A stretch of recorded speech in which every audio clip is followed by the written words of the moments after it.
Order. We now come to the Opposition Day motion in the name of the Leader of the Opposition on environment and climate change. I must inform the House that I have not selected either of the amendments. To move the motion, I call the Leader of the Opposition, Jeremy Corbyn. Thank you, Mr. Speaker. I beg leave to move the motion standing in my name and that of my colleagues.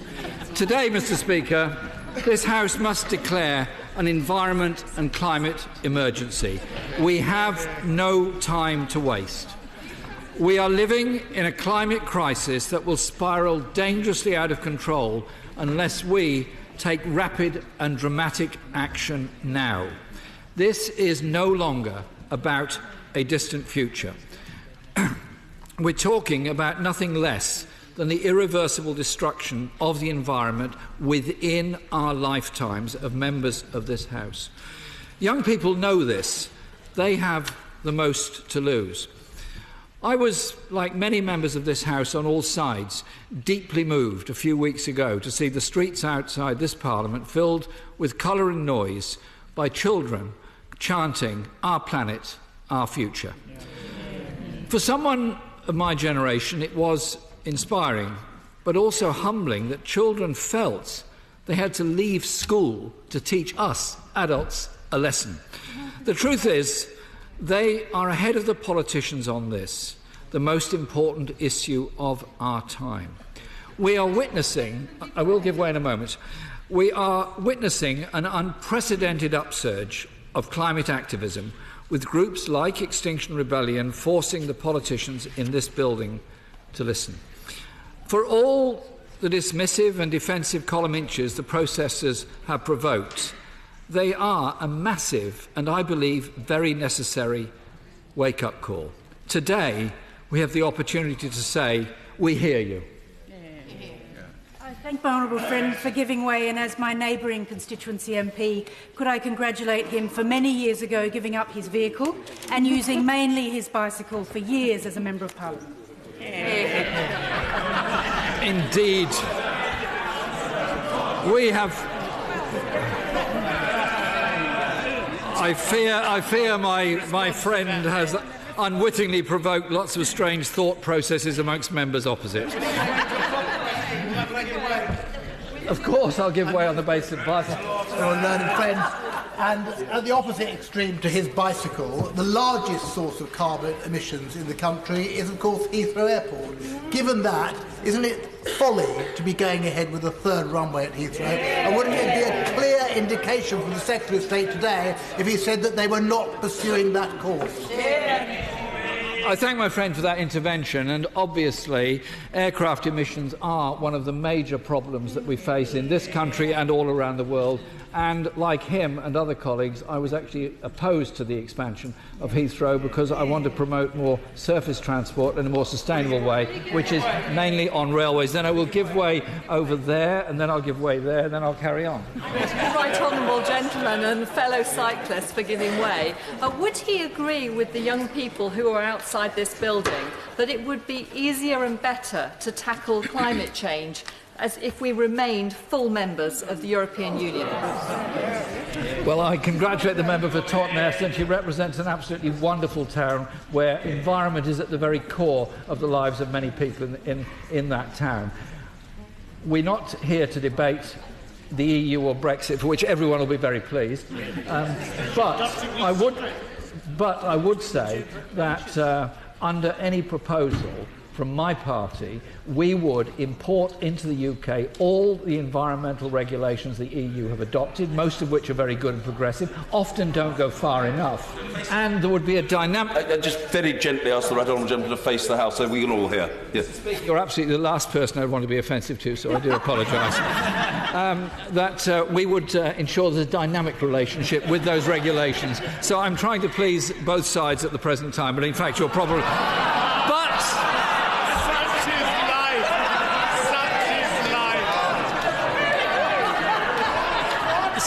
Such is the joy of politics when we want to protect our environment, Mr. Speaker. Mr. Speaker, I give way to the member there, then my colleague. I'm very grateful for the right on giving way, and it's very interesting how he's proceeding with his Brexit policy. It will be noted outside this place. But does he agree with me that to beat climate change in this country and around the world, we've got to green our pension funds, green our banks, green our stock exchanges, decarbonise capitalism to drive trillions of dollars into the green, clean energy investments that we need? A very fair point. The honourable member makes, Mr. Speaker, and indeed, in a former life, I was a trade union organiser and negotiator. Even then, we were discussing with the pension fund trustees how they would have environmentally sustainable investments, and we would use it as a way of promoting green energy and issues like that. And I would urge people, many millions of whom have shares in pension funds, to do exactly that. It's a very fair point. Yes. I'm grateful to him for giving way and welcome the fact that Labour is now following the Green Party lead when it comes to calling for a climate emergency. But what he agrees with me is that fossil fuel subsidies make a mockery of a climate emergency. We are one of the worst countries in Europe for giving subsidies to fossil fuel industry. Would he agree with me that it is not compatible with a climate-constrained economy to go on with these subsidies to fossil fuel companies? Well, indeed, what we need is sustainable energy policy, and that I'm going to come on to in my speech. And I obviously pay tribute to the honourable member for the work she's done on this, and often she and I have been on exactly the same side on these issues of environmental sustainability. I'll give way a couple of times more, then I ought to make get on my speech, otherwise the Speaker will tell me off because others want to speak. For giving way, but just on that point of fossil fuels, does he recognise that natural gas has done more to decarbonise this country, reducing our levels to hasn't been seen since 1888? And does he also recognise 280,000 jobs are supported by the oil and gas industry? Is he concerned about those 280,000 jobs? We want a sustainable energy policy in this country, and I didn't hear all of the members' intervention because others were talking, but if he's talking about issues of fracking, he knows perfectly well that this party is opposed to it because we want to see a more sustainable world and a sustainable environment. I give way to... I thank my honourable friend for giving way. And does he share my concern about the lack of urgency in the government's own targets that it acknowledges it needs to meet? For example, by the time we meet the reducing plastic waste target, I will be 66. Does he share my question? Why it should take a quarter of a century to achieve that change? Well, the whole point of today's debate is about declaring an emergency in order to focus all of our attentions on the sheer urgency of the issue, because it isn't going to go away. It's going to get considerably worse unless we act and set an example to other nations to also act. So give way to the Chair of the Select Committee. I thank my right honourable friend for giving way, and I congratulate him on declaring an environment and climate emergency. I wondered if he'd seen the report that the committee produced last week, stating that if we leave the European Union, the watchdog that the government is currently proposing is toothless because it does not have the power to fine government for breaches of air pollution, water quality and waste standards. Does he agree with me that that is a very, very big barrier for the government to overcome? Thank my friend for that intervention and for the work her committee does and the report they produce. It has to have all the teeth that are necessary to make sure the actions are taken. As I pointed out to an earlier intervention, there has to be a dynamic relationship with European regulations in order to achieve it. So I thank her for her work and for that intervention. I'm going to make some progress, then give way to some more colleagues. Mr. Speaker, I've been a member of this House for 36 years, and in that time I've observed something about this place that is glaringly obvious but seldom acknowledged.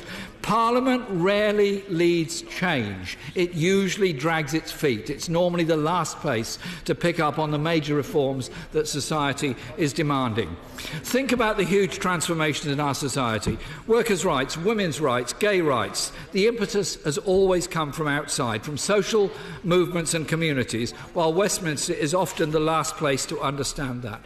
Let us not repeat that pattern. Let's respond to what a young generation is saying to us and raising an alarm. So by becoming the first parliament in the world to declare a climate emergency, we could, and I hope we do, set off a wave of actions from parliaments and governments all around the world. And surely, Mr. Speaker, if we lead by example and others follow, that would be the best possible answer to the all too common excuse we all hear on doorsteps: why should we act when others won't? This side of the chamber was absolutely packed when my honourable friend, the member for Cheltenham, introduced the bill to hardwire net zero into our economy. Where was the opposition then? I'm not entirely sure what point the honourable member is trying to make, except I'm very pleased that she's here today, and I look forward to hearing her contribution. Mr. Speaker, I thank my right honourable friend for giving way. Public sentiment and Labour's position is clear. We must declare a climate emergency and legislate for net zero emissions. But the government is procrastinating. Does my right honourable friend agree with me that the political will to tackle climate change is there with the public, it's there on these benches, but it's absolutely lacking on the benches opposite? I thank my friend for that intervention. Let us show today the political will is here in this Parliament to declare the climate emergency we believe to be necessary.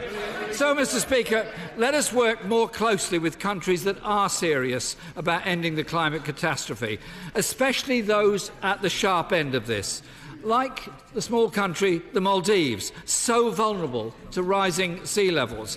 They told the UN climate talks last year, "We are not prepared to die," and implored countries to unite. And Bangladesh, whose foreign minister recently warned of the existential threat posed by climate breakdown to the 160 million people of his country. And he urged others to adhere to their commitments under the Paris Climate Change Agreement. I attended the Paris conference in 2015 with my good friend, the honourable member for Brent North. And I'd like to thank him for his passion at that conference, his commitment to environmental sustainability and the great work he did on forestry during the last Labour government. It's a pleasure to work with him. He, along with the whole Labour Party, strongly, and I just make this point, strongly support the UK's bid to host the UN Climate Change Conference in 2020. And I really hope that it does happen. And when it does happen, members of this House from all across the House will have a chance to interact with those attending that conference. And let's make clear to President Trump that he must re-engage with international climate agreements. And we must be absolutely clear-eyed about the Paris Agreement. It is a significant breakthrough, a huge breakthrough, but it is not enough. If every country meets its current pledges, if every country in the whole world meets its current pledges as per the Paris Agreement, temperatures will still rise by 3 degrees in this century. And at that point, Mr. Speaker, Southern Europe, the Horn of Africa, Central America and the Caribbean will be in permanent drought. Major cities like Miami and Rio de Janeiro would be lost to rising sea levels. At 4 degrees, which is where we're all currently heading with the rates of emissions that are going on, agricultural systems would be collapsing. This isn't just a climate change issue, it's a climate emergency. We're already experiencing the effects around us. Here at home, our weather is becoming more extreme. The Chief Executive of the Environment Agency recently warned that we're looking into what he called the jaws of death and could run short of water within 25 years. Yet at the same time, flash flooding is becoming more frequent. Anyone who has visited the scene of a flooded town or village knows the devastation it brings to families. That was vividly brought home to me when I visited Cockermouth after the 2015 floods, along with my good friend, the Honourable Member for Workington, who is doing such a brilliant job as Shadow Environment Secretary, who first challenged the government to declare a climate emergency a month ago. And around the world, we're seeing ice caps melting, coral reefs dissolving, droughts in Africa, hurricanes in the Americas, and wildfires in Australia. Cyclone Idai has killed more than 900 people in southeast Africa, mainly in Mozambique, and affected 3 million more, only to be immediately followed by the current horrors of Cyclone Kenneth. The heating up of our climate is contributing to the terrifying loss of animal and plant species, something we, sadly, are only just recognising. I remember working with and joining WWF when I was at school, and according to what they're saying now, this is Worldwide Fund for Nature, humanity has wiped out 60% of mammals, birds, fish and reptiles since 1970, a year many in this House can remember. Earlier this year, the first global scientific review of its kind found that insects could become extinct within a century unless action is taken. Insects pollinate plants and keep the soil healthy. Without pollination and healthy soil, there is no food, and without food, there is no life. Meanwhile, we are, I think, having far too much very intensive farming, pumping the earth with too many fertilisers and taking its toll on our soil. Soil degradation is a major issue, and anyone who reads any farming journals will pick up this all the time, the weakening of soil and soil structures and the need to strengthen them. A more sustainable farming system actually leads, in the longer run, to better yields and less cost in pesticides, herbicides and fertiliser. The Environment Secretary himself has warned that we only have 30 to 40 years left before our fertile soil is eradicated. So I hope he will be supporting the motion today. I thank the Leader of the Opposition for giving way. And can I agree with what he said about President Trump? And it is time that he re-engaged with the Paris agenda. And dare I say, it is a good subject for after-dinner conversation. But can I ask him, because he mentioned about leading by example, and he says, right, this country must do that, even though it is a small part of overall global emissions. Where in the balanced energy policy of the future, should he become Prime Minister, where does coal sit in that energy policy? We see a growth in renewable sources and green energy, and I'm coming on to that in my speech, and a reduction in the use of fossil fuels on this. I give way to the member at the back. For him giving way, and I recognise he has allowed a lot of interventions. I think the reality is we can all agree that there is an emergency on environment and climate change, and he's setting out some of the reasons why many of us, I think most of us, all of us, would probably agree with what this motion is saying. But isn't it time that this House stopped scoring cheap political points and started being prepared to actually try and find a consensus? And all I would say to him, in all genuineness, is if he's willing to sit down and try and find a consensus on Brexit, is he willing to sit down and try and find a consensus on something that is arguably far more profound, which is this issue of climate change?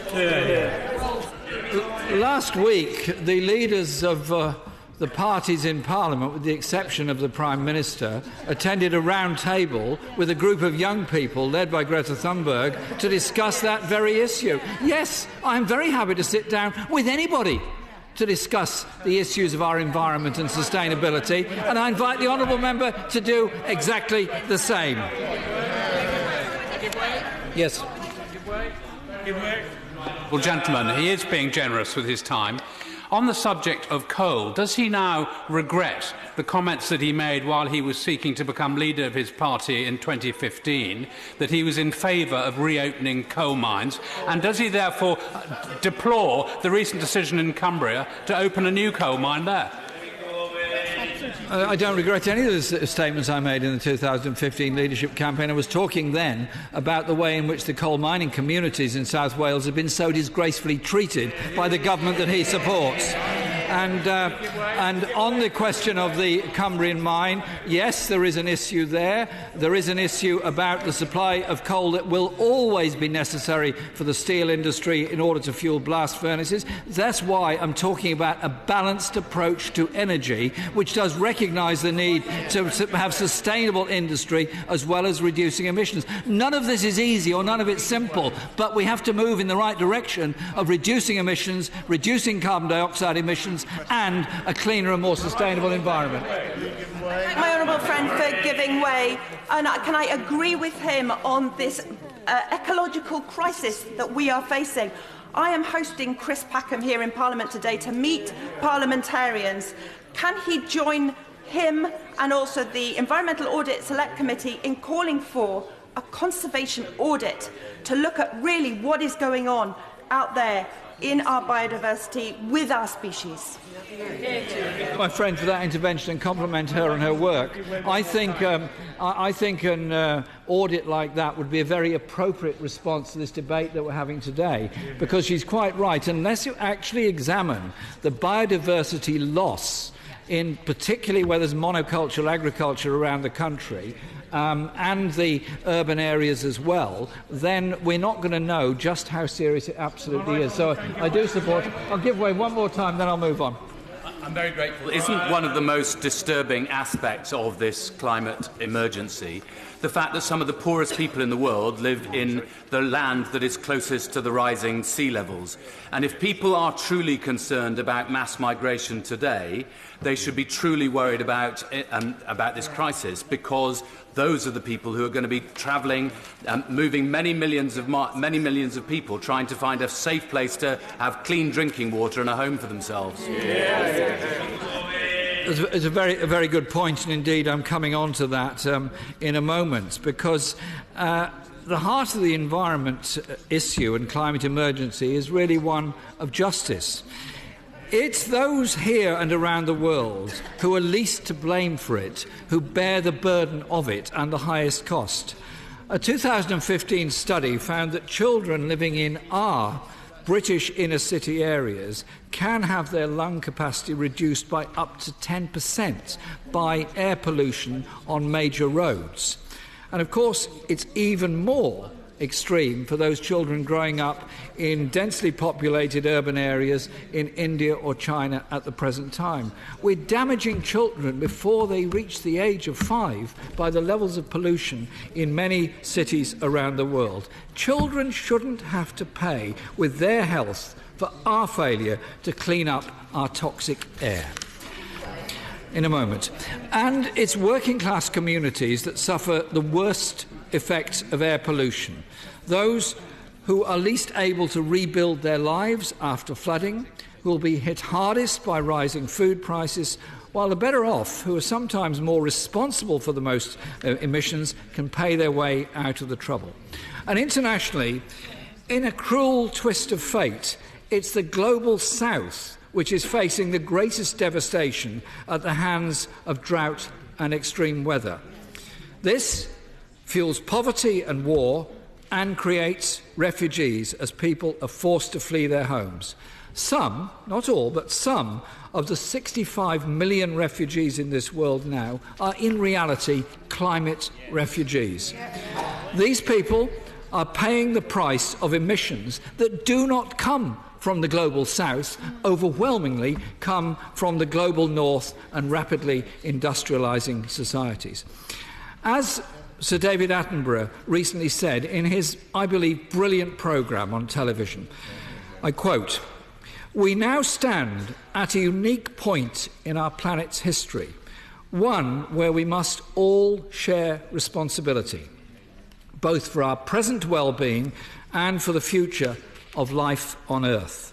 That is the magnitude of what we're talking about, the future of life on Earth. It's too late for tokenistic policies or gimmicks. We have to do more. Banning plastic, good, important, but individual action is not enough. We need a collective response which empowers people instead of just shaming them if they don't buy expensive recycled toilet paper or drive the newest Toyota Prius. Mr. Speaker, if we're to declare an emergency, then it follows that radical and urgent action must be taken. According to the Intergovernmental Panel on Climate Change, to avert the disastrous effects of warming greater than 1.5 degrees centigrade, global emissions must fall by about 45% by 2030 to reach net zero by 2050 at the absolute latest. It's a massive demand and it's a massive ask, and it's not going to happen by itself. So we are going to have to free ourselves from some of the harmful beliefs that have characterised our thinking for too long. The hidden hand of the market isn't going to save us. Technological solutions are not going to magically appear out of nowhere. An emergency of this magnitude requires large-scale government intervention to kickstart industries, to direct investment and to boost research and development in the green technologies of the future. And that is not a burden. I'm extremely grateful to my right honourable friend and congratulate him on leading on this debate. Does he agree with me that during the last Labour government we did create a consensus on this issue under the Climate Change Act, ably led by my right honourable friend, the member for Doncaster North? And that consensus included working together, not just with ourselves, but international partners. And will he join me in congratulating the Welsh Labour government on declaring earlier this week an emergency climate emergency? Friend for the intervention, and absolutely agree with him. And I am coming on to the work done by the last Labour government, which did so much to try and bring about an awareness of the climate emergency. I'll come to the member in a moment. It's a chance, Mr. Speaker, to bring new manufacturing and engineering jobs to places that have never recovered from the destruction of our industries in the early 1980s. What we need is a green industrial revolution, with huge investments in new technologies and green industries. For giving way, he talked about he's absolutely right to declare a climate emergency and a broader environment emergency. He talks about radical actions. One of the actions that we need to take, surely, is to protect the world's forests. After transport, it is the second biggest source of emissions. We're destroying around 20 million acres, a mind-boggling amount every single year. Billions of people depend on forests directly for their livelihoods. So from the point of view of biodiversity, humanitarianism and climate change, that surely has to be a #1 priority for any government. Right, it does have to be a very high priority. I'm coming on to that towards the end of my speech, but it is absolutely correct that forests not only sustain a high level of biodiversity, they're also a huge source of carbon capture because it's locked up within the trees themselves, and I'll be coming on to that. Historically, the industry that changed Britain was coal. I give way, then I move on. Okay. My right honourable friend for giving way, and he's making a really powerful speech about the need to address climate change. Does he agree with me that if the government was really committed to tackling climate change, they would not be investing in fracking? They would instead be investing in renewable energy sources like tidal energy, like more solar, that would help areas like mine in the northeast. Indeed, and she knows my views on this, and I attended a public meeting in a village in Derbyshire discussing fracking, and what impressed me was all the people that were there were determined to improve their environment and wanted a more sustainable form of generating energy than by fracking, and they were worried about the danger it was doing in pollution levels to groundwater and other issues. So I thank her for that intervention. Coal powered the first industrial revolution in Britain, but it was done on the backs of the working class at the expense of our environment. So the green industrial revolution will be both unwinding those injustices, harnessing manufacturing to avert climate breakdown, as well as providing well-paid, good-skilled and secure jobs. Imagine former coalfield areas becoming the new centres of development of battery and energy storage.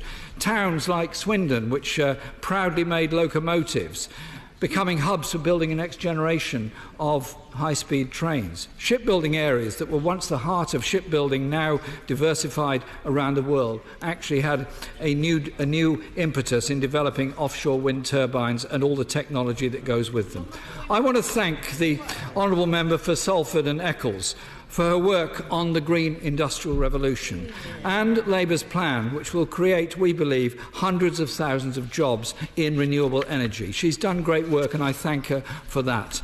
The solution to the crisis is to reprogram our economy so that it works for the interests of both people and the planet. It means publicly owned energy and water companies with a mandate to protect the environment instead of just seeking profit. It means redesigning public agricultural funding to benefit local business and sustainable farming that supports biodiversity, plant life and wildlife. And it also means not unnecessarily flying basic products across the globe that could be transported in a more sustainable way. It means funding home insulation schemes, particularly where there are poor quality homes, especially in the private rented sector. And I pay tribute to the work done on retrofitting homes and the work I saw being done at Salford University when I went there with my friend the MP for Salford, where they're working on the efficient conversion of back-to-back terraced houses into sustainable homes with energy efficiency. It means investing in bus routes, cycle routes and infrastructure, and reopening railway lines and improving railways, I believe, in public ownerships, so that people can travel quickly and cheaply, not necessarily by car. But it also means big investments, like the Swansea Bay tidal lagoon, and not prioritising fracking, which rides roughshod over local communities and damages our climate. And it means planting trees to improve air quality and prevent flooding. And it means expanding our beautiful forests that absorb carbon dioxide from the atmosphere and provide habitats for wildlife. Sadly, the United Kingdom has some of the lowest levels of forest cover across Europe. It has expanded somewhat. It needs to go a lot faster. And we must support expanding tree planting initiatives like those in Leicester and Milton Keynes, and of course the brilliant initiative of the National Forest in Leicestershire. It's actually very exciting to think about all the opportunities we have if we take them. But if the funding of Natural England is slashed in half, we can see how austerity and cutting of funds reduces our ability to act. Internationally, Mr. Speaker, we must ensure that our defence and diplomatic capacity is capable of responding quickly and effectively to climate disasters around the world. We must take serious steps on debt relief and cancellation to deal with the injustice of countries trying to recover from climate crises they did not create, whilst at the same time struggling to pay massive international debts. The debt burden makes it even harder for them to deal with the crisis they're facing. And so I do think in our aid policies we need to end the support for fossil fuel projects in the global south. Yes. I thank my right honourable friend for giving way, and he's making a very powerful point about the importance of justice. On Monday this week I went to meet Year 4 at the Milford Academy in my constituency because they'd written about their concerns about deforestation in the Amazon rainforest. Isn't it vitally important that we listen to the views of young people, because they are the ones who will be hardest hit if we fail to act? And aren't they absolutely right to call on us here today to commit to action to protect their futures? My friend is absolutely right, and the message is that we need to do far more in this country, but we also need to carry that message elsewhere. And I can't be the only person in this House that was very disappointed by the statements made by President Bolsonaro of Brazil concerning the future of the Amazon rainforest. It's a precious, precious asset for the people of Brazil, as well as something necessary for the whole world. we will be in danger of forcing into extinction species that we never even discovered. And that is exactly what is happening at the present time. So it does mean a creative thought process in our international relations. Mr. Speaker, the last Labour government brought in some of the most ambitious legislation in the world with the 2008 Climate Change Act. And I want to pay a special thank you and tribute to the Right Honourable Member for Doncaster North and others that brought it in. He did incredible work to ensure that happened. And I remember his work at the Copenhagen conference in 2009, when the UK was given a prime seat in the negotiations because we had a genuine respect on this issue because of the Climate Change Act that he had piloted through Parliament. But since then, I'm sorry to say, we've fallen behind. Members opposite will boast that the UK is reducing carbon emissions, but I have to tell them it's too slow. At the current rate, we will not reach zero emissions until the end of the century, more than 50 years too late. By that time, our grandchildren will be fighting for survival on a dying planet.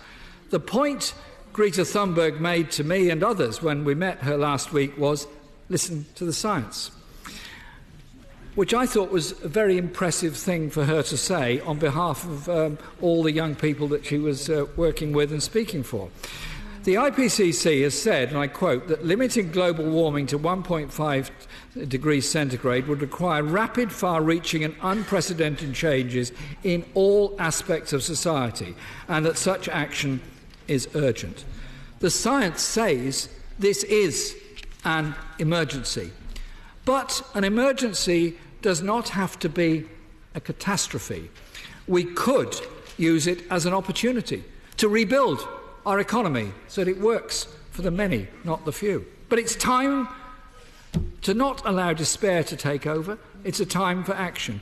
We can do this.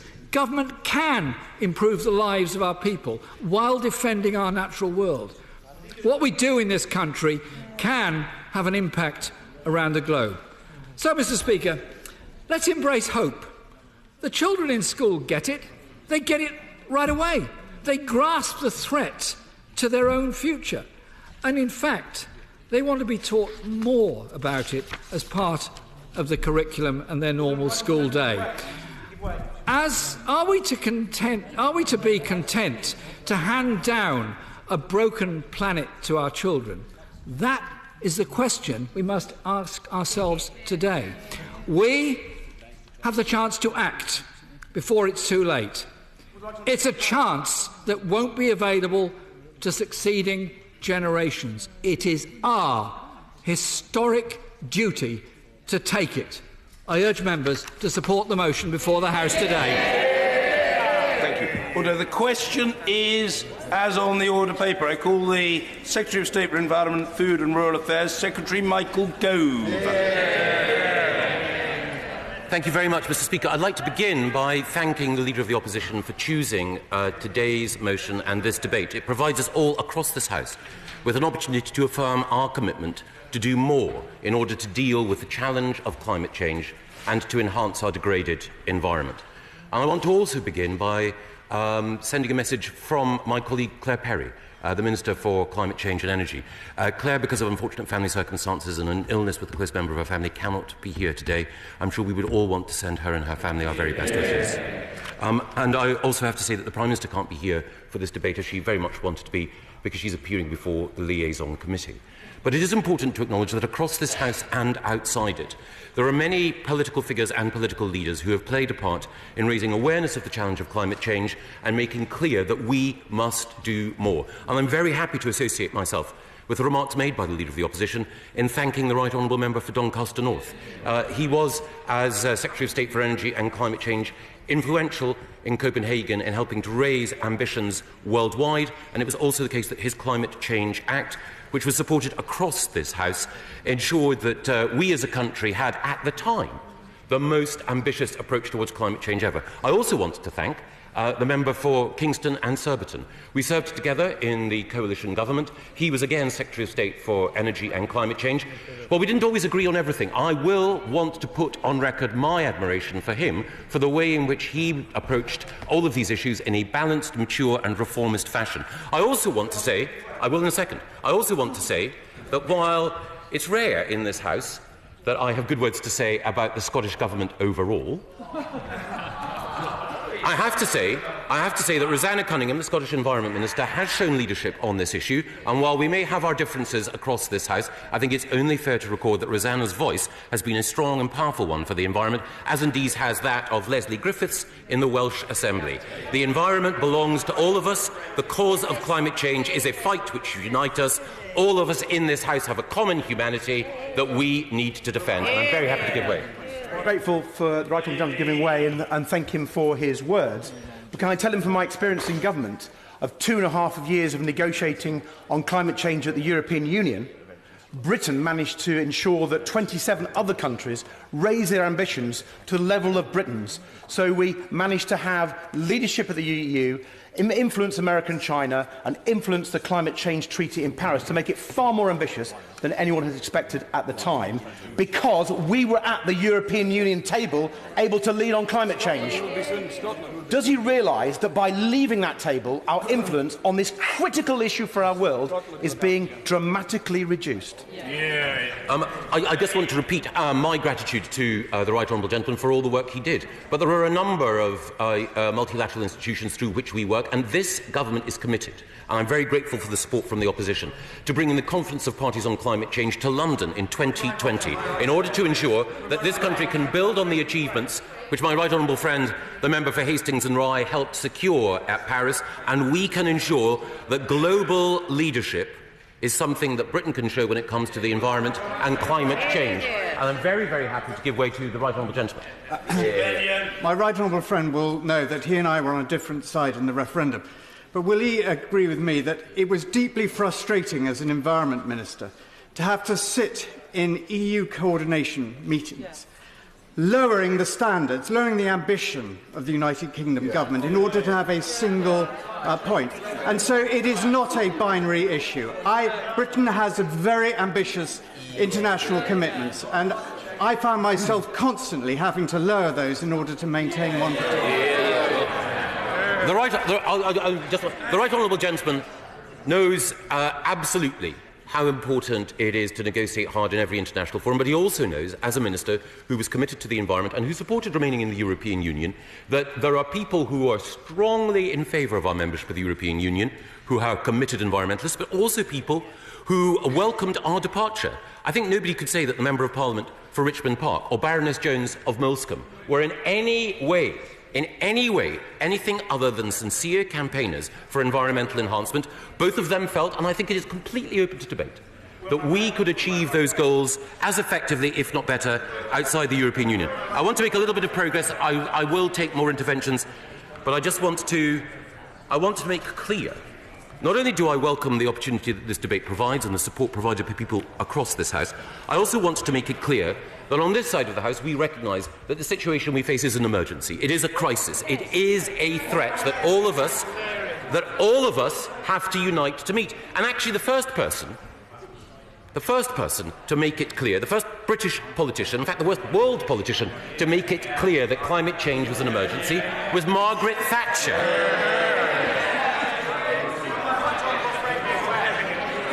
A Conservative, a Christian who believed in the principle of stewardship, but above all, a scientist who followed the evidence.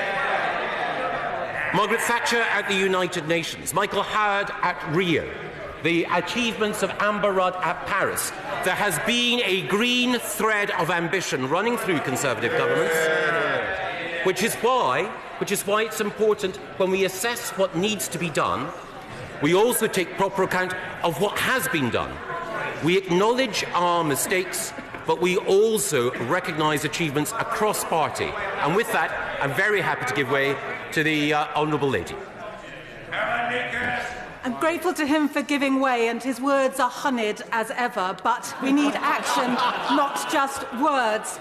Greta Thunberg last week was talking about the emergency and saying that we needed to see action as a result. Will he demonstrate his newfound conversion to this emergency by agreeing that the expansion of Heathrow Airport is quite simply incompatible with our climate change commitments? If it goes ahead, by 2050, aviation, if it's given a blank cheque, could be using up 2/5 of our total carbon budgets. The Honourable Lady makes an important point. I mean, she talks about honeyed words. Well, one of the things, of course, this government has done is to make sure that honey can be produced in a more sustainable fashion by taking action as part of our pollinator strategy. And one of the things I'm very happy to see is more bees and other pollinators taking flight. That is something I'm happy. I want to make a little bit. I want to make a little bit. No. I want to make a little bit more progress, and in particular, not quite yet. I want to thank the honourable member for Cheltenham for the speech that he gave yesterday, as was made reference to earlier in this debate. The honourable member for Cheltenham laid out the consequences. Laid out the consequences if we don't all collectively take action. And to be fair to the leader of the opposition, he did as well. The 5 warmest years. I won't give way at this stage. I will shortly. No. I mean no disrespect, but I must make progress, and I can't answer the previous question. I can't, and I don't know.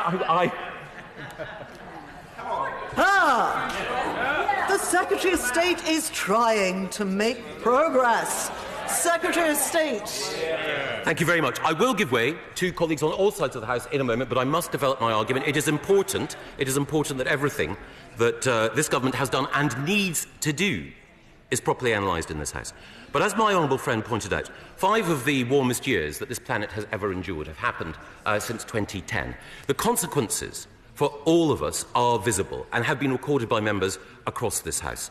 The fact that we have wildfires in the Arctic, the fact that the Ross Ice Shelf is reducing in size at a greater rate than anyone anticipated, the fact that glaciers are in retreat across Europe and in the Tibetan Plateau, all of these are evidence of the impact that climate change is having.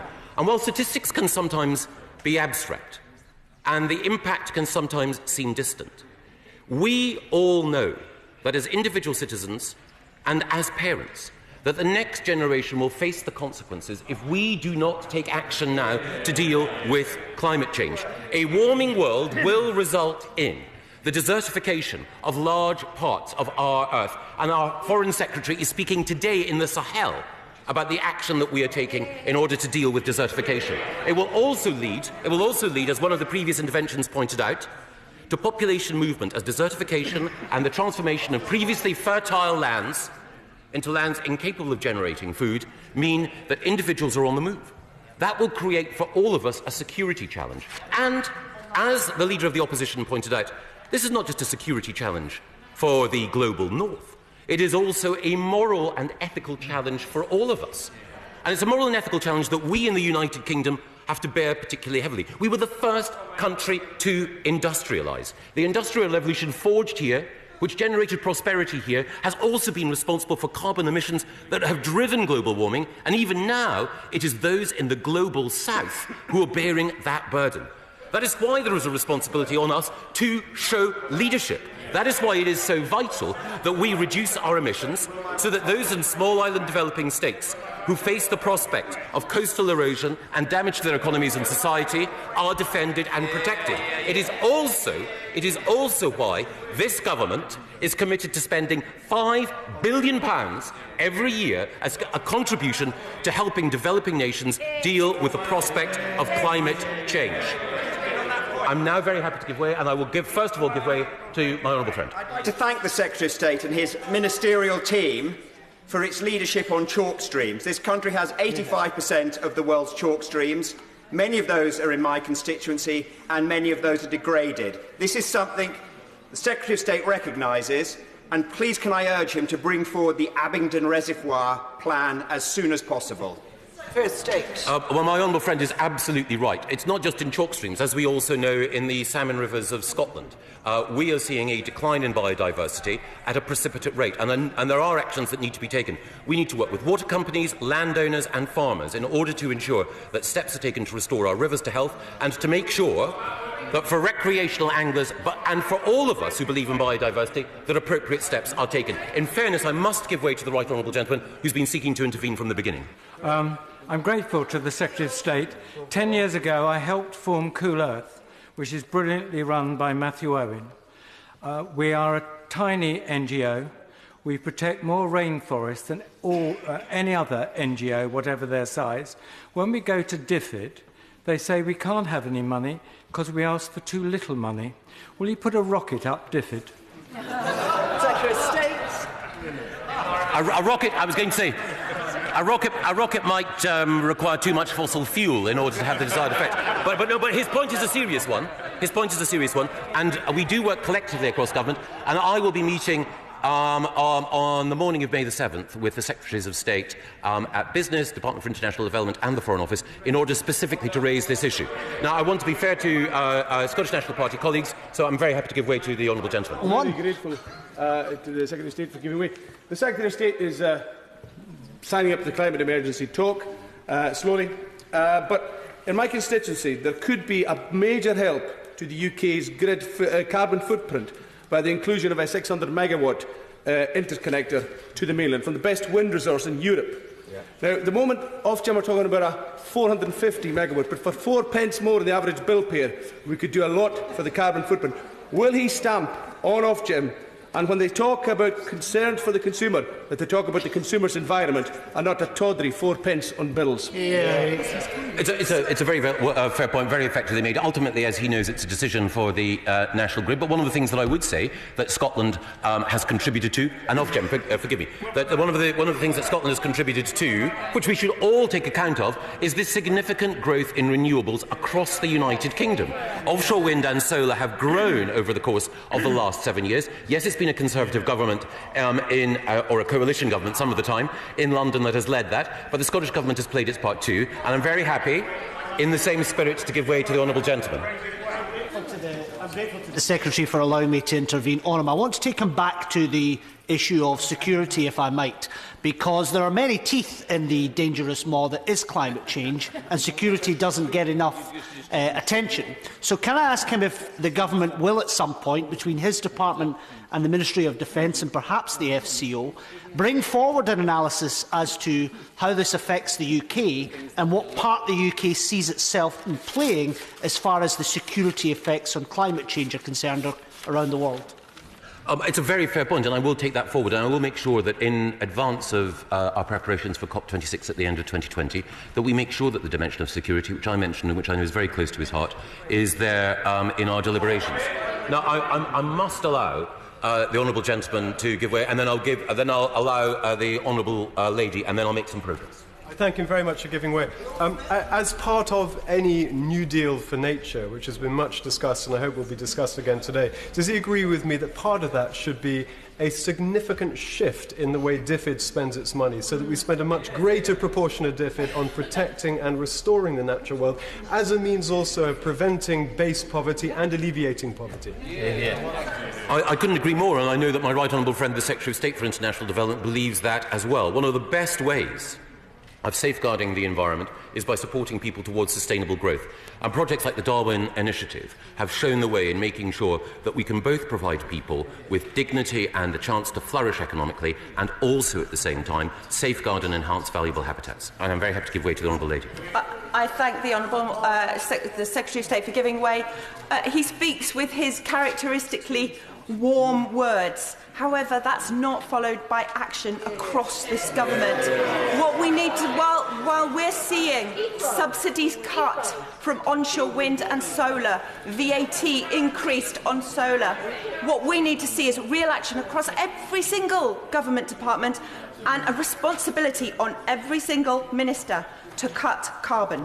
I absolutely agree that we need action, and let me also thank the Honourable Lady for her work. Before she joined us here in this House, she played a very distinguished role in Welsh politics in making sure that the environment was at the heart of the agenda in the Welsh Assembly Government. I've taken some interventions, I'll take some more, but I just want to make some points, in particular in response to the Honourable Lady's question, but she asked about action, and that is legitimate. Well, let me be clear. In the UK since 2010, we have decarbonised our economy faster than any other G20 nation. Between 2010 and 2018, we reduced greenhouse gas emissions in this country by 25%. UK CO2 emissions have fallen for 6 years in a row, which is the longest period on record. And the UK's renewable energy capacity has quadrupled since 2010. The proportion of UK electricity which comes from low-carbon sources has increased from 19% in 2010 to almost 53% in 2018. That meant that 2018 was a record year for renewable energy. And over the last year, we generated record levels of solar and offshore wind energy. Annual support from the government for renewables will be over £10 billion by 2021. And all of this has come as a direct result of a shared ambition between a government that sets stretching targets, is prepared to intervene where necessary, but also recognises that we need the ingenuity and enterprise of the private sector working in partnership with government in order to deliver change. And I should stress, safeguarding our environment must not come at the cost of ending economic growth. Because economic growth is vital to spur the innovation, to secure the investment, in order to make sure that we have the technological breakthroughs that can safeguard our environment. Since 1990, we have seen a 40% reduction in overall greenhouse gas emissions, and that was across different parties. We also saw an increase in growth of 2/3.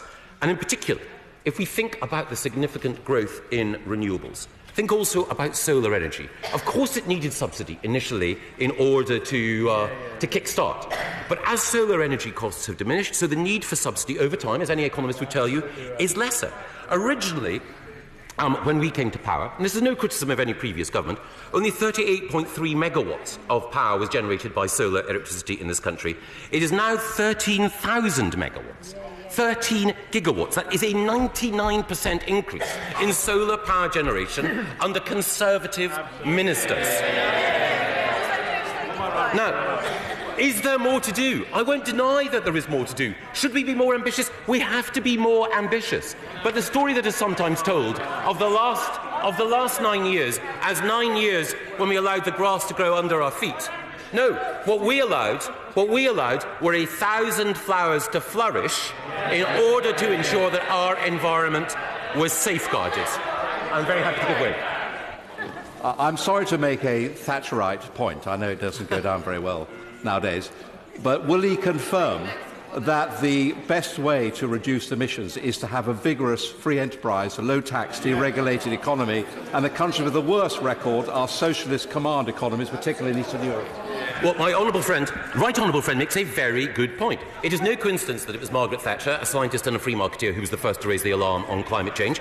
And it is also no coincidence that if we look at the record of environmental devastation in the Eastern Bloc when we had command and control economies, it shamed the world. And if we look now, and this is not a party political point, but merely an observation, if we look at the command and control economy in Venezuela, it has not just beggared its own people and made profligate use of hydrocarbons in a way that has led to environmental degradation. It is also the case in Venezuela, where socialism has trumped the environment as a cause. It is also the case in Venezuela that their contribution to animal welfare has been having to open their zoo to allow people to eat the wild animals there.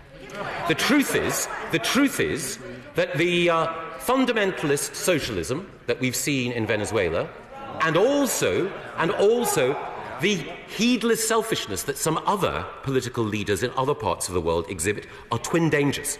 And we need to face them down. So whether it's Bolsonaro in Brazil or Maduro in Venezuela, we need to say to those people who do not put their people and their environment first, we're on your case. Free markets, free individuals, and an earth free of pollution are what people deserve. Now, yes.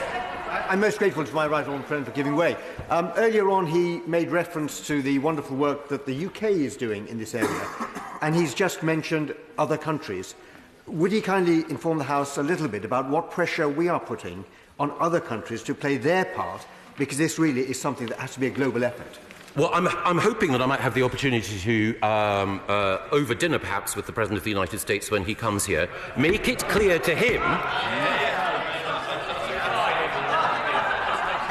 I'll probably opt for a meat-free option on that evening. But I want to make it clear to him that as the world's biggest polluter, he has to take responsibility. And when it comes to the environment, I am ideologically colourblind. Whether people come from blue states or red states, whether they come from blue parties or red parties, the key question is, are you acting? And if you are, I will applaud, and I'm happy to give way. Very grateful to him for giving way to the Yellow Party. He's spoken at length about his environmental credentials and what this government is doing on the environment. Can you tell me why the government is not supporting my Nappy's Environmental Standards Bill? I have had the opportunity to meet the Honourable Gentleman to discuss his Nappy's Environmental Standards Bill, and one of the things that we are looking at is whether or not we can use the Extended Producer Responsibility Scheme to cover the initiative that he raises. I'm very grateful to him for raising it. I think it is the case that his legislation draws attention to a defect, but I'm not sure that his legislation is absolutely quite right, but I'm very happy to work with him in order to bring that about. Now, I want to give way to the Honourable Gentleman. I thank the Secretary of State for giving way. He talked about flowers, he's talked about honey. Would he agree that whilst we could talk a good game in Parliament, the parliamentary estate is an appalling environment for our pollinators? So through him, could I invite every MP here to join me in 2 weeks' time to the APPG for bees and pollinators, where we're going to see a mock-up which would turn Cromwell Green into a wildflower meadow, host a beehive which MPs here could manage, and do more than just talk? I absolutely, and of course we at DEFRA have a beehive on our roof, but everyone can play their part. I'm happy to give way to the Honourable Lady. I thank my right honourable friend for giving way. He's been making points about leadership at international and national level, but we can all do more and local councils can do more. My right honourable friend will be aware that Conservative councils recycle or reduce the waste of more than twice as much of the waste as do Labour councils. But will he congratulate in particular North Kesteven District Council in my constituency, which has in the last 10 years reduced its carbon footprint by almost 70%. Well, my honourable friend makes a very good point, and I'm very happy. I won't give way for another few minutes to North Kesteven District Council for their exemplary leadership. And, of course, at local government level across the country, there are leaders from all parties. Order! Order! I can't hear the Secretary of State, although he's speaking quite audibly, because there's so much noise going on. I thought people wanted to hear his answers to their questions. Secretary of State. I'm very grateful, Madam Deputy Speaker. I will give way again, but not for a few moments. And I just wanted to place on record thanks to everyone in local government who contributes to improving recycling. There is much more that we need to do, which is why in the forthcoming Environment Bill we will be putting into effect some of the changes that our Waste and Resources Strategy talks about in order to ensure that we have uniform levels of recycling across the country, and we extend the Extended Producer Responsibility Scheme. But it is a fact that overall, pound for pound, kilo for kilo, Conservative councils have a better record in recycling than Labour councils. But I'm more than happy to acknowledge, I'm more than happy to acknowledge that there are individual Labour councillors that do well and from whom we can learn. Now, I said that we need to do more as a nation, and that is why I'm looking forward to tomorrow to the report of the Committee on Climate Change. Originally established by the Right Honourable Member for Doncaster North, the programme of carbon budgets that it has set has enabled us to make significant progress so far in meeting our obligations to the Earth. But we all know, we all know that we need to do more. The Intergovernmental Panel on Climate Change last October made it clear that the Paris target of 2% Celsius temperature rise was one which was, as the science showed, not ambitious enough, and that we need to ensure that we slow the rate of greenhouse gas emissions and hopefully achieve net zero in greenhouse gas emissions, just 1 second, by 2050. And we immediately, my right honourable friend, immediately commissioned the Climate Change Committee after the IPCC report to tell us what we as a government and we as a society should do in order to meet that target. And it was the case that that level of ambition has been endorsed by a range of different organisations, from the NFU that say that we should try to have net zero in agriculture by 2040, to companies like Tesco, our biggest single retailer, that have also committed to the net zero target. Which is why I'm delighted that today the Leader of the Opposition has also joined this government, the NFU and Tesco in committing to net zero by 2050. As they say, every little helps. I won't give way for a second. Now, because one of the things that I want to emphasise is that actions count, a higher level of ambitions count, but it is also the case that when people across this House say that this situation is an emergency, we need to look at the record. I'm very happy for our record to be looked at. I'm very happy for criticisms to be made.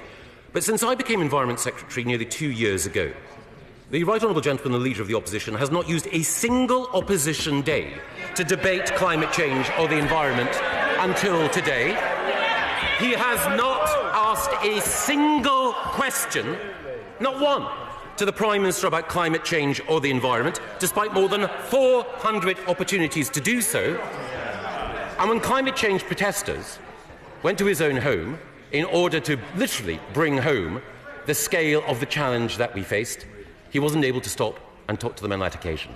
The point I would make is not to doubt the sincerity of the Right Honourable Gentleman, but the point that I want to make is that if we believe that this is an emergency, as one of my colleagues pointed out earlier, let's not try to say that any one party in this House has a monopoly of virtue. Let's try to ensure that we have a civilised debate that combines a sense of urgency about the challenge in front of us and a determination to take action in the future. Order! Order!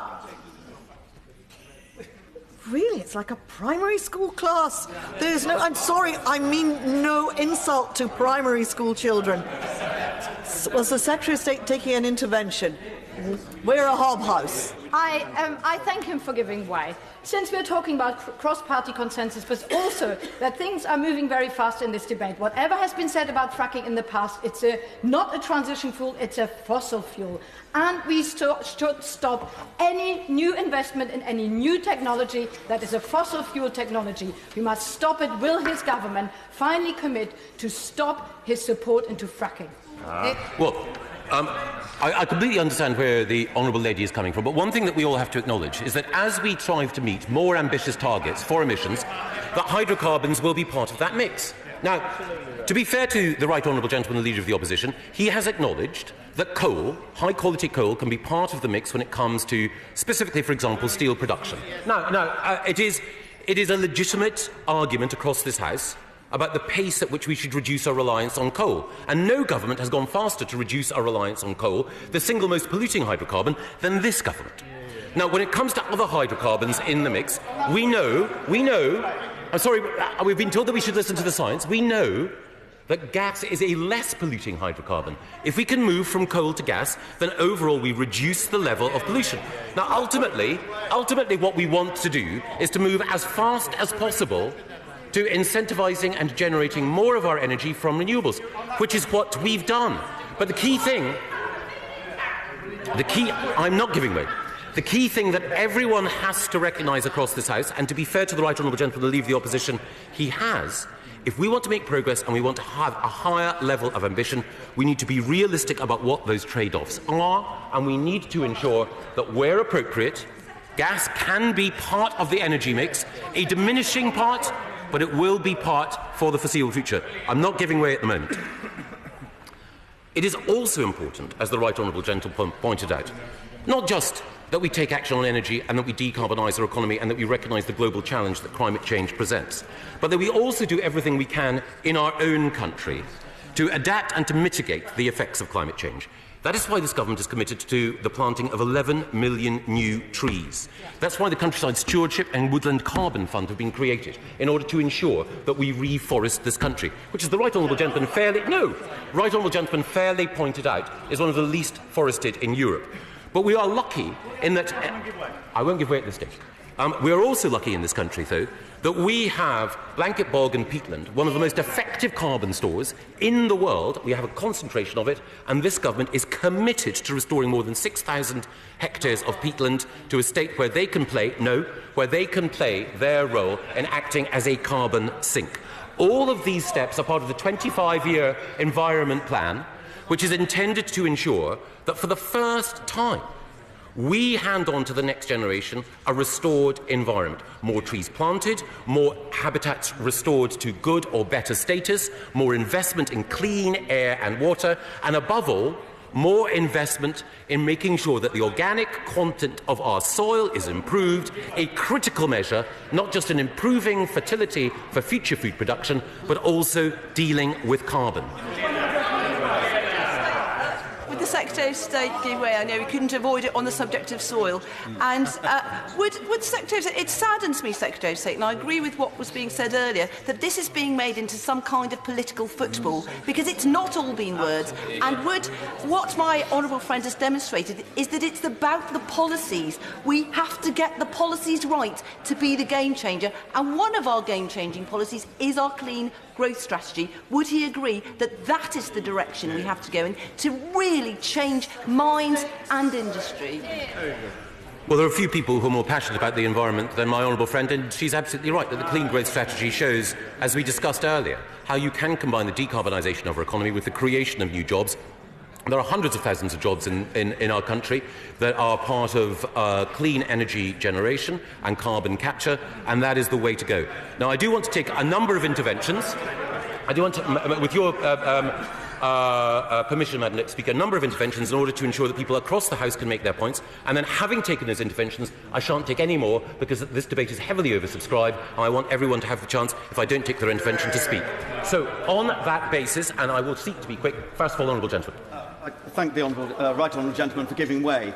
He's mentioned several times the importance of handing on to future generations. To that end, is he as impressed as I am when we go around schools in our constituency at the level of concern and awareness about environmental issues and climate change? And can we praise all of those who've helped educate our young children to be aware of these issues, including some TV programme makers who also play their part in educating our young people? I absolutely agree. I think the role of many broadcasters, not least the BBC, has been inspirational, but I also enjoyed the opportunity to visit Titherington School in Macclesfield, in my honourable friend's constituency, just on Friday, where an incredibly impressive group of Year 8 and Year 9 children in Titherington Grows Green showed how they're combining enterprise by operating their own new company and making sure that recycling and renewables are at the heart of economic growth. Happy to give way to, yes, the Honourable Lady. I'm very grateful. Thank you for giving way. He spoke earlier about leadership. So would he celebrate with me the Labour Council of Kirklees, who have already, in January, declared a climate change emergency? And would he agree we have so much consensus? Why can't we just declare it today and all go back to our constituencies and start campaigning? Because we cannot be on the wrong side of history in this regard. Well, I agree with the honourable lady that a high level of ambition on the part of local government is absolutely right. But the key question is not, do you declare an emergency? That is only one part of it. It is, do you act? It is actions, not words, that count. And throughout this debate, and I applaud the right honourable gentleman, as I mentioned earlier, for calling it, throughout this debate we've heard again and again and again about the series of actions being undertaken by this government and the series of actions that we intend to undertake that show how seriously we are taking it. And I think that is the real test. I thank the honourable gentleman for giving way, and I know, like me, he'll be celebrating Staffordshire Day today, and will praise the work of the Staffordshire Wildlife Trust in what it does to protect our environment. But on actions, can I draw the Secretary of State's attention to the fact that we have just gone through the longest period of coal-free electricity production since the Industrial Revolution? Those are actions by this government. My honourable friend is absolutely right. It happened this Easter weekend, and also the beautiful Staffordshire moorlands contain some of the peatland and heathland, which is such a valuable resource in so many ways. I won't give way to everyone. I will give way to a few more. Then I will make progress. I have to give way to the right honourable lady. Can I thank the right honourable gentleman for giving way, and I certainly welcome the change in his party's policy on the forests, which, of course, let's not forget, they planned to sell back in 2011.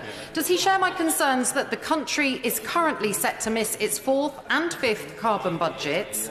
And does he agree with me that the next spending review that is going to be conducted by the Treasury has to set out how not just the economy but the entire government purchasing processes and policies have to achieve net zero? It should be a net zero spending review.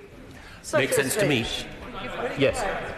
I thank the Secretary of State for giving way. As we produce a new agriculture environment policy, we can actually plant a lot of trees along banks, we can actually mitigate against flooding and improve our environment and have great food at the same time. I think I very much welcome the policies that the Secretary of State bringing forward. Secretary of State. Well, he's absolutely right. One of the things that we have to recognise is the vital role that farmers and growers play, not just in providing us with food, but also in making sure that our countryside is beautiful, but also that we are fighting climate change. And in particular, I want to say thank you to Minette Batters, the leader of the NFU, who's committed the NFU to having net zero agriculture by 2040. She's a fantastic champion, not only for British food, but also for our environment. And I'm happy to give way to the honourable gentleman. Home energy conservation is going to be absolutely vital if we're to achieve these goals. In many of the poorest households in the land, unfortunately, they live in homes which are very difficult to insulate under traditional means. Isn't it time we introduced a new scheme that makes it possible for people like my constituents to do their bit? I absolutely take the honourable gentleman's point. We must make sure that new construction meets high standards, not just in carbon emissions, but also in the provision of domestic heat. But you're also right as well that we need to look at retrofitting existing housing, particularly in some of the poorer areas of the country, particularly in areas like the honourable gentleman's, where the case is most pressing. Yes. I'm very grateful. Will the Secretary of State join me in praising the Woodland Trust for the work that they're doing on the 50 million tree proposed national forest, and the work of the Forestry Commission, who have their commercial... They grow all the trees for the Forestry Commission in my constituency. I'm hugely grateful. Not just the National Forest, which is taken former industrial areas in Derbyshire, Staffordshire and Leicestershire and render them even more beautiful, but it's also the case that in Cheshire and in the areas of the Northern Forest that we are planning to develop from Liverpool to Hull, the role of the Woodland Trust has been absolutely inspirational. I also have to say, while they don't always get everything right, the work of the Forestry Commission in Northumberland and Cumbria is one that I'm more than happy to endorse and celebrate. I think I can only really give way now, a couple more times, to the honourable lady, and then I'll give way to the honourable gentleman. I'm most grateful to the Secretary of State. He mentioned peatlands. 80% of our peatlands are damaged. It accounts for 10% of our carbon dioxide emissions. So could he explain why the government is only putting £6 million a year into peatland restoration? It's actually 10 million.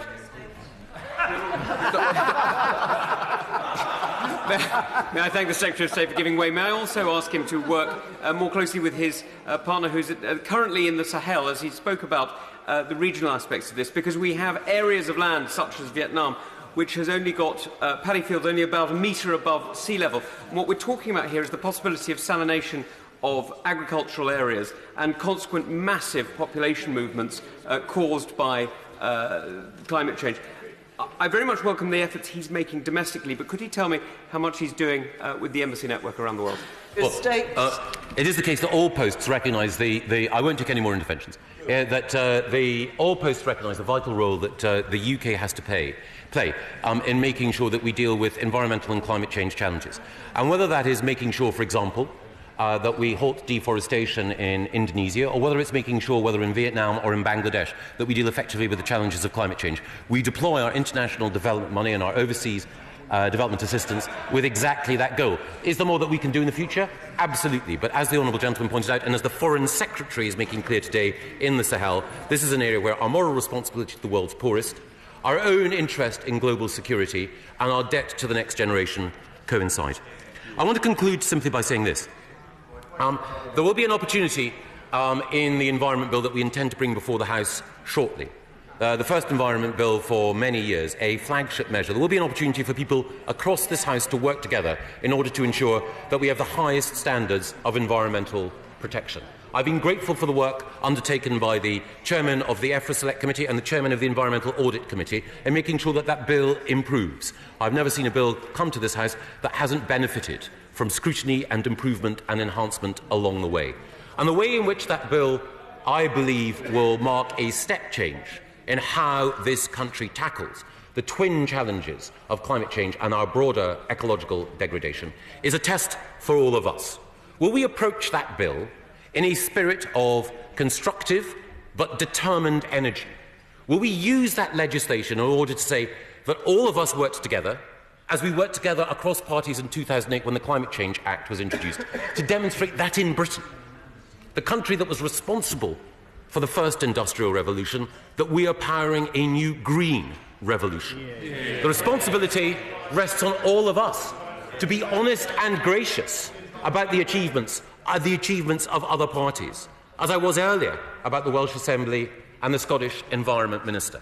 But it is also incumbent on all of us to recognise that if we really believe that we face an emergency and a crisis, that we should do as our forefathers did when there were emergencies and crises that this country faced in 1914 and in 1940. We put aside partisanship, we recognised the sincerity on the other side, we acknowledged that both sides had made mistakes, but we had a shared ambition to prove that Britain can lead. We've led in the past in defence of freedom. Let's lead now in defence of our planet. Thank you.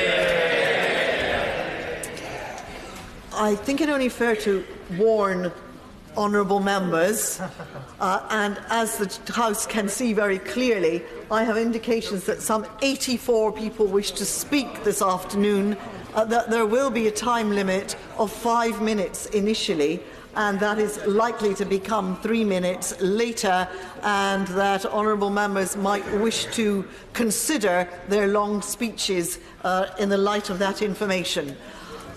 Now, the person I can't see is Deirdre Brock. Madam Deputy Speaker, well, can I just say about bloody time? Grave warnings from the IPCC have been ignored by too many governments and parliamentarians for far too long. Greenwashing and tinkering have been the order of the day. We've had Prime Ministers saying they'd run the greenest government in history, saying vote blue, get green. We've had government ministers jetting around the globe to summits on how to address climate change. We've had sombre words and much head-shaking as hands were wrung and crocodiles were asked for their tears back. And then last week, a 16-year-old girl came here, an extremely impressive 16-year-old girl. But she was fawned over by some people, anxious to have some reflected glory, and suddenly we have people running around trying to look worried about it.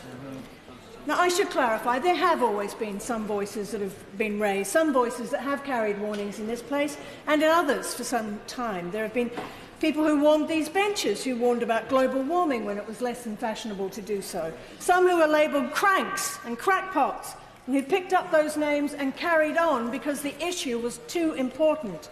Those people have sat on government benches and opposition benches, and most will not now be remembered, and that will be okay by them. I'm very glad the Secretary of State mentioned and paid tribute to Rosanna Cunningham, who is now the Cabinet Secretary for Environment, Climate Change and Land Reform in the Scottish Government. She was one such toiler. She suffered her time here as a member in the 1990s, and she still rants about how hard she found it to get anyone to really listen to what needed done. Not just appear to be listening, not engaging in a listening and engagement exercise, but actually listening. Not that she bears a grudge. Yes. I thank the honourable member for giving way. One of the concrete actions that the government could do to respond to this emergency is to ban fracking throughout the UK. Would the honourable member agree? Well, I mean, as you know, as the honourable gentleman obviously is probably aware of, the Scottish Government has taken significant action on that very issue, and I would very much like to see that taken across the UK as well. There is no place for fracking anywhere, in my opinion. She is, of course, now at the forefront of delivering on an actual programme to deliver on addressing climate change, an environmental policy that takes into account the needs of people and the need to hand on a working planet to future generations. Now, she'll tell you she wants to do more, to deliver more, to solve all of the problems and solve them now, but she knows, as do many who sit in this chamber, that government policy does not pivot so easily, and public attitude changes take time and effort to effect. That means that it needs the extra effort and extra attention that great changes usually need. We have to change the way we live, the way we conduct society, and we have to be aware now that the changes will make life less comfortable. That is just how it is, though, and we should get on with it. Now, this is the one issue that might require us putting away the tools of political point scoring and actually deciding to work together for the survival of the species. We may not agree on the way forward, and we don't have to, but we can do that without losing sight of what it is that we are driving at. Me and the DEFRA Secretary, or Old Swampy as I like to call him, can find ways to work together. Now, I can offer him the benefit of vision that those of us who live in Scotland have of a government working towards some serious and stretching targets to cut greenhouse gas emissions. We can chat about how the Scottish Government has put money into ensuring there are enough charging points for electric vehicles to allow a target of phasing out petrol and diesel vehicles by 2032, about funding electric buses and ultra-low emission vehicles in the public fleet. Yes. Thank you for giving way. And just on that working together, I'm not sure if she's aware, bees apparently we're looking at allowing onshore wind in Scotland, where the Scottish Government has embraced onshore wind, but yet the Scottish Secretary of State has put in writing to the Bees Department his objection to Scotland getting access to onshore wind, and now the departments are refusing to release that correspondence. Is that not disgraceful and the very opposite of working together? I am indeed aware of that particular issue, and I think it's disgraceful. I don't know how the Secretary of State has a leg to stand on in that particular issue. Not standing up for Scotland. It needs ambition. It does need ambition, not personal ambition, but political ambition and the desire to see future generations able to breathe on this planet. We need to challenge an old measure of government success, the measure that says the greatest good a government can do is grow GDP, and start measuring success by how much the government can do to ensure that there is a future, where the sustainability of communities and the environment is a touchstone. Now, yes. Would she just agree with me that for all the glossy words of the Environment Secretary, what's needed is for the government departments to work together? Because she knows that Dalgety Bay in Scotland is still covered in radioactive particles, and the MOD have dithered and delayed on this. Does she agree that needs to be addressed urgently?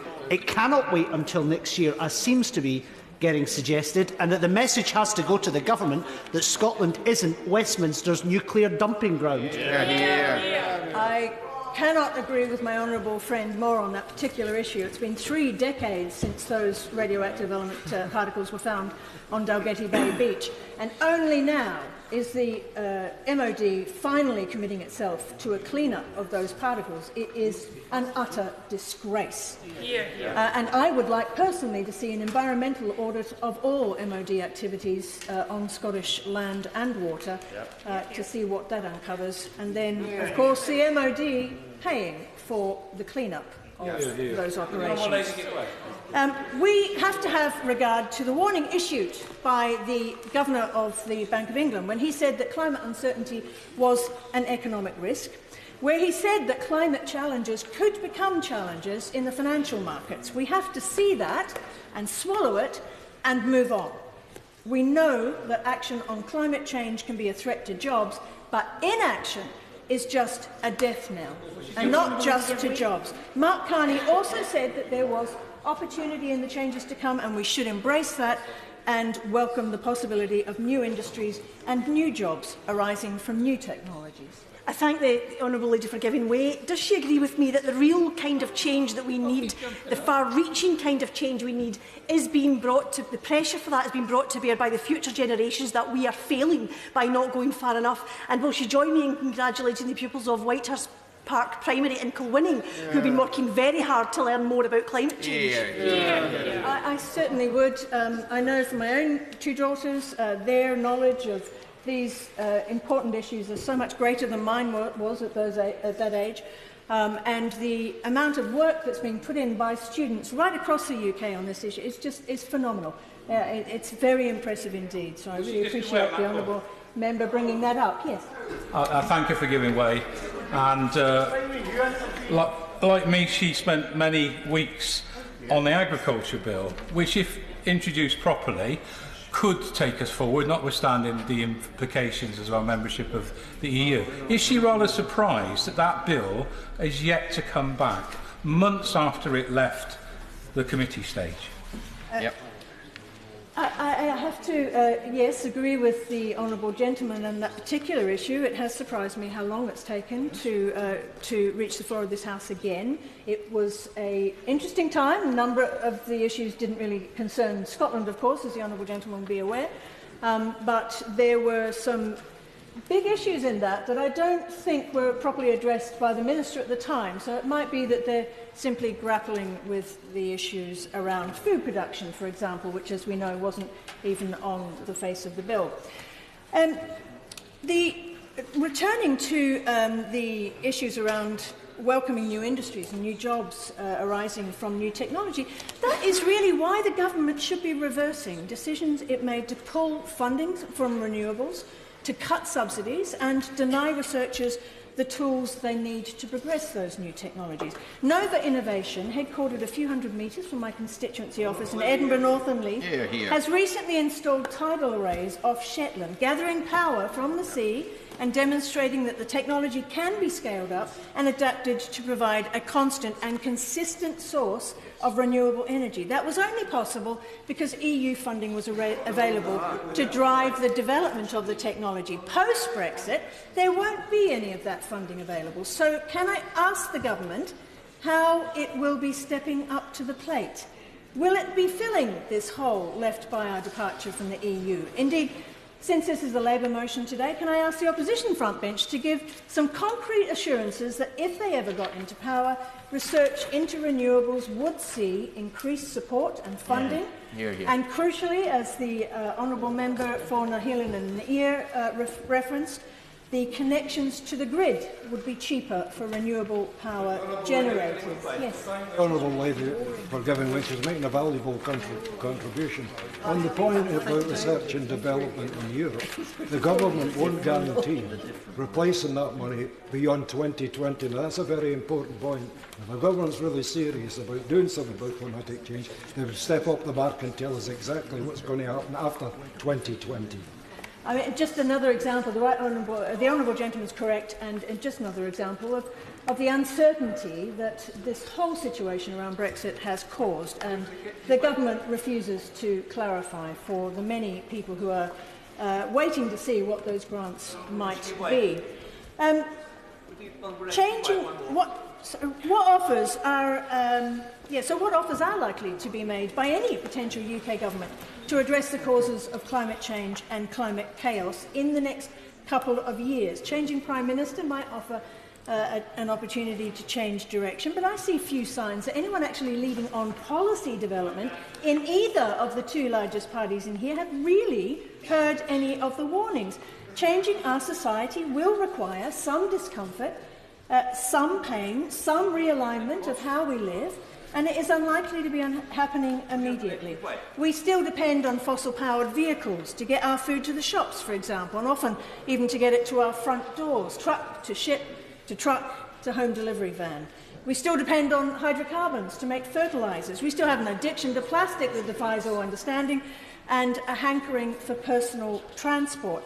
People changing their cotton buds and refusing straws in pub really just isn't enough. The average inhabitant of these islands will join in with efforts to change the way we live, happily or otherwise, but it really needs leadership from government, proper investment in reliable, renewable energy production, investment and subsidies for low-emission public transport, a real push against plastics, an uptick in building standards, as has been mentioned, for insulation, and energy-efficient heating and lighting, and not just for houses. Yes.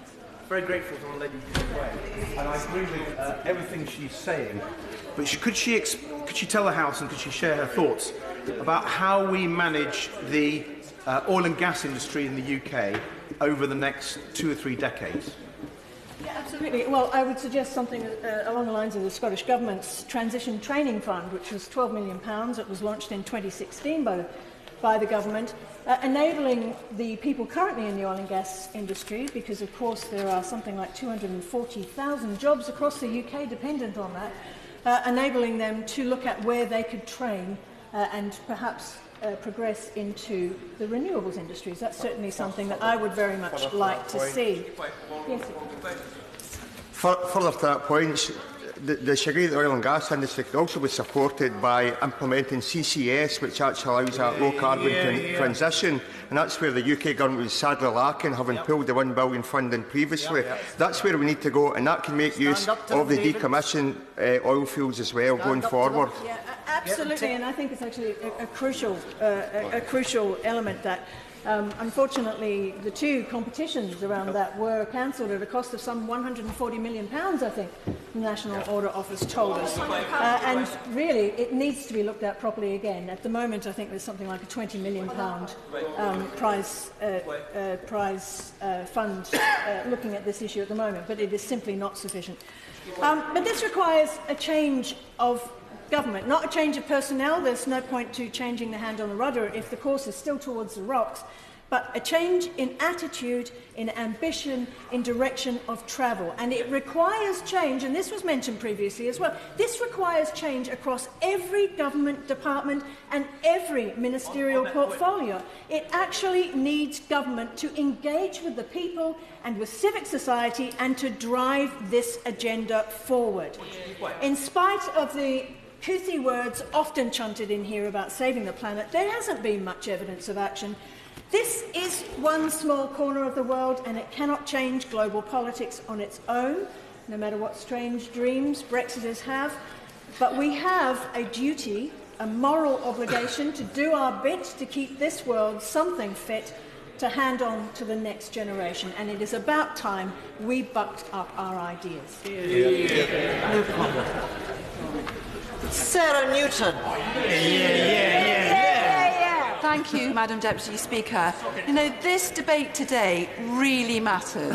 It really matters to the hundreds of thousands of people across our great nation and across the world. This is the mother of all parliaments. Yes. This is the country that did have the first industrial revolution. It is our moral responsibility to come together as a parliament and show that leadership that people across the world expect of us, rightly expect of us. We today should be building on that radical political consensus that was achieved back in 2008, which brought all the parties in this House together, that gave ministers, any minister standing at that dispatch box, legally binding targets to deal with reducing emissions. And I'm confident that this Secretary of State and this government, through the actions that they have demonstrated, will respond positively, enthusiastically and responsibly to the guidance that they are going to receive tomorrow, which will set out why we need to move to net zero carbon by 2050 or sooner. And what we need to do today is to put all these petty political point-scoring ports to one side to recognise what this country has achieved and to share that ambition to do more and faster. Because I know from going around my constituency, like every other member in this House, whether it's school children or members of the WI or the business community, all parts of society that we represent are all asking us to do more. But also they're asking us what more they can do. Yes. Because this will be not only what we do in this place, but it's what the whole of our country is going to do.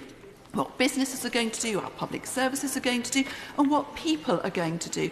And I know that people want to do the right thing, but sometimes people don't know what to do. So I want to make one point today, a simple point, by sharing the great work of Lucy Isaacson and Climate Vision in my constituency. Now, back in 2009, she set up simple 10 pledges. She got 10 local ambassadors in Truro to recruit a whole team of us to take some simple changes in our lives. And over 4 months, we did that. And between us, we saved over 3,000 100,000 tonnes of CO2. Now, this wasn't virtue signalling. This wasn't running out and buying the most expensive new electric vehicle. This were simple things we could all do, like switching our energy provider, which saves money as well as CO2, like eating local in-season produce, walking more often, all sorts of practical things that save us all money, make us all feel better, and actually contribute to our local economy. So I set a challenge to every member of this House today. I know you care very much about this issue. I know many of you are riding bicycles and taking all sorts of action in your community. But go to my website, look up the work of Climate Vision, and take one of those pledges, or all 10 of those pledges. That means today we can all, between us, commit to reducing our own emissions. We are all leaders in our own community, and we can support and encourage everyone who wants to play their part to make a difference. And they can hashtag 10pledgechallenge. So together we can send out a very strong message today that as individual leaders, as policy makers, as members of this mother of all parliaments, we get it and we are stepping up to the greatest challenge that we will face in our lifetimes. Ed Miliband. Thank you very much, Madam Deputy Speaker, and it's a pleasure to follow the Honourable Lady. And if I may say, I think the front bench's loss is the back bench's gain, and this House's gain for her eloquent words on climate change.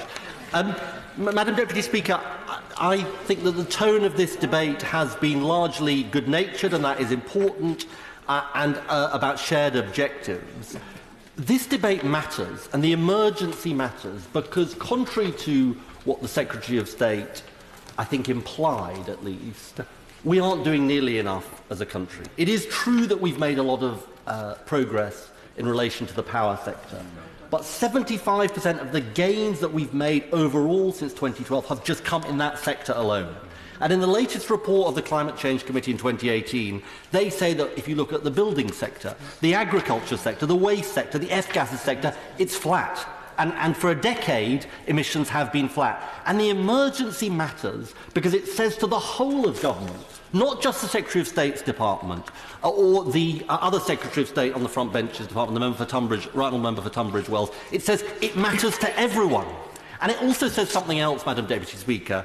It says this isn't just another issue that we have to deal with, alongside all of the other issues that we face. Every issue has to go through climate change and what we do about climate change. It's the whole basis of our politics for the next, well, for generations to come. That's right. And I think that is why, and I hope the Secretary of State or whoever winds up will sort of support this emergency, because I think it will focus, I hope it will focus minds in government. Madam Deputy Speaker, I don't want to speak for long, but I do want to talk about the issue of political persuasion, and in particular how we carry the public with us on this journey. Nice words were said about me, Madam Deputy Speaker, and I'm grateful to both front benches for that. The truth is I feel a sense of guilt. I feel a sense of guilt that I myself haven't done more on this issue. And I didn't do more when I was leader of my party. I talked about the issue, but I didn't do more.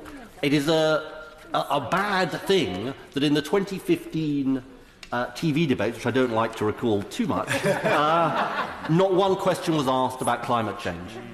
And that tells us something about the fact that it's not just Brexit. That's sort of bad enough in terms of how it sucks the political oxygen out of all the other issues. It's not just Brexit that the reason why this issue hasn't been more salient, or rather it goes in peaks and troughs. And I think the reason for it is that this is the ultimate challenge to politics. Because the decisions we make now will have impacts in generations' time, but less so today. And the electoral cycle, if we're honest about it, and we respond to our voters, is 5 years, or maybe less, not 20, 30, 40 years. I give way to my own friend. Quick intervention, just to say he does not need to apologise, the honourable member, for he did write the emissions trading scheme when he was very much part of the Labour government beforehand.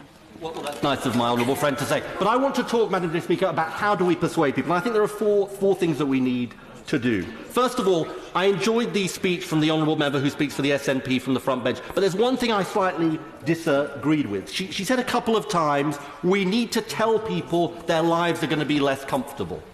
And I slightly feel that saying, I'm here from the Planet Politics to say you're going to have a less comfortable life. Now, and I don't mean this in a trite way, I think it is true that sacrifices are going to have to be made. But I actually think we should promise something else to people, that they will have better lives if we act on climate change. And I don't think that's a false promise. I think that's a genuine promise. And if we think about this idea of the Green New Deal, Madam Deputy Speaker, what is that about? That is about retrofitting every building in this country, house by house, street by street, in a way that we did in the 60s and 70s, where we moved from town gas to natural gas. That is tens of thousands, hundreds of thousands of jobs, including for my constituents and the constituents of every member of this House of Commons. And it's about lower bills for people. If we think about our towns and cities, it's about making them much better for walking and cycling, and indeed electric vehicles, cutting the thousands of deaths from air pollution. So my first and most important point, in a way, is let's tell people not just the kind of gloomy part of this. It's important to talk about the gloomy part, but let's also tell people that they can have better lives as a result. That's what we're in politics to do. Secondly, I want to say something about the role of individuals, because I've sort of come to believe that there is something slightly dangerous in this. Every individual has to do their bit, but including us as politicians. But I think there is something that makes people feel incredibly powerless if we put all of the weight of responsibility on them. Because we're sort of saying to people, we've got this massive problem and your kids are never going to forgive you and you've got to act. Now, let me just give the House one statistic on this. In Norway, last month, 60% of sales of new vehicles were electric. In Britain, it's something like 1.8%. Now, we all love the Norwegians, I'm sure, in this House. But it's not because the Norwegians are intrinsically more green than us. It's because there are a shed load of incentives to go green and buy an electric vehicle in Norway. Madam Deputy Speaker, the point is, this is about system change, not just individual change. And unless we change, and some of this is about not decisions that necessarily individuals are making, it's about what airports we commission, it's how we produce our power and all of that. So individuals must make their contribution, but incentives matter, and we can't place all the burden on individuals. Thirdly, sacrifice. The honourable lady from the SNP's point. We can't deny that there will be sacrifice, there will be things that we can't necessarily do, that we do at the moment, or we have to do less of. I think, why have we failed to make some progress on this? And I think back to my time as leader as well. Because I don't think we or the Green movement as a whole have thought enough about how we distribute the costs of who bears the burden. And the reality is about energy bills, the poor pay a significantly higher proportion of their energy bills, their income in energy bills than the rich. Yeah. And as we think about the £10 billion, I think that the Secretary of State talked about, which goes to support energy companies, I think we've got to think about how that is borne, how those costs are borne through taxation as opposed to energy bills. But unless we do that, people will say, well, hang on, the costs are all falling on me and I can least afford it. And we only need to look at what's happened to President Macron, the protests that he has faced, to realise that we can't just say it's green and therefore it's fair. We have to make sure that the costs are fairly distributed. Fourth and final point, Madam Deputy Speaker, about the international angle to this. The Honourable Member for Uxbridge, I think, wrote recently that, who's not in his place, that we should go and the Extinction Rebellion should go and protest in China, while he sort of seemed to modestly sort of approve of some of their aims. I think that misses the point, Madam Deputy Speaker, because the reality is, as both Secretaries of State know and the House knows, our moral authority comes from our being able to act. And there's no way we persuade China and India to act themselves if we're not leaders in this.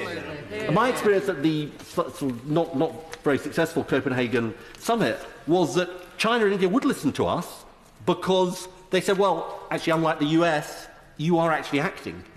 And so I cannot emphasise enough to the House the authority this gives us, our ability to act. And by the way, about the Chinese, they recognise the opportunity here. Yeah. They are installing so much solar power and wind power as well, because they know there is an economic advantage in this for them. So I will give way in a second, but this is particularly crucial in the next 15 or 18 months because of our hope to host COP in 2020, because that is the moment when we've got to update the Paris targets. And we're overshooting in terms of what we need to do, even on the basis of the Paris targets. And unless that conference of the parties takes decisive action, it may well be too late. Right on, don't give way. He's absolutely right on China. It's vital people understand this. The Chinese are moving ahead very fast. He and his colleagues, and indeed the former Foreign Secretary, Lord Hague, were very crucial in making sure the Foreign Office were engaged in climate change diplomacy, persuading the Chinese that the fall in the cost of renewables, particularly solar, made it affordable for them. And the health benefits in terms of reducing air pollution made it really attractive to their population. So the change in the mood in China could be the change in the mood across the world, and we need to learn from China and support them and make those points. I agree with what the former Secretary of State said, absolutely. I will wind up and finish, Madam Deputy Speaker, by saying this. I sort of reflect on this issue of cross-party consensus. I think it's incredibly important what we have in this country, the cross-party consensus that was created, in part thanks to David Cameron's advocacy of this issue in the 2000s.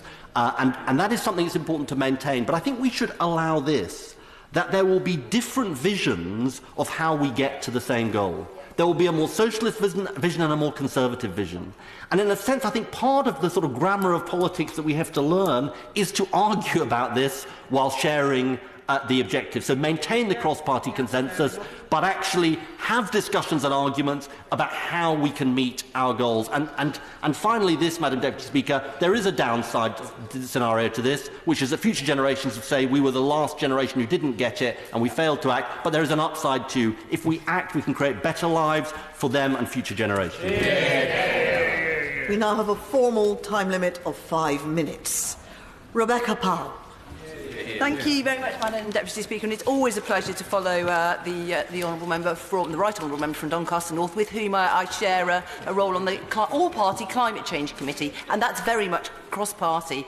And I've got to say, I too share some of his frustration. I was an environmental campaigner all my life, Friends of the Earth, Greenpeace. I was anti-nuclear, actually. I'm not anymore because, of course, that's low carbon. And I vowed that if I ever came to Westminster, I would get involved in this agenda. And guess what? I have, and we are doing things, and I'm deeply frustrated about some of the misinformation peddled about the lack of things we're doing. That's not to say there isn't more to do, because a great many good achievements have been made, as the Secretary of State referred to, with our cutting of our gas emissions by 25%, with our phasing out of coal-fired power stations, with our renewable agenda and all the jobs. That's good work. But without a shadow of a doubt, the degradation of this planet and the situation we've got to with climate change is very severe, and we do need to do more, and we do need to do it quicker. So I'm not going to argue about that. And as I've said in this chamber before, this is definitely bigger than Brexit.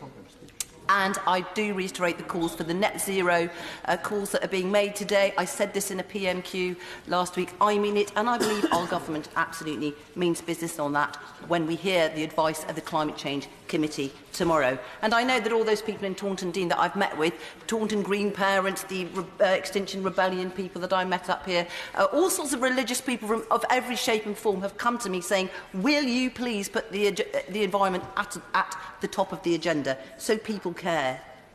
But in order to really radically cut the emissions that we've got to do realistically, setting in place for the 2030 target, indeed, for the 12-year deadline, we do have to have some really big thinking.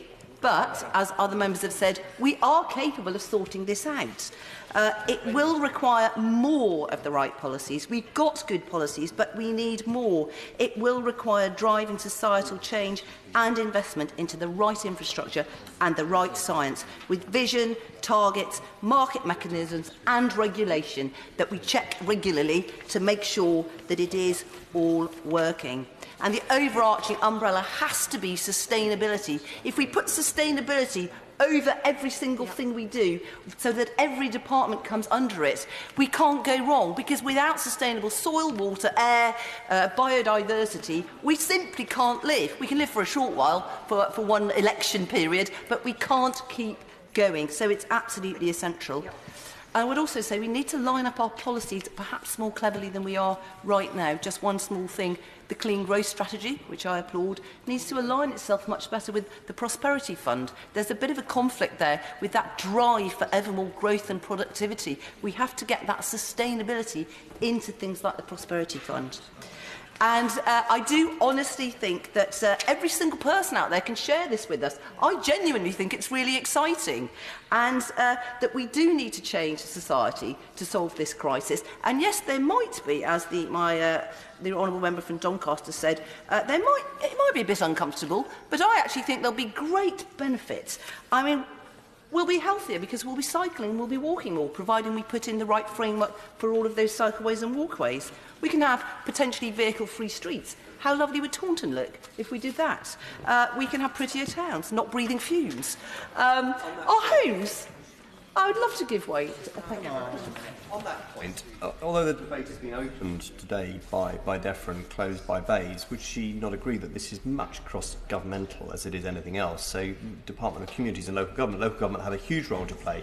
Cycle Winchester on the weekend, there were hundreds of us cycling through Winchester as part of the mass cycle ride, but there is about as much length of dedicated, safe cycleway in the city of Winchester as there is the length of this chamber. So, local government's got a huge role to play to make this change that she talks about in respect of cycling. Thank you so much for raising that. Only yesterday I went to a superb event here, hosted by the member from South West Bedfordshire, on cycling, on that very, very point, and he makes a good point, which we do need to take up lots of the recommendations that came from that event yesterday. And also on that note, yes, the communities and local government are key to this because they drive our developments and our homes. We need to have more eco-friendly, energy-efficient homes, releasing less carbon dioxide to the atmosphere with much more energy-efficient heating systems. And I actually did a 10-minute rule bill on this not very long ago, calling for a better consultation on all of this and to embrace the technologies. And we have to ask ourselves, how are we going to do all this? We've got the clean growth strategy. Science and technology, as I said earlier, will play a really important role in this, but we need to put more capital in, and we actually need to have a plan for raising capital for the investments in all of these future technologies that we need to introduce at pace. I'm just going to talk quickly about the wider environment. We have got such an opportunity to change our land use, the way we use our land and the demands we have from it, the nature capital impact, paying for public services and goods so that we plant more trees, we have better soil management which holds carbon, captures carbon, helps control flooding. All of those things are important, but we have the opportunity, if we can get it right, in the 25-year plan, the Agriculture Bill and the forthcoming Environment Bill. It is a very exciting opportunity, but we have to get it right. I know my time is running out. Transport quickly. I'm just chairman of the electric vehicle group. This is going to be a big and growing and important agenda. And I think the Committee on Climate Change are going to set us even stricter targets on getting rid of diesel and petrol cars. So we have to get that infrastructure in place right now. We have to get the storage sorted out.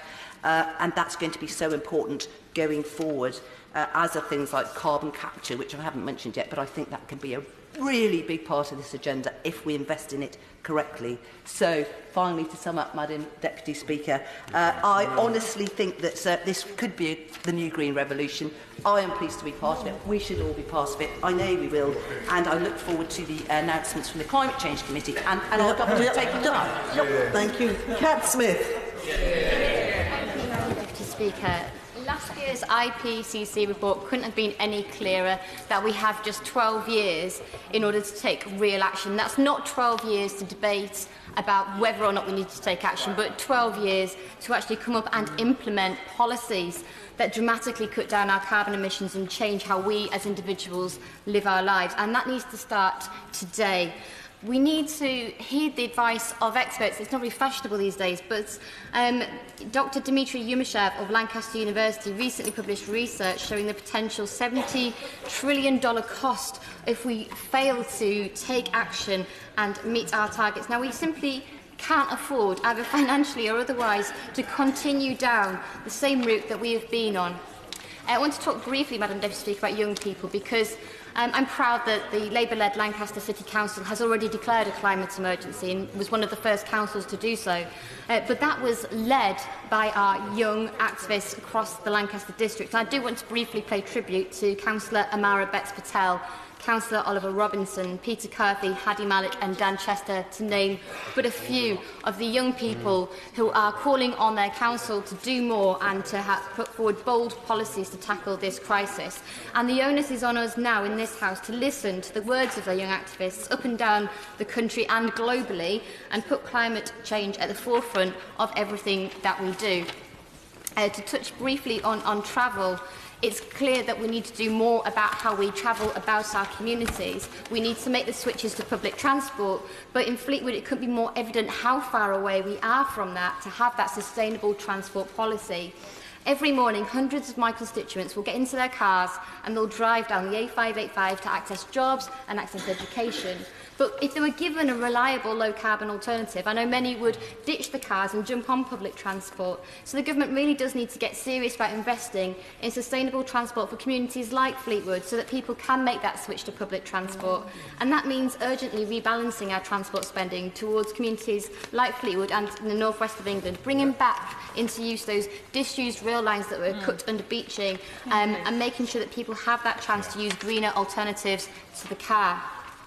Harnessing the power of wind and water, of course, has huge potential to transform Lancashire into a true energy coast. Hydro, wind and solar energy industries have the potential of providing thousands of skilled, highly paid jobs which will transform the employment prospects for our young people whilst providing for our energy needs. And the beginnings of this green economy are already visible in Fleetwood. And I recently visited for Navitas, which is building vertical access wind turbines, and it was set up and run by Fleetwood entrepreneurs Paul Cook and Marcus Stefani. And other Fleetwood entrepreneurs have been pursuing plans to construct a hydro barrage across the River Wyre, which again has huge potential to transform the town. But sadly, this government continues to ignore the potential for this new green economy and perseveres in damaging and unwanted policies, like, for instance, fracking. The people of Lancashire said no to fracking. It is not compatible with meeting our climate change objectives, and it is time this government woke up and called to ban fracking in this country, like the Labour Party has already done. Now, this government needs to lead the charge for a sustainable future, but that doesn't mean that individuals and communities can't take a stand themselves. And I was pleased to support the Extinction Rebellion activists in Lancaster last week. They were demonstrating for a need to change the way we live our lives and standing up for a green future. And part of that future needs to be about making sustainable choices about how we live and also what we eat. Most scientists now agree that if we need to eat significantly less meat in order to tackle climate change, and we need to recognise the real damage that intensively farmed meat is having on the ecosystems of developing nations. I believe that only a Labour government which places the environment at the front and centre of government policy and ushers in this green industrial revolution will succeed in halting the slide to environmental chaos, and future generations will not forgive us if we do not take this opportunity for positive action, and we owe it to our children to seize this opportunity and to vote today to declare a climate emergency. Philip Dunn. Speaker, for being called early and to be able to contribute, albeit briefly, in this debate. I'd like to start by agreeing with the Leader of the Opposition. I think he was right to call for a consensus in tackling climate change, and I also thought it was entirely appropriate that my right honourable friend, the Secretary of State for the Environment, Rural Affairs and Agriculture, showed very clearly that the cross-party support for delivering the UK ambition and global leadership in this area, as well as pointing out how far the UK is delivering on this agenda. I think that we need to introduce some balance into this debate, and I'm pleased that they both did so. And I join others on both sides in suggesting that the efforts for London to host next year's climate change conference should proceed, and I very much hope that it does. I'm a member of the Environmental Audit Committee, and as such I have the opportunity to review both the Committee on Climate Change and activist claims and challenges, as well as holding the government to account in delivery of the Sustainable Development Goals and its climate change priorities. So I have been pleased to be able to support my honourable friend, the member for Cheltenham, in his 10-minute rule bill yesterday, which was very well supported by members on this side. And I think it is absolutely right that the House seeks to commit to net zero emissions by 2050. This in itself will require facing up to many significant challenges, some of which have already been mentioned, I'm sure others will, on land use, on transport, on energy sources, on energy efficiency, on joining up government policies, and on showing international leadership to share the burden across the globe. Taking this further and faster, as some have called for, clearly increases the challenge. And as a farmer, I join the Secretary of State in applauding the NFU for accepting a net zero emissions challenge for agriculture by 2040. This will require very significant changes to land use, as has been graphically highlighted by the Zero Carbon Britain report from the Centre for Alternative Technology. This shows diversifying land use is required across most of what we currently do today. We would need to double the land used for food for us human beings in this country. We would need to dramatically reduce the grassland for livestock. We would need to double the forested area to a quarter of the entire UK. In 1 second I will, we would also have to substantially increase the areas for biomass and renewable energy from the levels today. Very quickly. I'm grateful to him for giving way. He's making a powerful speech. And on reforestation, did he share my enthusiasm for the Secretary of State's remarks today about planting 11 million trees across the country? Is this something that he agrees that we could fire up schools' imagination to do a lot more of, and maybe give them an award for the best primary schools locally to follow through on this agenda of reforestation? I do think that that is well worth doing, and encouraging younger generations to recognise the power that trees have in capturing carbon. But frankly, an 11 million volume of trees goes nowhere near what would be required in order to make the kind of impact necessary to get to net zero. So it's a step in the right direction, but only a single step, in my view. Brexit and leaving the Common Agricultural Policy provides the UK with a unique opportunity to take a lead, as my right honourable friend, the Secretary of State, is doing through the Agriculture Bill, and in developing a new system of support to encourage such change in land use. And while this will not be easy, it is absolutely right that we have this opportunity, and we need to take full advantage of it. We've heard much of the problems and challenges in meeting these targets, but very few solutions offered as yet from contributions in this debate. So I'd just like to highlight two, if I may, to the House. Innovation and maturing technology will create opportunities and solutions, and will also drive down costs. As we've seen, solar costs have declined by 35% in the last 3 years alone. But a balance of technologies will be required, and there will be no simple single solution. There's been considerable focus, and some mention of it earlier from my honourable friend, on the switch to electric vehicles. But this will pose very significant generation challenges. One example provided to me recently suggests that one motorway service station replacing 20 petrol and diesel pumps with 120 electric superchargers, which will be required to fuel the same number of vehicles in an hour, would require a 14.5 megawatt electricity substation to recharge the same number of vehicles, which is equivalent to the electricity required for 32,000 homes. So this is unlikely to be the simple solution that some of us hope for. I'd like, therefore, to make a quick alternative plug for the hydrogen fuel cell generation, which can become cheaper than batteries, as is being pioneered by a small company, River Simple, started in my constituency, and it has one of the other benefits of reducing reliance on cobalt, which is required for batteries, and that in itself is a finite resource. The second solution I'd like to put forward is for changing attitudes and behaviour in an area of real UK global strength, and something that I've taken a particular interest in on the EAC, and that's the role for the UK in leadership of emerging green finance initiatives set out in our committee report last year, embedding sustainability in financial decision-making. Climate risk reporting by companies and pension funds will make clear the financial implications of ignoring climate change and is an opportunity for the UK to show global leadership. Jeff Smith. Thank you very much, Madam Deputy Speaker. It's a pleasure. It's a pleasure to follow the honourable member for Ludlow, and I agree with him that there's an interesting development that we can look at in terms of the hydrogen possibilities of using hydrogen in our fuel networks. I last had the opportunity to speak about this issue in February when we had the first main chamber debate on climate change in 2 years. It was only a short backbench debate on net zero emissions, and it remains disappointing that it's only backbenchers and the Labour Party that are instigating debates on this crucial issue and not the government. I spoke about the devastating changes I'd seen in the Great Barrier Reef in my 2 visits, the first 25 years ago and secondly a couple of years ago. I congratulated the organisers of the Glastonbury Festival for their decision to ban plastic bottles, and in passing I'd encourage other festival organisers to do the same. And I talked about giving up my car to try and rely more on public transport and cycling. So with the limited time available, I'm not going to repeat those remarks, but I'm pleased to support Labour's challenge to the government to declare an environment and climate emergency. It's a declaration to convey the gravity of where we're at with climate change.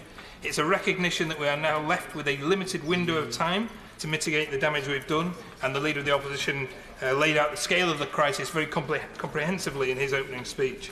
And it's an invitation to other governments to do the same, and no other government has declared a climate emergency, so it would make the UK a world leader, just as the last Labour government led the world in passing the first binding Climate Change Act. And it's a signal to the Extension Rebellion protesters, to the striking school children, and to the young people I speak to in schools in my constituency that we are listening and that we will act with urgency. And it is urgent action that we need. And acting in the context of a climate emergency means we've got to set ambitious goals and achieve them with commitment and motivation. And what's going on in Manchester is a good example of what the action you can take at a local level if you're serious about your green ambitions.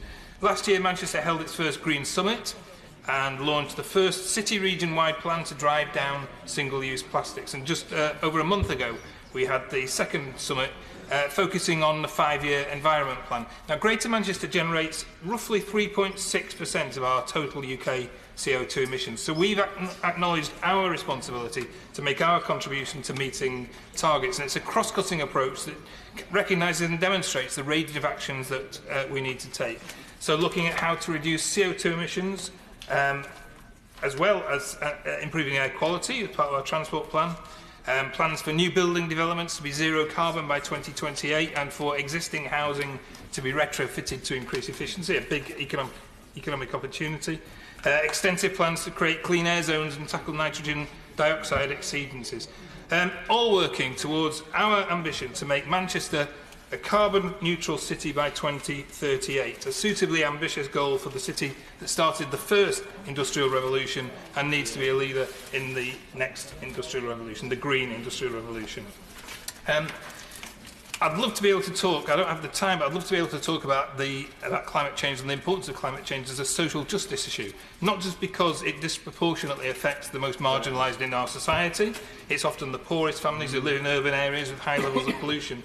But the biggest injustice of all is that the poorer countries that contributed less to global warming are being disproportionately hit by its effects. People living in the global south already having their lives torn apart because of the actions we've done in the past.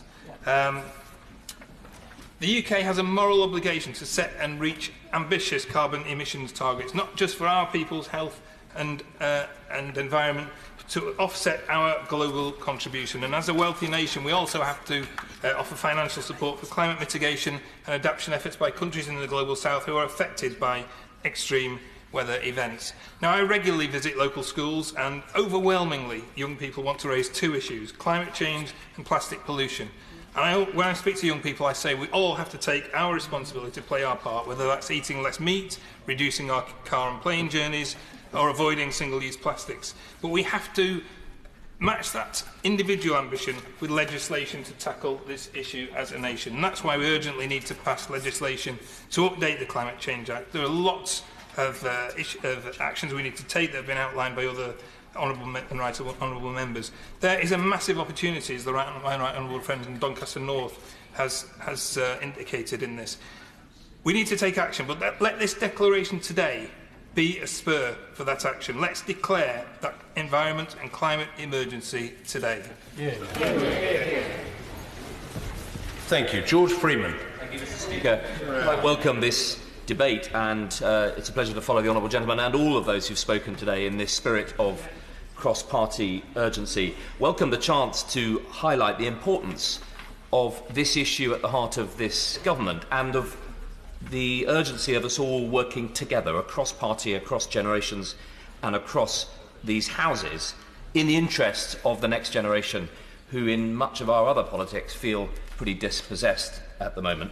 Secondly, to highlight the importance of innovation and science and good business, and to insist that we don't pursue this in a spirit of anti-business, but harnessing the power of the market to help us solve these problems.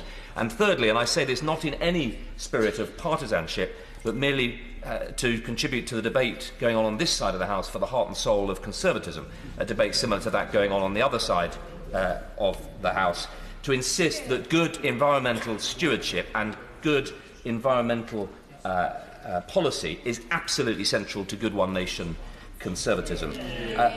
Mr. Speaker, I was lucky enough to have had a career in the field of science and innovation, founding and financing companies with incredibly exciting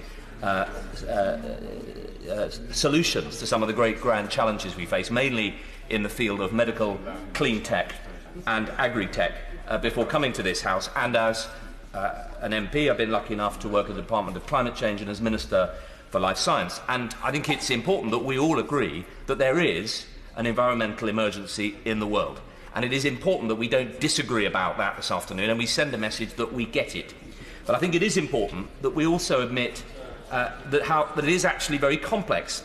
And I would suggest, not least because the great David Attenborough himself put it to me, that we should be rather more worried about biodiversity and the damage to habitats around the world, every bit as much as the impact of climate change and the importance of mitigating climate change. And the truth is, this is a problem that's being driven across the world by massive industrialisation, deforestation, urbanisation, phenomenons which, for those who are seeing their life chances transformed by the agricultural and industrial revolutions that are driving those changes, do not want to see us in the West hold back their prosperity, but to reach out and help them deliver a model of clean, green growth.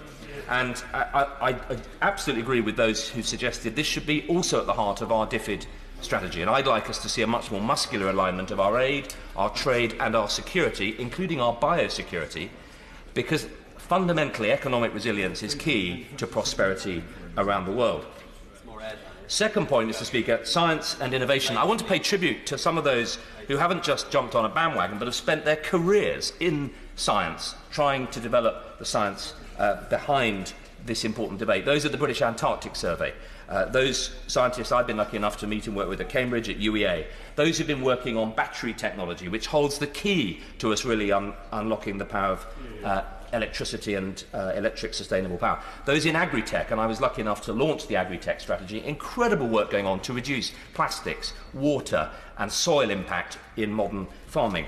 Those in the automotive and aerospace industries. I recently visited Lotus in Norfolk, who've developed a Formula One car powered by biofuel, made by genetically modified bugs breaking down agricultural waste. This is great science, holding great potential for our green economy. And indeed the aerospace industry is embarked at the moment on taking 400 million tonnes of CO2 out of its footprint.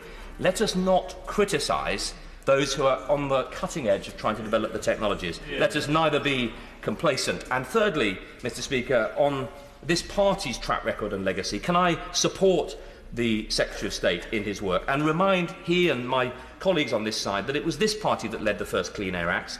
It was this party's leader in Lady Thatcher who first put this challenge on the global agenda of global leaders. It was this party who, through its values of stewardship, conservation, incentives, responsibility, it's this party's belief in prosperity, in giving and taking responsibility, in the mutuality, in harnessing rewards and incentives to use the market to drive an economics of shared values as much as share value. This party does understand how we achieve green growth. And I have to say, at the risk of going all Monty Python on you, Mr. Speaker, what have the Conservatives ever done for the environment? This year, we've reached a high in renewable energy. We're reducing emissions faster than any G20 nation. We've put 92 billion into clean energy and created 400,000 jobs. I don't mean to be complacent for a moment, but let us inspire the next generation by resisting tribal politics, being led by science and being inspired by what innovation can achieve. Maiden speech, Ruth Jones. Thank you, Mr. Speaker. And it is a great honour to be able to make my maiden speech during this debate on climate change. This topic is very close to my heart, and I'm so pleased to see the importance that is being attached to it here in this House. I stand here today as the newest Member of Parliament representing my home constituency of Newport West. I feel very proud and privileged to be able to do this. But of course, as colleagues across this House know, I'm only here because of the sad passing of my honourable predecessor, Paul Flynn.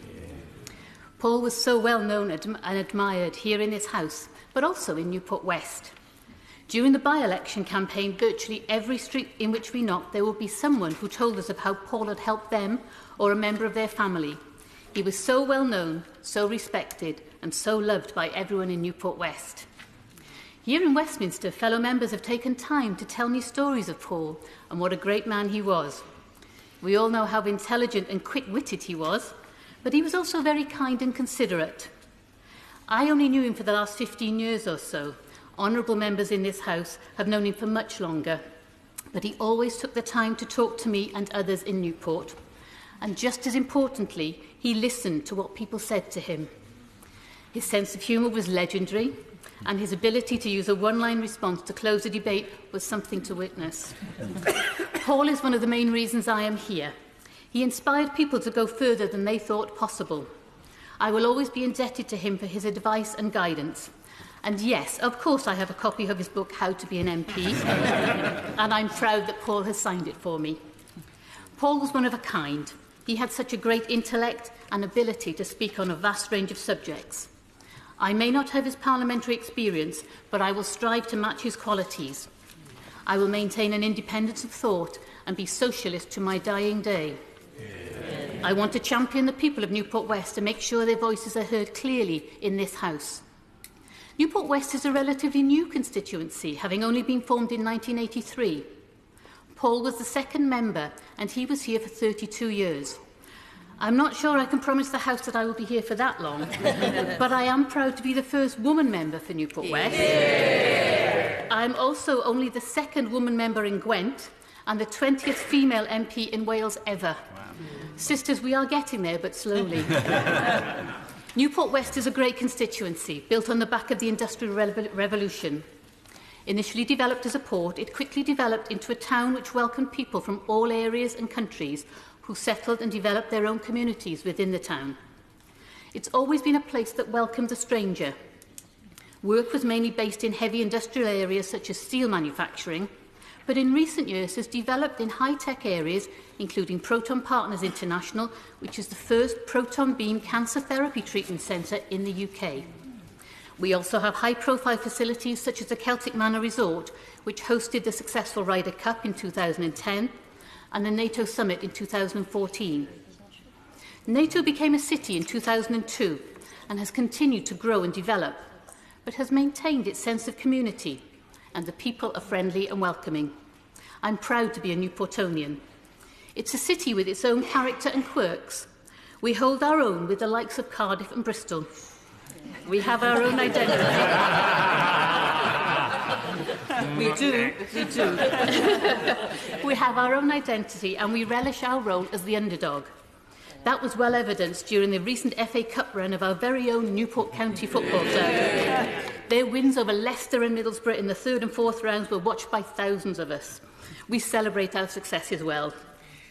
Newport is also the place where the Chartists marched in 1839 to demand democratic rights and were mown down at the bottom of Stow Hill.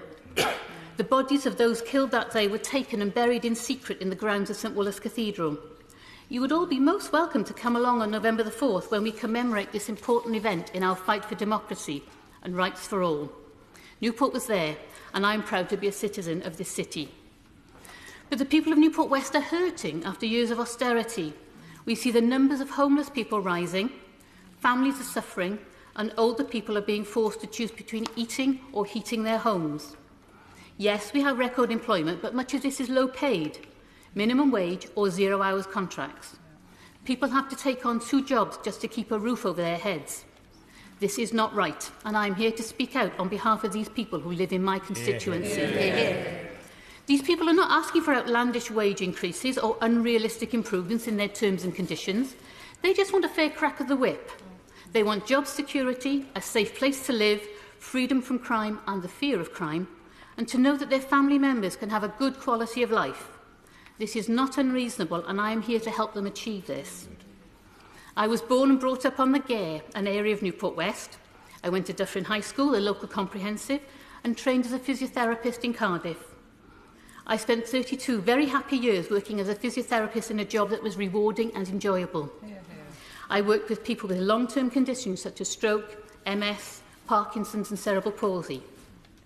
It was a real privilege to be able to work with patients and their families to empower and enable them to reach their maximum potential. But I also had to speak out to make sure that people who were unable to speak for themselves got the care and treatment that they needed. Physiotherapists are good at understanding what people need and speaking out to ensure they get it. I plan to continue to speak out in this way here in this House. So, Mr Speaker, I am here today to thank my predecessor Paul Flynn for his diligent and tiring work for Newport West for 32 years, and to say that I want to pick up his mantle and carry on his good work, speaking up for the people of Newport West and the issues and difficulties they face. With God's grace and the help of colleagues, family and friends, I will do this. Thank you. Many congratulations to the Honourable Lady. We look forward to hearing from her a great deal more in the future. Andrew Selous.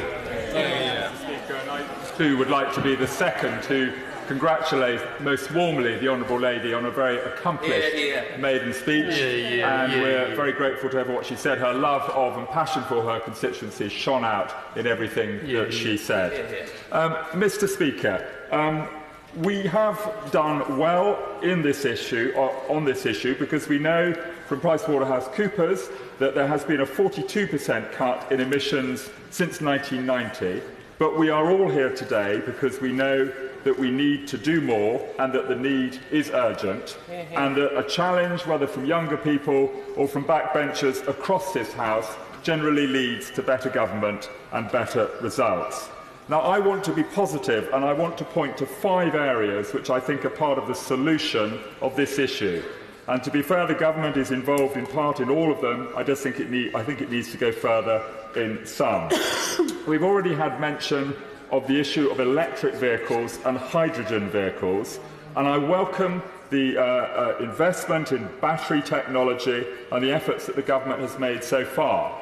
But we have already heard today that Norway is very far ahead of us, and I would also tell the House that last year in China, in the first 11 months of the year, there were 1.03 million new energy vehicles, as they called them, sold there, an increase of 68%. So we can't rest on our laurels in this area. I look forward to when ultra-low emission vehicles become more affordable so more people can buy them. There is one very easy win in this area in terms of transport, which would also deal with issues of air pollution, and that is to take greater action on engine idling, as I note that New York has done recently with proper enforcement powers. Westminster City Council has their Don't Be Idle campaign, and we really could and should do something about that now across the UK. Cycling and walking will also be part of the solution, and I'm proud to be the co-chair of the all-party cycling group within this House. In the UK, roughly 2% of journeys are by bike. In Germany, it's around 10%, and in the Netherlands, around 25%. We can go further, but we need to mainstream cycling funding, and new roads in particular need to be cycle-friendly, and we're not quite there yet. Now, on aviation, unbelievably, electric planes have a future. I must admit, when I first read about this, I did have to check that it wasn't the 1st of April. But EasyJet are looking to bring out a 9-seater prototype this year, and by 2027, they and Ryanair are hoping to fly some commercial routes, some up to distances of 500 kilometres. So aviation can have an electric future as well, certainly within short haul, and that is something we should very much welcome. In terms of our homes, we've heard a lot, importantly, about retrofitting, but why are not all new homes being built as zero-energy bill homes? I was privileged to welcome the British architect Bill Dunster, OBE, to my constituency, who is building these homes now. Not only do they deal with the climate issue, but for our low-income constituents, not to have to pay gas and electricity bills can be absolutely critical in helping them to look after their families. So we need to accelerate that. The technology is there. The Building Research Establishment at Watford proves that, and we should be doing much more on that front. In terms of trees, we've heard about the forests that we are planting. 50 million trees to be planted in the Northern Forest, another 11 million trees being planted by the Department of the Environment. I was probably one of many MPs privileged to send 10 trees to my constituency from the Commonwealth Canopy scheme organised by the Right Honourable Member for Birkenhead, and that is something we can do as well. The subject of this debate today is also on the environment, and we haven't spoken much about that today, and particularly about our wildlife. Now, I'm privileged to live in a constituency where I go home in the evenings, I see deer, muntjac, fox, rabbit, pheasant, partridge, woodpeckers, goldfinches, nuthatches, and many other wonderful forms of wildlife. We need to make sure that they can exist as well. My constituency also hosts the Duke of Burgundy and the Chalk Hill butterfly, and butterflies are some of the creatures most in danger from climate change. Only very small increases in climate can cause them difficulties. So in summary, Mr. Speaker, I want a future that is green, that is profitable, and where we help our poorer constituents to adapt to the future. Holly Lynch. Thank you very much, Madam Deputy Speaker. And on behalf of our benchers, can I just take a minute to pay tribute to my new colleague? I have the unenviable task of following what was a truly beautiful maiden speech, and just to say how much I'm looking forward to working alongside her in the months and years to come. And like her, I wanted to speak about my constituency today. I represent one of two constituencies which make up Calderdale, and nowhere do we feel extreme weather more acutely than in Calderdale. The Calder Valley and Halifax constituencies experienced fairly catastrophic flooding in the 2015 Boxing Day floods, which affected 2,720 residential properties and 1,650 businesses. And we were very lucky in March of this year to have not sustained more damage following a period of exceptionally heavy rainfall, which pushed flood defences to the limit. One of the most serious and immediate consequences of climate change are more frequent and extreme weather events, and this is a very real and terrifying prospect for us locally. One element of the response to such dangers worthy of mention has been the work of Calderdale's Slow the Flow volunteers, whose natural flood management work up and down the Calder Valley took the force out of the rainwater as it made its way down our steep slopes and made a significant difference during the periods of greatest intensity during the March near-miss rains. Natural flood management not only contributes to a degree of protection from excess water, but does so through greater and more responsible stewardship of our natural environment. I'm pleased to say that the Labour-run Calderdale Council is already ahead of the game on climate change, having declared a climate emergency in January in response to the warning from the UN's panel on climate change that there are just 12 years left to limit global warming. Calderdale Council has succeeded in cutting its own CO2 emissions by 35% and the boroughs by 26%. Although Calderdale is on track to reduce carbon dioxide emissions by 40% by 2020, we know that this is not enough. Further action will be needed if we are to deliver the sort of reductions which are necessary to keep global temperature rises below 1.5 degrees C. There are another 2 pressures in particular across Calderdale which bring this global challenge to our doorsteps. The first, like in so many other parts of the country, is air quality. We have 7 designated air quality management areas in Calderdale where monitoring indicates an exceedance of the annual mean objective for nitrogen dioxide. The most recent figures from Public Health England show that deaths from respiratory conditions are significantly higher in Calderdale compared with the national average. And whilst there are a number of reasons for that, poor air quality is a significant factor. I'm pleased to say that Calderdale has responded with a comprehensive air action plan, with a view to declaring Sawbury Bridge one of our worst affected areas a low emissions neighbourhood. The plan prioritises the promotion of ultra-low emissions vehicles and public transport, alongside walking and cycling, as well as promoting the clean-up of public transport fleets. Calderdale Council is also currently defending its decision to reject an application to build an incinerator in the area at public inquiry, and in the interest of air quality, I have made my views on this issue very clear.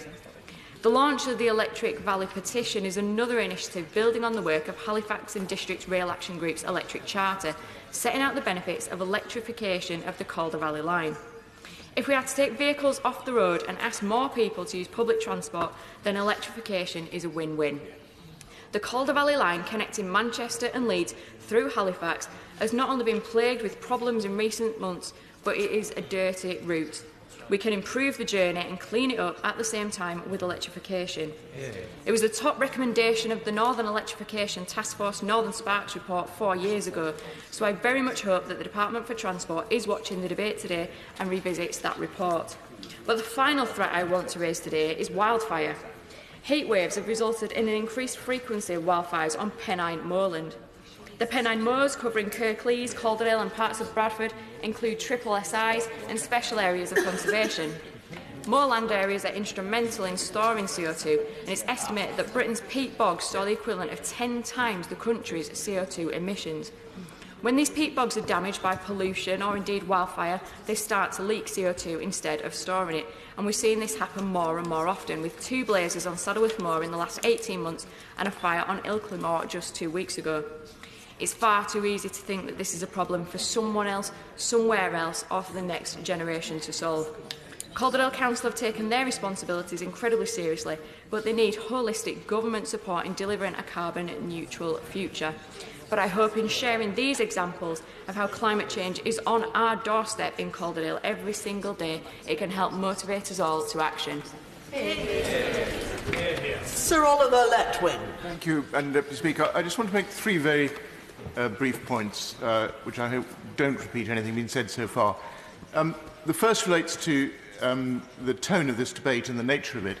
I think it's enormously to be welcomed that we see once again that there is a consensus across the House of Commons in favour of taking this issue with real seriousness. I recall the time when I first went to see the brother of the former leader of the Labour Party when he was then Environment Secretary, and I put to him that the Conservative Party, whose policy review I was then running, was prepared to move forward on a climate change bill. And he said to me, rather memorably, that he couldn't see any way to prevent a consensus breaking out. That consensus did then break out, and that Climate Change Act has actually protected the whole political class from what would otherwise, I think, have been a very great tendency of one party to score points off the other in relation to each particular measure, which is in itself potentially unpopular. As long as we can keep that consensus, then I agree with the former Secretary of State for Energy and former leader of the Labour Party that we can disagree from time to time about the means by which we achieve things and still move forwards very satisfactorily. The second point I want to make relates to the comments made both by him and by the other former Energy Secretary who has spoken. It is system change within the UK that is required, and it's only through system change that mass effects can be achieved.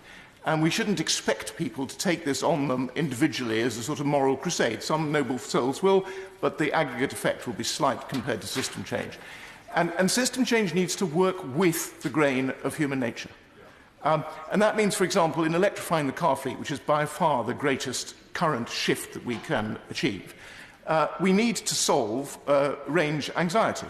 Because the reason people don't buy electric cars, even those who can afford them and for whom it would in fact be a net saving, is that they're worried about the duration over which they'll be able to travel.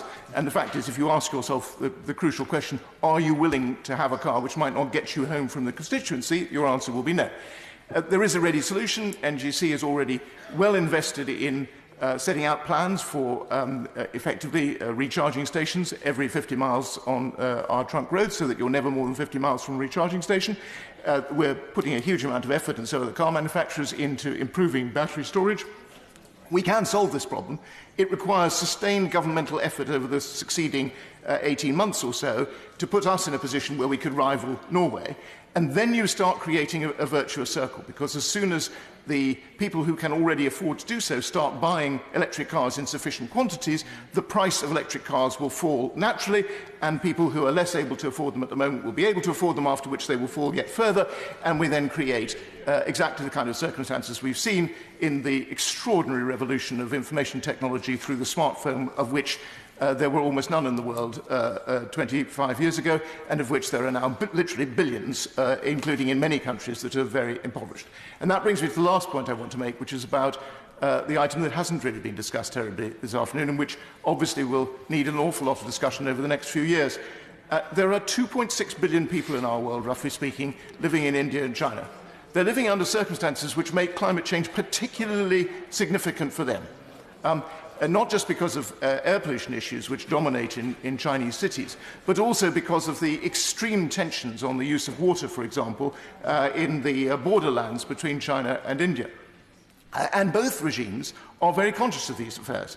They're also conscious of the need to lift those 2.6 billion people, in the case of China, out of middle-income status and into being rich, or what they call moderately prosperous, and in the case of India, to lift literally hundreds of millions of people still in abject poverty up to the condition of middle income, as well as advancing the interests of those who are already enjoying middle incomes. And that requires a huge amount of additional activity and energy. And there's no way anybody preaching from this House or anywhere else in the world is going to tell those countries that they don't have a right to lift their populations into that kind of prosperity. And therefore, we in the West have a solemn duty to spend our time trying to work out how we can make it easier and cheaper for them to achieve that goal and to work with them to do it. And that requires a substantial realignment, not just of climate change policy, but of our entire Western foreign policy, which is, of course, too large a subject for me to dilate on at present. But I do hope that if we're going to take this forward, we take it forward with the seriousness that's required in our Foreign Office and across the Western world's Foreign Office establishments, and not just in our departments concerned with our own domestic affairs. Preet Kaur-Gill. Thank you, Madam Deputy Speaker. Climate change is damaging the lives of people in the UK and abroad. And we see the impact through the two recent cyclones which have struck Mozambique. A country which usually only expects one major storm every 10 years has had two in 2 months, with the latest cyclone Kenneth, the strongest cyclone to ever hit Africa.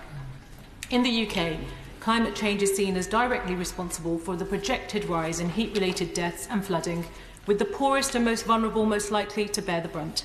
It is a tragedy that those least responsible for climate change suffer the most, and we need to act to prevent a global climate disaster, yet this government is not doing enough. On emissions, the government like to smugly talk about what a good job they have done, but the Committee on Climate Change warned last year that the UK will not meet the emission reduction targets laid out in the UK's Clean Growth Strategy for the 4th and 5th 5-year carbon budgets. On biodiversity too, the government are falling short with only 5 of the 19 targets in the strategic plan for biodiversity set to be achieved. And the government's commitment to fighting climate change is also enshrined in the Sustainable Development Goals. Yet according to UK SSD, we are underperforming on 72% of the targets that are relevant to the UK, many of which are relevant to climate change. Take target 11.6, about reducing the adverse per capita environmental impact of cities, including air pollution. UK 100 found that 17.9 million NHS patients in England are registered at a GP practice in an area that exceeds the WHO annual limit for PM 2.5 air pollution. The national government clearly don't care enough about climate change, but thankfully some of our local elected officials do. Bristol and Liverpool have pledged support for the Sustainable Development Goals. Birmingham approved a motion on the Sustainable Development Goals in November last year, and 59 councils, more than a third Labour-run, have declared a climate emergency. And whilst these are great initiatives, our local government needs more support from central government. They need resources to invest in better, greener infrastructure, to encourage and support more people to cycle and walk safely, and to promote renewables. I thank my honourable friend for making an excellent speech and raising the issue of what cities and governments around the UK are doing, but you also join me in congratulating the Welsh Government for declaring a climate emergency, and cities like Cardiff, my own, that are doing so much work on sustainable transport, led by Councillor Hugh Thomas. I'm delighted to congratulate the Welsh Government on doing that, and I thank my honourable friend for his intervention. Onshore wind, Britain's cheapest form of energy, has been blocked by this government, and according to CERA, the reintroduction of onshore wind would cut another £1.6 billion off the collective electricity bill. And rather than act, the government has chosen to block onshore wind. Sir David Attenborough has said climate change is humanity's greatest threat in thousands of years, but this government keeps signing up to things that it fails to deliver. I call on all benches to back Labour's motion and take the necessary action to address this threat nationally and internationally, to protect the planet and the climate for all future generations. Thank you. David Ducat. Thank you, Madam Deputy Speaker. I read somewhere, I think earlier this week, that climate change is firmly back on the political agenda. But of course, for decades now, including under previous governments, and tributes have already been made to the Right Honourable Member for Doncaster, who is no longer in his place, and the Right Honourable Member for Kingston and Surbiton, who must have just left in the last few seconds. It's truly a cross-party sense of urgency, and I'll come back to that word a little bit later. The task of decarbonising our economy is one that is necessary, and one that, if we do go about it the right way, which I believe this government is, we will build a better, more secure future for generations to come. But like I said, the wording of this motion I have a slight problem with. I do recognise the need for urgency on this matter, and I do prefer the word urgency to emergency. Coming as I do from 25 years in the oil and gas industry, again, in all my time in the oil and gas industry, climate change and CO2 emissions in particular were front and centre of how the oil industry operated. But the word emergency in that industry, as people can imagine, has a whole different meaning. It means drop everything, do something now. Now, it's the dropping everything part of that expression I have a problem with. The future of our environment is, as many have said, too important for party political point scoring. It's time for deeds, not words, and it's deeds that this UK government is delivering. Those saying that the government is doing nothing could not be more wrong, because in fact we are leading the world in decarbonisation. I'm not going to list the very many ways in which we do that, due partly because of time constraints, but also many others have on this side of the House. But between 2010 and 2018, greenhouse gas emissions fell by 25%. CO2 emissions have fallen 6 years in a row, the longest run of reductions on record, and last year our CO2 emissions fell to the level they were 130 years ago. And we're achieving this without compromising on economic growth and defying the naysayers who argue that we have to choose between prosperity and the planet. The debate on decarbonising our economy as effectively as possible is a serious one, and it merits serious discussion, not grandstanding gestures like suddenly declaring an emergency. We should be working constructively with the UK government to build on its achievements. I hope, therefore, that the UK government will take into consideration 3 landmark publications from this week and recent weeks. One of those, of course, as others have mentioned, is the Committee on Climate Change's report due out tomorrow, from which I very much look forward to reading. The other 2 are recent reports from the Scottish Affairs Committee, of which I am a member, and its recent report on the future of Scottish oil and gas industry, as well as last week's Bayes Committee's report on carbon capture, uses and storage. CCUS technology is going to be a necessary part of any serious plan to decarbonise our economy. The St Fergus gas plant in my constituency of Banffymuchan, connected by an existing pipeline to the industrial complex at Grangemouth, is also known as the Scottish cluster, one of 5 clusters currently being considered for investment by the government as to be operational by the mid-2020s. And in North East Scotland, we have the expertise, we have the infrastructure in old North Sea oil and gas wells and pipelines to take advantage of. I know the UK Government is committed to CCUS and the development of at least 2 cluster sites. But I do agree with what members on all sides of the House have said. There is space for more ambition. And today I'm calling on the UK Government to commit to developing it, or at least consider the development of at least 3 CCUS clusters to be operational by the mid-2020s, including, of course, the one in North East Scotland. The necessary investment will be outweighed many times over by the economic benefits of being a world leader in CCUS technology, in allowing heavy industry to continue in a low-carbon economy and fighting climate change, as well as being able to export that expertise around the world, an expertise that will be much sought after in the years to come. So this is how we deal with climate change. This is how we decarbonise our economy, not by shouting about an emergency, but by building on real action on CCUS and other projects that this UK Government is already implementing.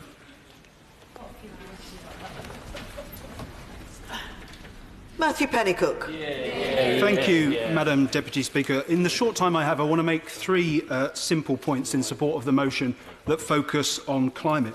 The first is a simple one, and it's this. It is essential, I think, that this House formally declares an environment and climate emergency. Now, I listened to the Environment Secretary, and I don't believe he formally committed the government to doing so. But he did recognise the situation that we face is an emergency. And that is in contrast, I have to say, to what the Minister for Energy and Clean Growth said last week. And I quote what she said, because it struck me at the time. I don't see the point of saying anything, she said, unless we take action. I don't think she could be more wrong, Madam Deputy Speaker, because language matters. Of course, deeds must follow words, but the manner in which we define problems shapes, in turn, our conceptions not only of the range of possible solutions to them, but what is necessary. We have to, I think, stop talking about climate change as if it were some benign force and start talking about what we are really confronting, an ongoing and accelerating crisis from which no one will escape and that will have profound and potentially existential consequences for everything every one of us holds dear. And that is why, at least to my mind, a degree of alarmism is entirely justified, and arguably a reason why I think the Extinction Rebellion movement has struck a chord. As long as that fear acts as a clarion call to act rather than merely prevents a sense of hopelessness. Complacency remains the greatest barrier to the response that's required, and we must therefore do everything we can possibly to bring home to the public both the nature of the threat we face and to build consensus for the kind of disruptive change that will inevitably have to take place as we respond to it. The second point is that the unique situation we find ourselves in demands a far more vigorous response than the government have provided to date, and it demands that it begin now. There is no doubting that there's cause for pride in the UK's record when it comes to climate action, but it's also undeniably the case that the reductions achieved over recent years are largely the result of having picked the low-hanging fruit, that our annual rate of emissions reduction is slowing, and that we are not on track to meet our binding emissions targets. Where then is the commitment from the government to bold policies of the kind that would drive deep decarbonisation across the whole of our economy and get us back on track? Given everything we know, the fact that the Paris pledges will still amount to 2.7 degrees of warming, that we're not on track for those pledges, our collective response cannot simply be business as usual. So legislating for net zero emissions by 2050 should be the absolute minimum we are aiming for, and it should spur a far more ambitious policy agenda. The third and final point is this. In my view, the institutions of government, as they are currently organised, are simply not set up for the scale and pace of the transition that is required to avert catastrophic climate breakdown. The abolition of DEC 3 years ago was a serious mistake, but it was also emblematic of a more deep-seated failure on the part of the government to accord emissions reduction the status it requires. When I was a member of the DEC Select Committee, I remember repeatedly pressing the then Secretary of State on the inadequacies of the Clean Growth Interministerial Group, but at least at that time a body of that kind existed. It doesn't now.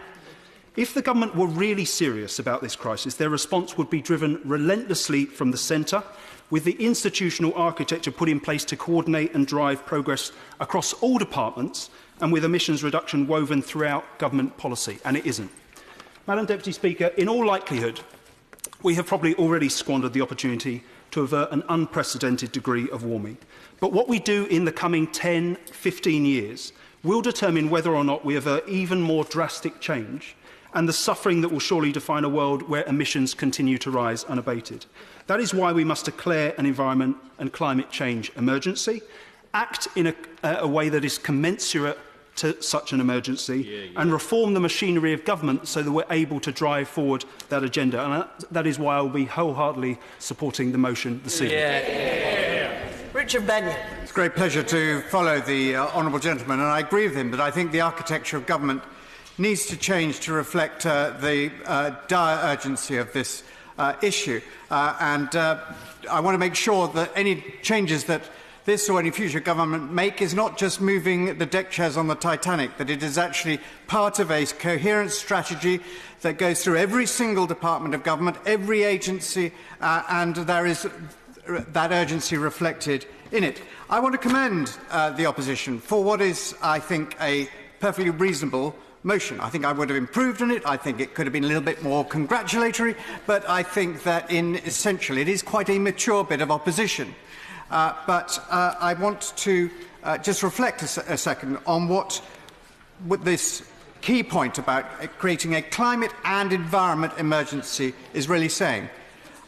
As far as I'm concerned, of course we have an emergency. I 7 years ago attended the Pacific Islands Forum representing Her Majesty's government, and there I met the leaders of island states who are buying leaseholds on other islands because theirs are practically uninhabitable.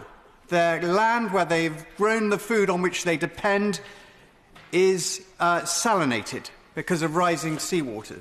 And there are a whole host of other reasons why they certainly look you in the face and say, we have now a climate emergency. The IPCC has given us 12 years. That in climate science, that's a heartbeat. And we have to get this right. The ice shelves are melting 10 times the predicted rate last year. 39 million acres of tropical and rainforest were lost. And it is predicted that 1/3 of the species we have on this planet now will be lost by 2050 unless we do something. The crucial questions are, is the UK doing its bit? And I think it's sterilised the debate if people on that side of the House just attack us. I'm looking forward to some generous comments from the Honourable Lady Member for Brighton, no doubt, in the balanced nature of debate. Well, I'm sure applaud the government for what it has done to be a world leader. But in the end, let's talk about more important things about where we're going in the future. And I want to reflect on the very good speech by my right honourable friend, the member for Dorset West, and the also really inspirational words from the right honourable gentleman, the member for Doncaster North. Can Parliament reflect the nation's concerns? Can it raise its game to talk about this in a way that just doesn't make people out there turn a tin ear to our deliberations? Can it do that? It can, of course, by welcoming the fact that this is there is a fair degree of cross-party consensus on this, and I entirely recognise the point made by the right honourable gentleman that there will be a socialist tinge to this, there will be a free market tinge to it over here, but essentially we all want the same outcome, and we all accept the science. Unfortunately, that's not the case in the United States. It is an entirely polarising issue there, and for goodness sake, let's be glad that it's not that way here. But I think we've got to be honest with our constituents as well. When young people come to my door and say we need to be at net zero by 2025, I mean, wouldn't we all like that? But let's just explain to them, let's have the data about what that would actually require.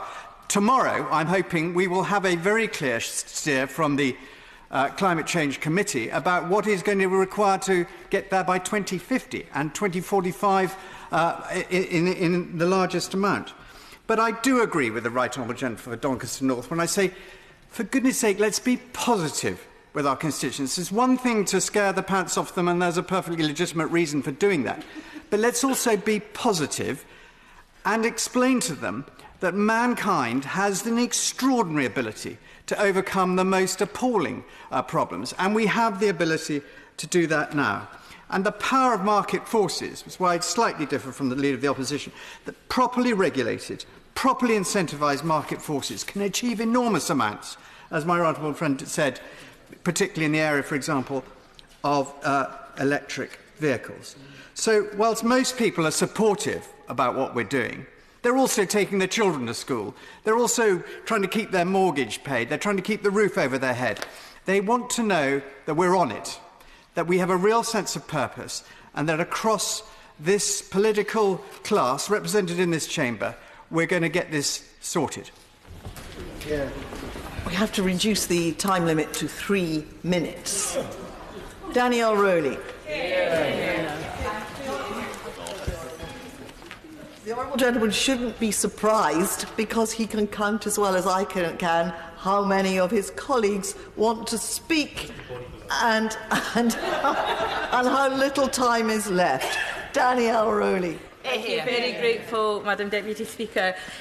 In just February, I asked the Minister for Energy and Clean Growth if she really believed that the government were doing enough on climate change, and her answer, and I quote, "I'm very pleased to assure the Honourable Lady that we're not only doing enough, but we're leading the developed world." But clearly, after pressure from young people striking, from protests that have taken place since then, the government have been forced to change their language on this, and they now admit that much more needs to be done, which is very welcome, and the Secretary of State recognised that in his opening remarks. But in spite of this rhetoric, the government have failed to take the necessary action that we've needed to see on climate change. There are many things that I could mention, Madam Deputy Speaker, but we're very short on time. But I can't support anything that would be putting green jobs at risk. Urgent action is needed now, and this action must be bold and it must be transformative and job-centred. We need change driven by the government, including to transform our economy. Our current economic system threatens the foundations which human well-being depends upon. Building a sustainable economy needs a fundamental rethink of the way that we run and measure its success, so that GDP, which takes no account of environmental impact or human well-being, is no longer the only benchmark. We need to adapt how we produce goods and services to reflect natural constraints. As the party of workers, Labour is unequivocal that required shift to a net zero emissions economy must be fair for communities and for workers. What we need is nothing short of a green industrial revolution, something that will allow us to develop jobs and investment opportunities across the UK, such as the 50,000 well-paid unionised jobs we would create in Scotland. It's clear that for our young people and campaigners, the demand for change is not about business as usual, bold words but bland action, tinkering around the edges. They're explicit that this is about making sure actions are transformational, addressing the systemic drivers of environmental degradation and climate change, and Labour is committed to doing this. My constituents in Midlothian are extremely concerned not only about climate change but about an environmental crisis. Scotland's rivers, including my own local River Esk, for example, are being frequently polluted, and it's awful to see.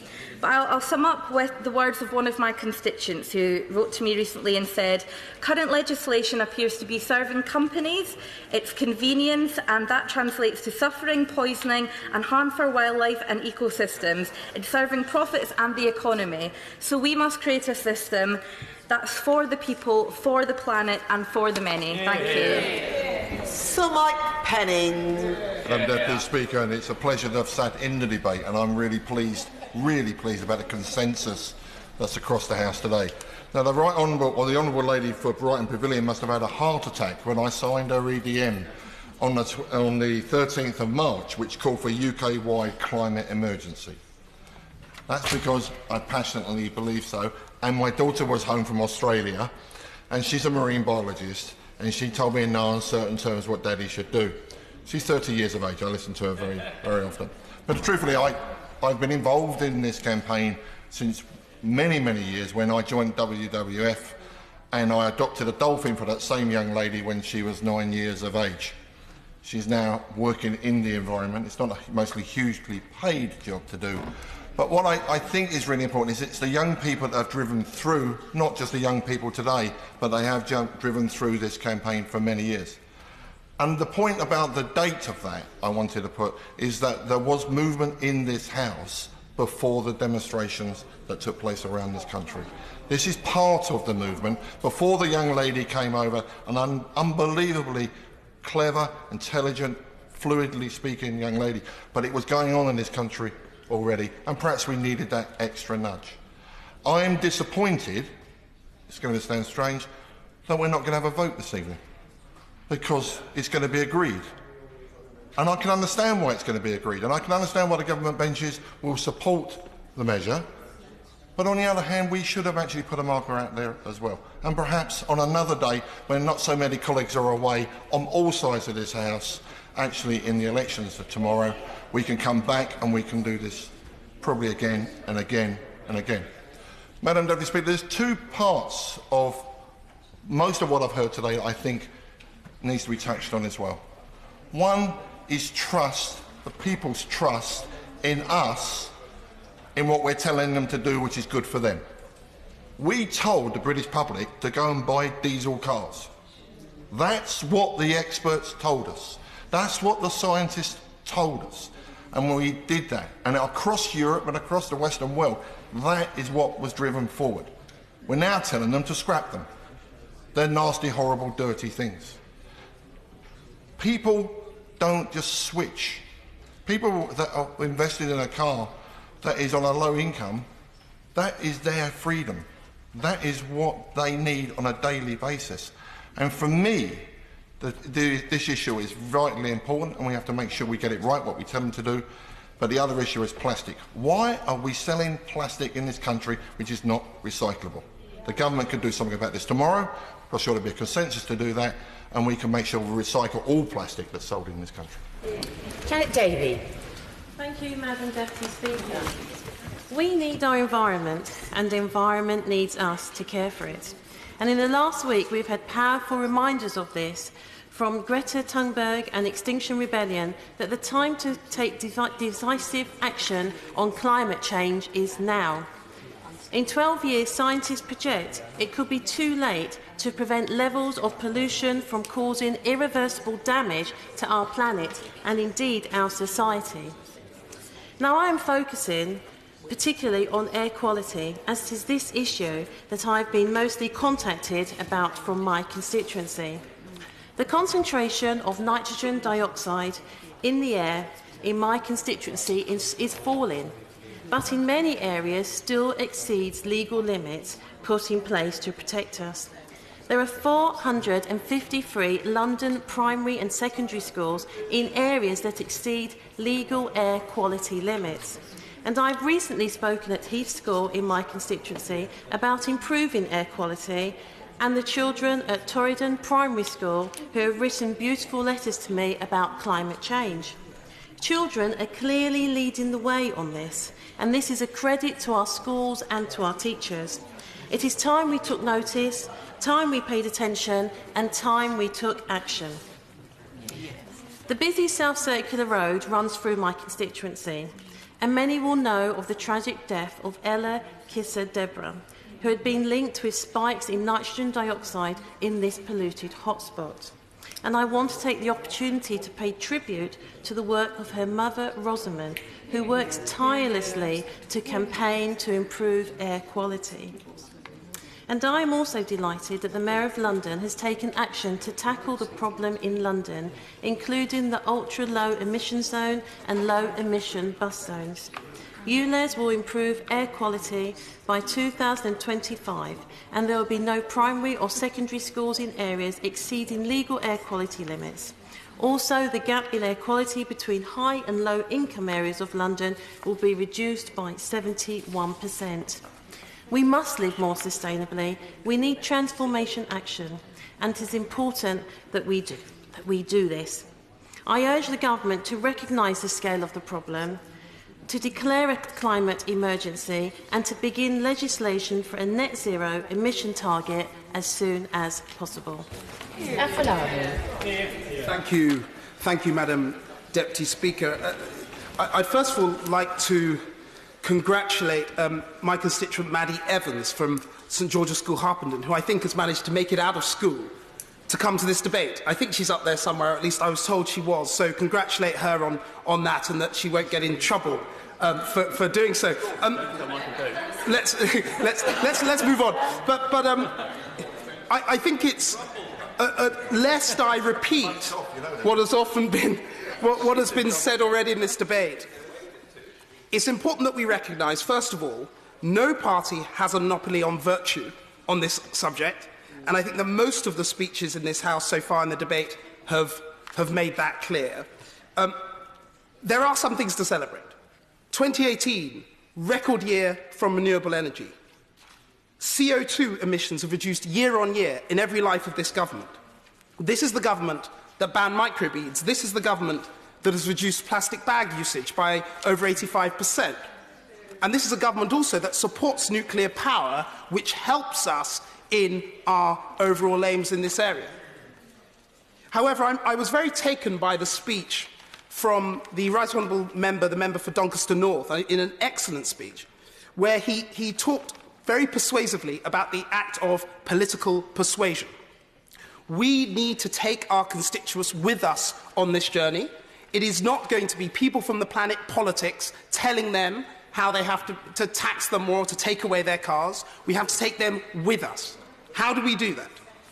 We need to show them that their lives can be better and richer. And I say richer both in a social sense, but also in an economic sense, from making the changes towards decarbonising our economy. How do we do that?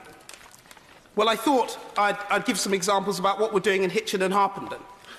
We're installing many more electric car charging points. We are improving our cycle routes, like the Nicky line in the village of Redbourne, moving from Redbourne to Harpenden, which not only reduces car usage, but also makes people fitter and happier cycling. We are protecting our chalk streams, like the River Mimran.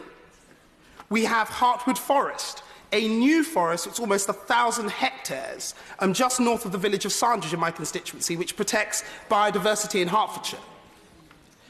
Now, I'm listing all these things because I'm a very proud constituency MP, but I'm also listing these things to say, if we can show people in their day-to-day lives how their lives can be better and richer as a result of taking into account the climate emergency that we are declaring today, we can persuade them to make the larger, more systemic changes that I think we all realise that we need to see. Rosie Duffield. Thank you, Madam Deputy Speaker. I'm relieved and pleased that my party is today urging the Government to declare an environment and climate emergency. It's our duty to do so on behalf of not only every citizen in the UK, but also of the world, those who do not have the chance to raise their voice in this place, and those who have indeed raised their voices outside here and in many towns and cities across the country and beyond our shores. There is a climate emergency. We have no more time to speculate, discuss, dither or hesitate, and taking action is now urgent. Now is the time to listen to those experts, scientists, and listen to groups such as Friends of the Earth, Greenpeace and Client Earth. There's been plenty of discussion here and in the media over the last few weeks about the protests we've seen, the school strikes and the young people who forced the climate emergency onto the news agenda. At a time where only one other issue has been completely dominating all of our agendas in this place, those protesters have forced us to notice that whilst we've been distracted elsewhere, our planet is breaking down. The devastating impacts of the warming of the planet cannot possibly now be ignored. Food production, agriculture, our oceans, wildlife, the very air that we breathe are all, of course, vital to sustaining life on Earth itself. We are denying ourselves and future generations the most beautiful treasures our planet has to offer, such as our coral reefs, which we have allowed to be all but entirely destroyed. Our greed and desire for instant and throwaway products that float out to sea, destroying the ocean wildlife, has got to change. We need to release our dependency on the quickest, fastest and easiest, and learn to reuse and recycle as part of our everyday lives. In my own constituency, air pollution is a very serious concern. But despite that, our council has inadequate, outdated air monitoring equipment that, according to local experts, is unfit for purpose. One such expert is Professor Stephen Peckham, Director of the Centre for Health Studies at the University of Kent. He set up the Canterbury Clean Air Group a few years ago, of which I am proud to have been one of the founding members. Together, the group used more suitable monitors, which were able to measure particulates such as PM 2.5. The levels recorded were much higher than those recommended by the World Health Organization. The levels of NO2 and ozone O3 also regularly exceed national hourly limits. According to Professor Peckham and his team, those pollutants cause significant health problems, and especially in children whose lungs are actually stunted from growth. So I join my colleagues across the House to urge the Government to see this as the emergency it is and allow us to tackle climate change urgently. Thank you. John Tuggendale. Thank you, Madam Deputy Speaker. It's a privilege to speak in this, and I'm delighted to see my friend and neighbour, my right honourable friend and neighbour, at the front bench. He will remember as we cycled down the A21 together, up indeed, sorry, quite right, the local infrastructure that we're starting to see emerging in West Kent is extremely impressive, and the work done by our local councils in greening the areas in which we live is fantastic to see. But this isn't just a domestic debate, Madam Deputy Speaker. In fact, this is particularly not a domestic debate.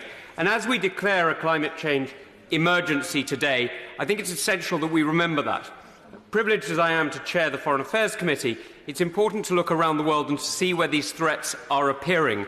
When we look, for example, at the low-lying fields of the Mekong and the threats to rice production, which feeds so many millions, indeed so many billions, in Southeast Asia, or when, for example, we look at the southeast of China and we see so many inhabited and very, very intensively inhabited areas of that country at threat, it's important that we talk about this question not just for ourselves, but actually for the whole world.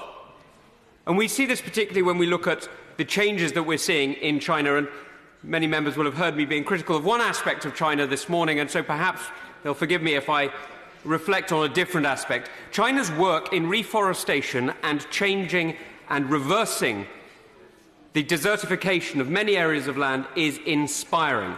What that country has done in order to promote better green policies in certain areas is an example in many ways to all of us. And we need to be drawing very important lessons from that.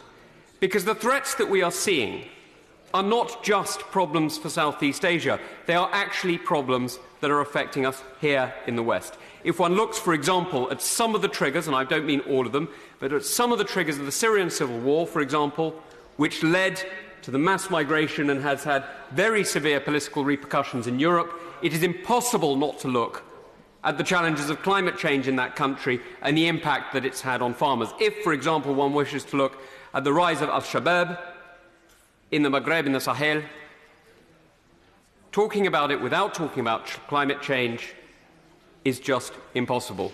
So as we talk today about climate change, we're talking fundamentally not just about, of course, the environmental security of our homes. We're not just talking about the dreadful curse of fly tipping poisoning some of our waterways that we see around West Kent and sadly probably in other areas too. We are fundamentally talking about the way we structure a world to deal with the inability to address some of these threats unless we reverse some of the impacts that we're seeing through climate change. So I welcome very much this debate, and I agree this is an emergency.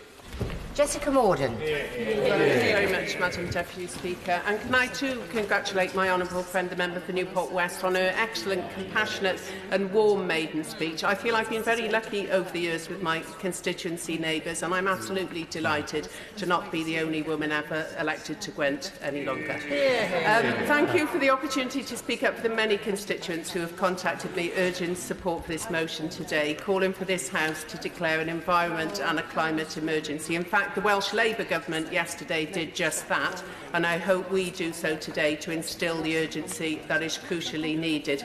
Climate change is obviously wreaking havoc on our wildlife and our habitats. It's putting lives and homes at risk around the world, with the poorest in the world bearing the brunt. 2018 was the 4th hottest year on record, our UK summer declared by the Met Office to be the joint hottest since records began. And as this motion acknowledges, we need urgent, rapid and large-scale response by the UK government and, of course, governments around the world. Incremental change is not enough. In Wales, we've been ambitious with the actions set out in a low-carbon Wales, the first statutory decarbonisation plan with 100 policies and proposals across all sectors of our economy to drive down emissions in Wales. We're one of the first nations in the world to make sustainable development a constitutional duty. We have consistently supported and promoted renewable energy generation, put planning moratorium on fracking, supported the development of tidal lagoons. In Wales, we recycle more than anywhere else in the UK and are in touching distance of being the world's top recycling nation. But we cannot do this alone. We need this government to deliver on areas that are not devolved. The UK may have been a global leader on climate change, but the task is getting much tougher. Onshore wind deployment has fallen by 94% and offshore wind can't plug the gap. We've removed support for solar and have failed to deliver on the Swansea Bay Tidal Lagoon, which had huge potential for Newport too. These are lost opportunities to reduce carbon emissions and build the green jobs and economy of the future, which Wales could be a key part of. And as the RSPB, who run the excellent Newport Wetlands Reserve in my constituency, have highlighted last week, loss of species, pollinated insects, destruction of habitats and damage to the ecosystems pose a great threat to climate change. Today's debate centres around the impact of humans on the natural environment, and there are difficult choices to make, not least in my corner of Wales, the decision on road building or the challenge of looking after workers and communities reliant on carbon-intensive sectors. This week I received a huge bundle of letters from Year 5 and 6 in Mega Primary School as part of their campaign on plastics. As one young pupil, Katie, said to me in her letter, "I want to help, but I can't do it on my own." I think this echoes the views of many young people calling for action to protect the planet, and we should be harnessing the passion of these young activists like my constituents to protect their future. James Heaping.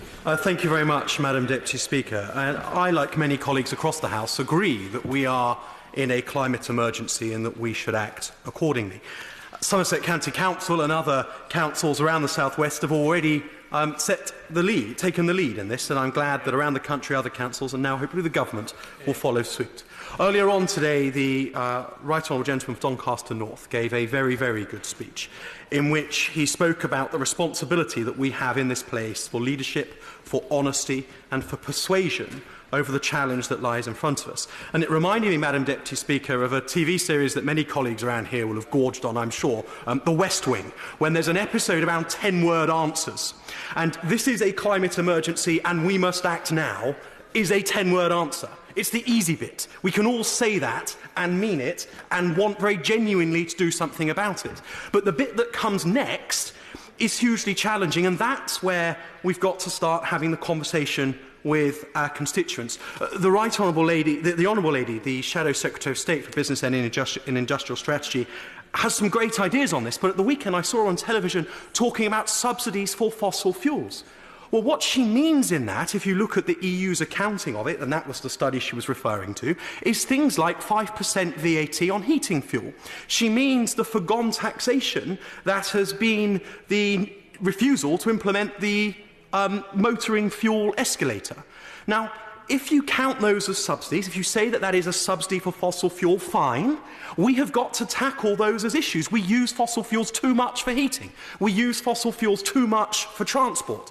But let's not pretend that in that line, subsidy for fossil fuels, there are not enormous challenges about which we must be honest with our constituents. From that comes the whole issue of boiler and car scrappage and how we do that in a socially just way, because invariably those who are least able to replace their boiler, those who are least able to replace their car, are the ones who are driving the cars that are the most polluting or who are using the boilers that are the least efficient. It's a hugely difficult challenge about which we must have an honest discussion. So too the requirement to bring about carbon capture and storage, or to look at hydrogen as a means for allowing our heavy industry to continue. We've got to be honest about the costs of doing that, but also the advantages too. Time, Madam Deputy Speaker, prohibits me to go through a whole list of things that I think that we can, as a Parliament, across the House, lead on, where we can sell a vision of a life that is better, a vision of a life that is more comfortable, a vision of a life that is more sustainable.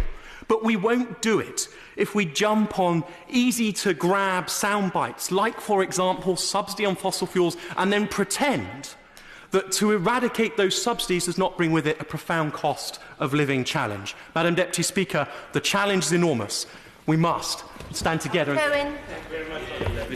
Pleasure to follow the honourable gentleman's thoughtful speech. I want to begin by congratulating the newest member to the House, my honourable friend for Newport West, on her maiden speech. Moving on to the subject matter, the science is absolutely clear. The climate is warming, global mean temperature is rising, and this is enhanced by human activity. The protesters I met last week says that. The young people I meet on a daily basis in my constituency tell me that. My family tell me that, and we, I think, need to act. I want to mention a petition I received from the high school in my constituency, a school David Hughes Comprehensive School, who went on strike, and they had a very thoughtful letter and petition to me. So our young people get it. My local authority, to be fair, is one of the leaders in the United Kingdom when it comes to recycling.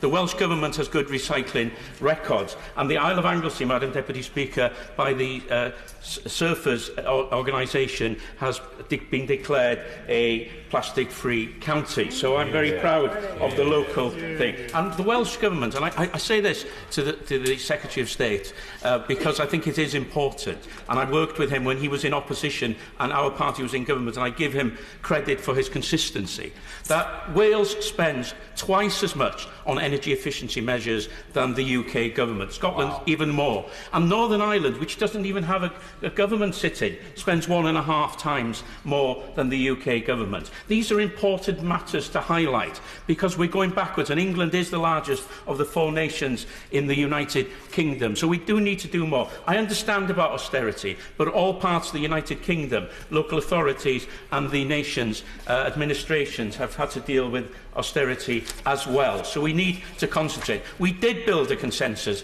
under the Climate Change Act in this House of Commons, and I was proud to do it, and we were world leaders. And I think we now need to reset the energy button, and I want to concentrate on power. We need to invest in our natural resources more. Subsidy isn't a dirty word at all. All technologies that we have in this country were once subsidised. Oil and gas were 100% subsidised. And I want to concentrate, and the Honourable Secretary of State will know what is going to say. We need to invest more on tidal and wave energy. It's so predictable. We need to do it now. We need, first of a kind will be very expensive. But if we don't do it, we'll be back here in years to come saying, well, we just about missed our targets. We could meet our targets if we have a proper funding system into large energy infrastructure projects, and I will work with the Secretary of State to ensure that that happens. The Welsh water model is one we should look at, not for profit. It puts customers first, it puts our environment first, and we in this House of Commons must follow suit.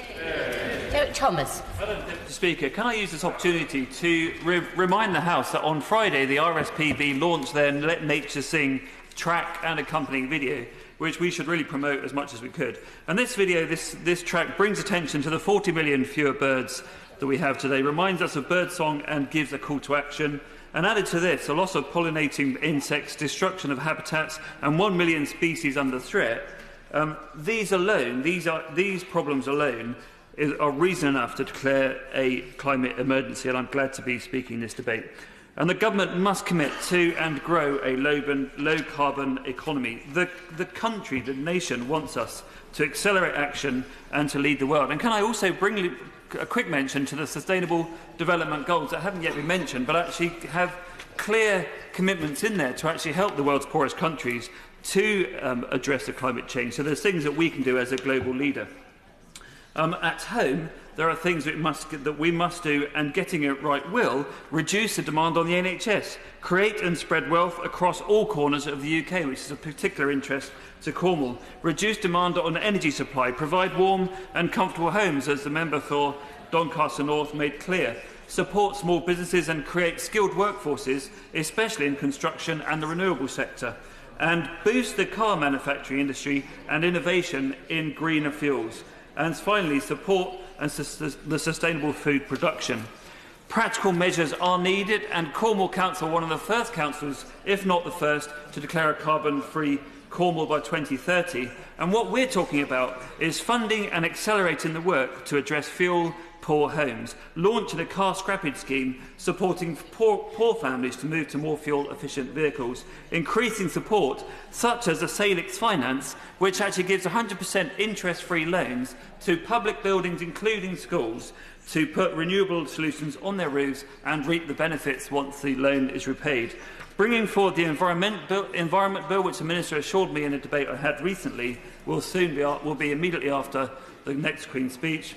And in that Environment Bill, we must establish the Nature Recovery Network, invest in woodland recovery and incentivise landowners to nature-friendly practices. And finally, what is being called for in Cornwall is that we should establish citizens' assemblies to identify solutions both nationally and locally and give people a stake in how this country moves forward. The government must take a lead. Councils like Cornwall, the Duchy of Cornwall, is wanting to get on top of this agenda, wanting to really conquer this and be a force for good, but they need government policy, government funds to allow them to do that. Clive Lewis. Thank you, Madam. So often as politicians we talk about what is politically possible, but with the climate crisis we need to move from the art of the politically possible to the science of what is necessary. When you're drowning, you don't ask yourself, ooh, what's politically possible? You do whatever it takes to survive.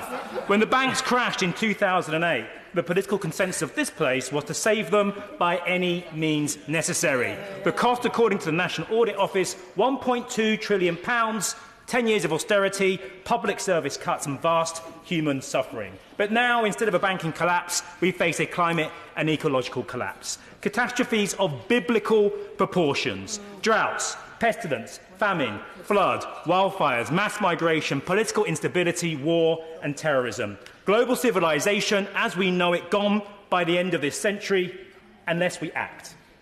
The response from the benches opposite, well, I'll try not to be too partisan, but the green light for fracking, fossil fuel subsidies boosted by billions, onshore wind scrapped, Solar Support Act, the Green Home Scheme eviscerated, zero carbon homes abandoned, the Green Bank sold off, Swansea Tidal stuffed, Heathrow approved. If Tory environmental policy in 2010 could be summed up as hug a husky, then 2019's policy looks more like shoot it, skin it and boil it down to its bones.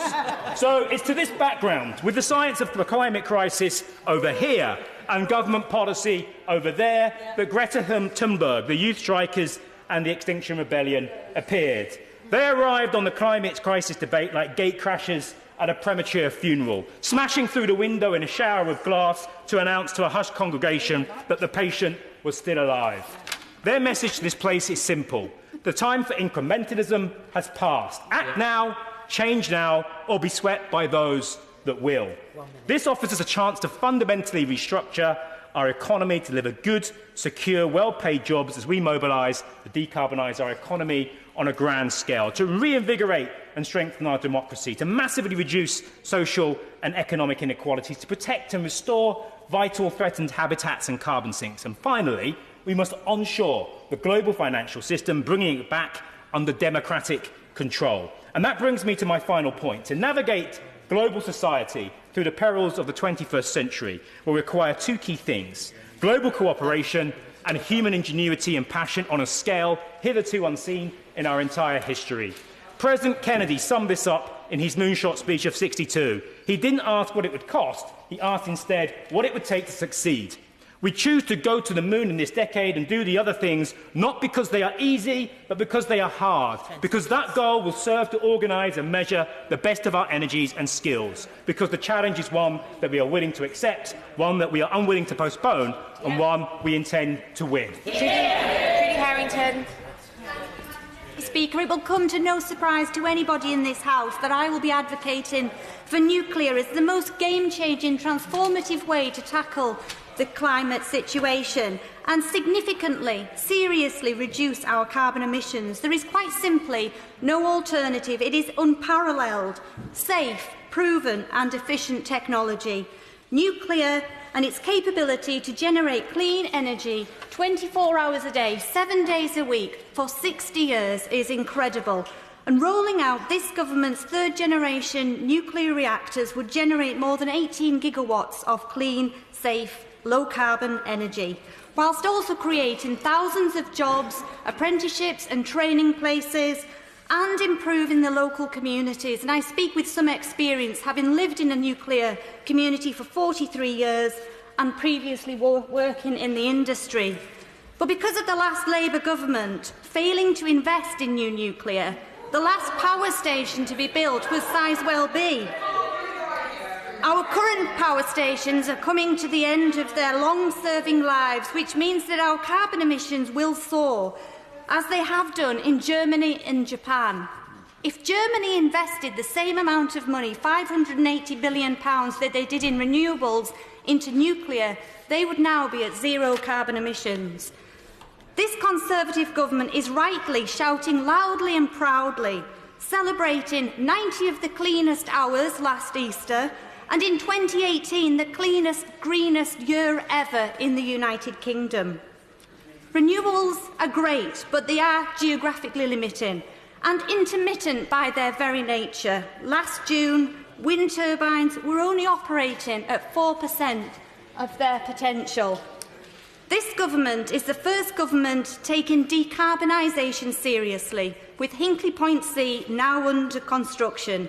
I welcome, with great anticipation, the Small Modular Reactor Competition UK Consortium and Advanced Modular Reactors, which will give us the ability to reduce waste in that industry, the Energy White Paper and the Regulated Asset-Based Financial Model, which I very much hope will ensure that we can reduce the cost of new nuclear as well.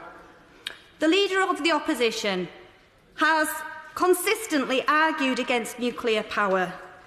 He voted against Sizewell B, he voted against Hinkley Point C. He's campaigned against nuclear his entire working life. The evidence is clear. Denuclearisation increases carbon emissions. Countries around the world are now realising this, and I know this government is taking decarbonisation seriously. One more. The climate change debate has moved on rapidly in recent months, and when I say the term climate change debate, let's all agree on one thing, that we are not here to debate whether this problem is happening any longer. Take a look at what is happening to our planet. From the scorching hot week we had in February this year to the blistering hot summer last year, our climate is changing, even in the UK, before our very eyes. But while these ice-lolly weather patterns might be a gift to some of us in the Western world with some capacity to adapt, the price we pay for them as a planet is catastrophic. And we see what is happening to our climate in the UK and its effects, namely extreme weather, both hot and cold, of the increasing frequency. We must always remember that our country is predicted by climate scientists to be one of the least affected by global climate change. Because in the year 2019, when we think about the debate climate change action, it's not simply enough to coo over David Attenborough and give ourselves a pat on the back for shining a light on what is happening to our world. As other honourable members have said, we have to act, and we have to act now. This issue, the biggest humanity has ever faced, requires us to be bold, and it requires us to do much, much more than just speak out. Indeed, Greta Thunberg puts it better than I or any other member in this House could do. To do your best is no longer good enough. We must do the seemingly impossible. But what can we do? Well, for a start, we must support the motion today. It's about acting decisively to lead the way as a catalyst for change, both here and in the UK and internationally. The magnitude of this demands cross-party consensus, and it demands we act swiftly. Taking this first step today, we must start of us taking the right path at the most precarious of crossroads. I can't speak out in this debate without putting on record how deeply disappointed I was when, on her first day in office, one of the Prime Minister's first acts was to abolish the Department of Energy and Climate Change. What message did this send to the rest of the world? It sent the message that the UK was no longer a leader on climate change, but instead was resigned to be a follower. And let's not forget that under the last Labour government, we became the first country in the world to legislate legally binding budgets in the Climate Change Act. And in a brief conclusion, Madam Deputy Speaker, with time limits, I want to leave honourable members, and particularly the government, with this point.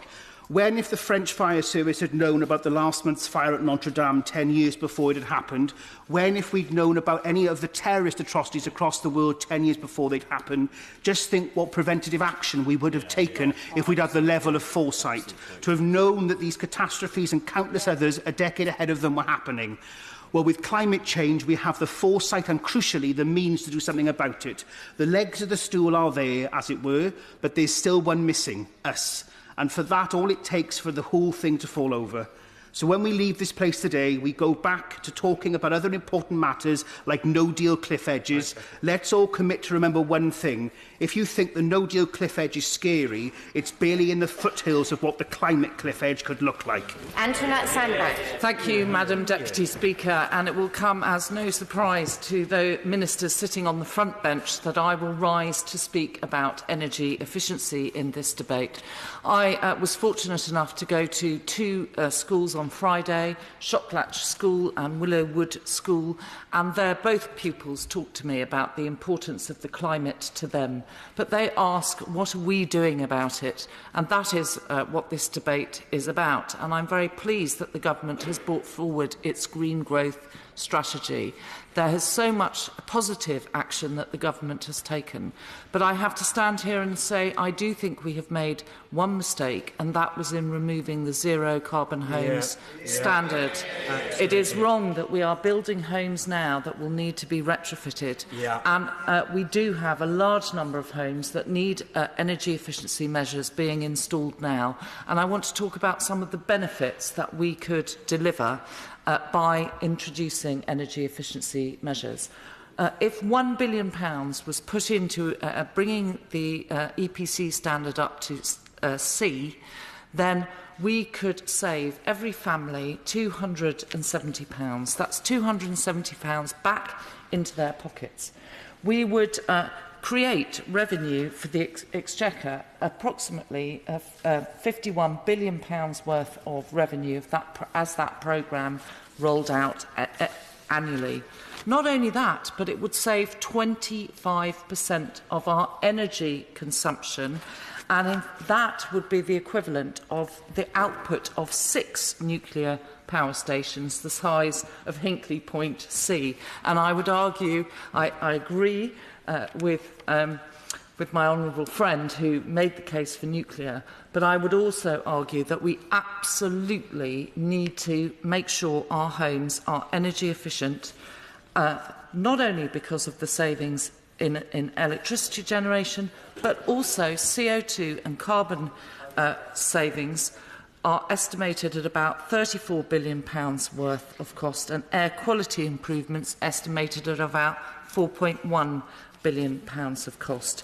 There is an absolutely excellent document which has been prepared by the Energy Efficiency Infrastructure Group, and I would urge the Secretary of State for BEIS to encourage the Chancellor to put that document into his red box for the spending review.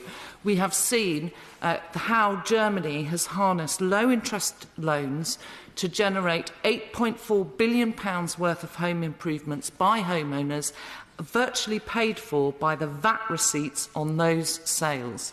So that's a self-financing project, and, Madam Deputy Speaker, that's one way to help assist in this problem. Thank you, Madam Deputy Speaker. We are 10 years away from the edge of the biggest crisis humanity will ever face. No ifs, no buts. Left unchecked, it will happen in our lifetime. And it's the actions that we take tonight, tomorrow, in the coming days and weeks, and crucially over that next decade, that will determine the course of history. And what are we already seeing and what's coming to us if we don't act? The melting of global ice stores, shifting seasons and migration patterns, Extreme weather, we're certainly already seeing that in the UK today. Droughts, not just in the developing world, but across the world. Wildfires, my honourable friend from Halifax raised their experience of them already. Degradation of our coral reefs, how much of our coral reef is lost forever. Rising food prices hitting the poorest hardest. Deforestation, not just by humans, but by invasive species that thrive in warmer temperatures. So with this as our backdrop, the question today is not actually whether or not we should act. It's what on earth we can do to act quickly enough to reverse some of the damage that we've already done and reverse the damage that we will inflict in the future. Because this is fundamentally an issue of global justice. Climate change is already hitting the poorest hardest. And as we help them rebuild and help them develop their communities, we must avoid prescribing them the old models of growth that have led us to this situation. Instead, we must promote new development models that are sustainable. That's why we on this side are committed to stop aid spending on fossil fuels, and I hope the government will meet us in that commitment. I want to speak very briefly about protest and say to those who laugh and joke at the millions of school children and street protesters who've taken part in climate strikes and brand them as truants or virtue signallers, I say this: you are on the wrong side of history and we will act without you. And frankly, look at this debate today and look how subscribed it's been. They've clearly got our attention. So what comes next? We support today's motion. We become the first country in the world to declare a climate emergency, but it must have radical change for our economy after it. From our energy system to our transport to our agriculture to waste and everything in between, we must put forward the following test. Is this short-term gain going to result in long-term consequences for our climate? Would fracking pass that test? Of course it would not. And this is true for international governments too, but also for our local government. I'm proud that Labour colleagues going into their local elections have committed to make Nottingham carbon zero by 2028. That's what's on the ballot paper in our local elections. And the government should meet that energy by electrifying our trains. It is absurd that we are buying new trains that will be carbon emitters. Absolutely absurd. So again, the question we have to ask ourselves is, do we want to be the generation who had the greatest amount of knowledge about what we're doing to our world, but chose to do nothing about it? Surely not. We've been here for nearly 4 hours. We haven't had a dissented voice. So it looks like we're going to declare the emergency today, but tomorrow we have to act. Thank you very much. Thank you very much, Madam Deputy Speaker. Britain does have a good record in recognising the global threat of climate change and taking steps to address it.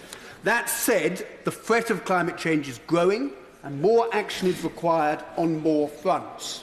Tomorrow, the Committee on Climate Change will provide their recommendations on how to shift the UK's long-term climate target to net zero emissions by 2050. I anticipate that the Government will respond positively and proactively to the Committee's recommendations. This will complement, Madam Deputy Speaker, the measures already being taken which embed tackling climate change in the nation's DNA. The industrial strategy leads into the clean growth strategy from which sector deals derived. The offshore wind sector deal, which my right honourable friend, the member for Devizes, launched in Lowestoft in March, is helping revitalise the local economy. Scottish Power have set up their operation maintenance base in the dock. An offshore wind engineering training facility is under construction in East Coast College. With the low-carbon economy, there are enormous opportunities to grow our domestic economy, to create expertise which we can then export around the world. Oil and gas extraction on the UK continental shelf has played a crucial role in the UK and the East Anglian economy for over 50 years. The industry has an important role to play in the transition to a low-carbon economy. The skills and expertise required in this sector overlap to a very large degree those required in offshore renewables.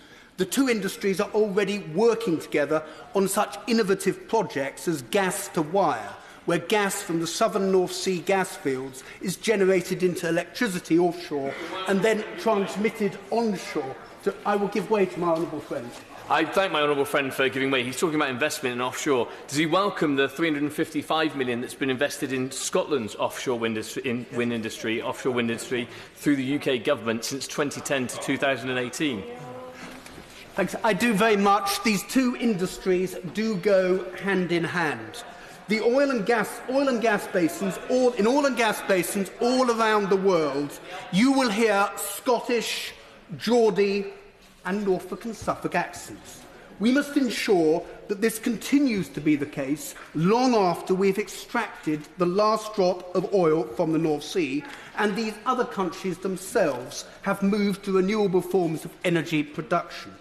Madam Deputy Speaker, there are many areas that we need to look closely at and where we can do better. In the time available, I will just mention 4 of them. The Suffolk coast has been at the forefront of the battle with rising sea levels for a millennia. This challenge has intensified in the last decade as climate change has accelerated the rise in the level of the North Sea. Innovative schemes have been produced locally to defend both Lowestoft and Kessingland. It is vital that these are properly funded. Secondly, the rollout of smart meters is in many respects the elephant in the room that no one talks about. We're not doing well enough. We need to do better. Thirdly, we were wrong to ditch the Zero Carbon Homes Initiative. It needs to be reinstated, and we need to step up plans to retrofit our existing housing stock, thereby reducing fuel poverty. Finally, Madam Deputy Speaker, electricity storage has a vital role to play, but this is currently threatened by Ofgem's targeted charging review proposals. These need to be reviewed, with full implementation delayed until 2023. Madam Deputy Speaker, millions of people all around the world are imperilled by climate change on a day-to-day basis. What we need is more of what we are already doing, but on more fronts and with a greater sense of urgency. Caroline Lucas. Thank you very much, Madam Deputy Speaker. The failure to act with sufficient ambition to avert the climate catastrophe will be the greatest moral failure of our time. The industrial world's destruction of our planet is essentially the story of a single lifetime. The planet brought from seeming stability to the brink of catastrophe in my lifetime. So we have to turn it around in our lifetimes too. It's the most awesome responsibility, but it is also the most amazing opportunity. When people look back at this moment, it won't be those blockading bridges or striking from school that history will judge severely. It will be those who shut their eyes and blocked their ears to the scale of the challenge. So I really welcome the fact and pay tribute to the work of Extinction Rebellion, of the youth climate strikes, because they have already made a difference. The sheer numbers of people in this chamber today are testament to that. But we need to be serious that a climate emergency isn't a matter of a few words and then we move on with business as usual. Yeah. Business as usual is climate appeasement. We need change. We need change when it comes to the kind of emergency that you might have, for example, when we face conflict or war. We have that kind of single-minded mobilisation, because at extraordinary times, extraordinary things can happen. So back in 1938, in 6 years from that point, in 1938, in that wartime moment, we reduced our use of coal by 25%. We reduced our use of public cars, private cars I mean, by 95%. Public transport went up by 13%. And that because we had a shared sense of emergency. And so my plea for today is that we don't just use these words about emergency, that we're serious about them and we act on them as a result. Now, you know, the other side have sometimes challenged me to say, you know, say that they've done better, you know, congratulate the government on their actions. But it's hard to do that when seriously, for example, the Secretary of State earlier refused to answer my question about aviation expansion. The bottom line is we cannot be serious about a climate emergency and continue with aviation expansion, continue with Heathrow expansion, continue with fracking.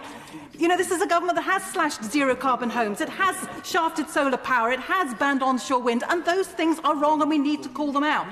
But at the same time, we also need to say there is an incredibly positive agenda out there for the grasping, and a positive agenda around a Green New Deal. I'm really proud that yesterday a new Environmental Justice Commission was launched. It's going to be chaired by the Honourable Member, Right Honourable Member for Doncaster North and myself, and the former member for Thanet South. And it is going to be looking at that Green New Deal, that mass mobilisation of resources into renewable energy and energy efficiency, getting transport right, getting agriculture right. And we can do this in a way that workers drive it, that this just transition makes sure that no one loses out, and indeed that there is a positive story, that we can have a better life for all. But right now, the statistics are grim. We are one of the most nature-depleted countries on earth. 59 scientists last year said that we've lost 60% of the population of mammals, birds and fish and reptiles in my lifetime. That has to change. Maggie Troop. Deputy Speaker, as we've heard, there's much common ground across the Chamber today. Indeed, I'm sure there's much common ground across the UK. But the UK cannot tackle climate change or protect the global environment in isolation. We can boast many achievements, but perhaps recent weeks have shown that we haven't shouted loud enough about them, and of course, there's always more that we can do. Just last week, I met a member of the Youth Parliament representing Erewash, Chad Fawkes, to discuss his campaign, Last Straw for Ilkeston.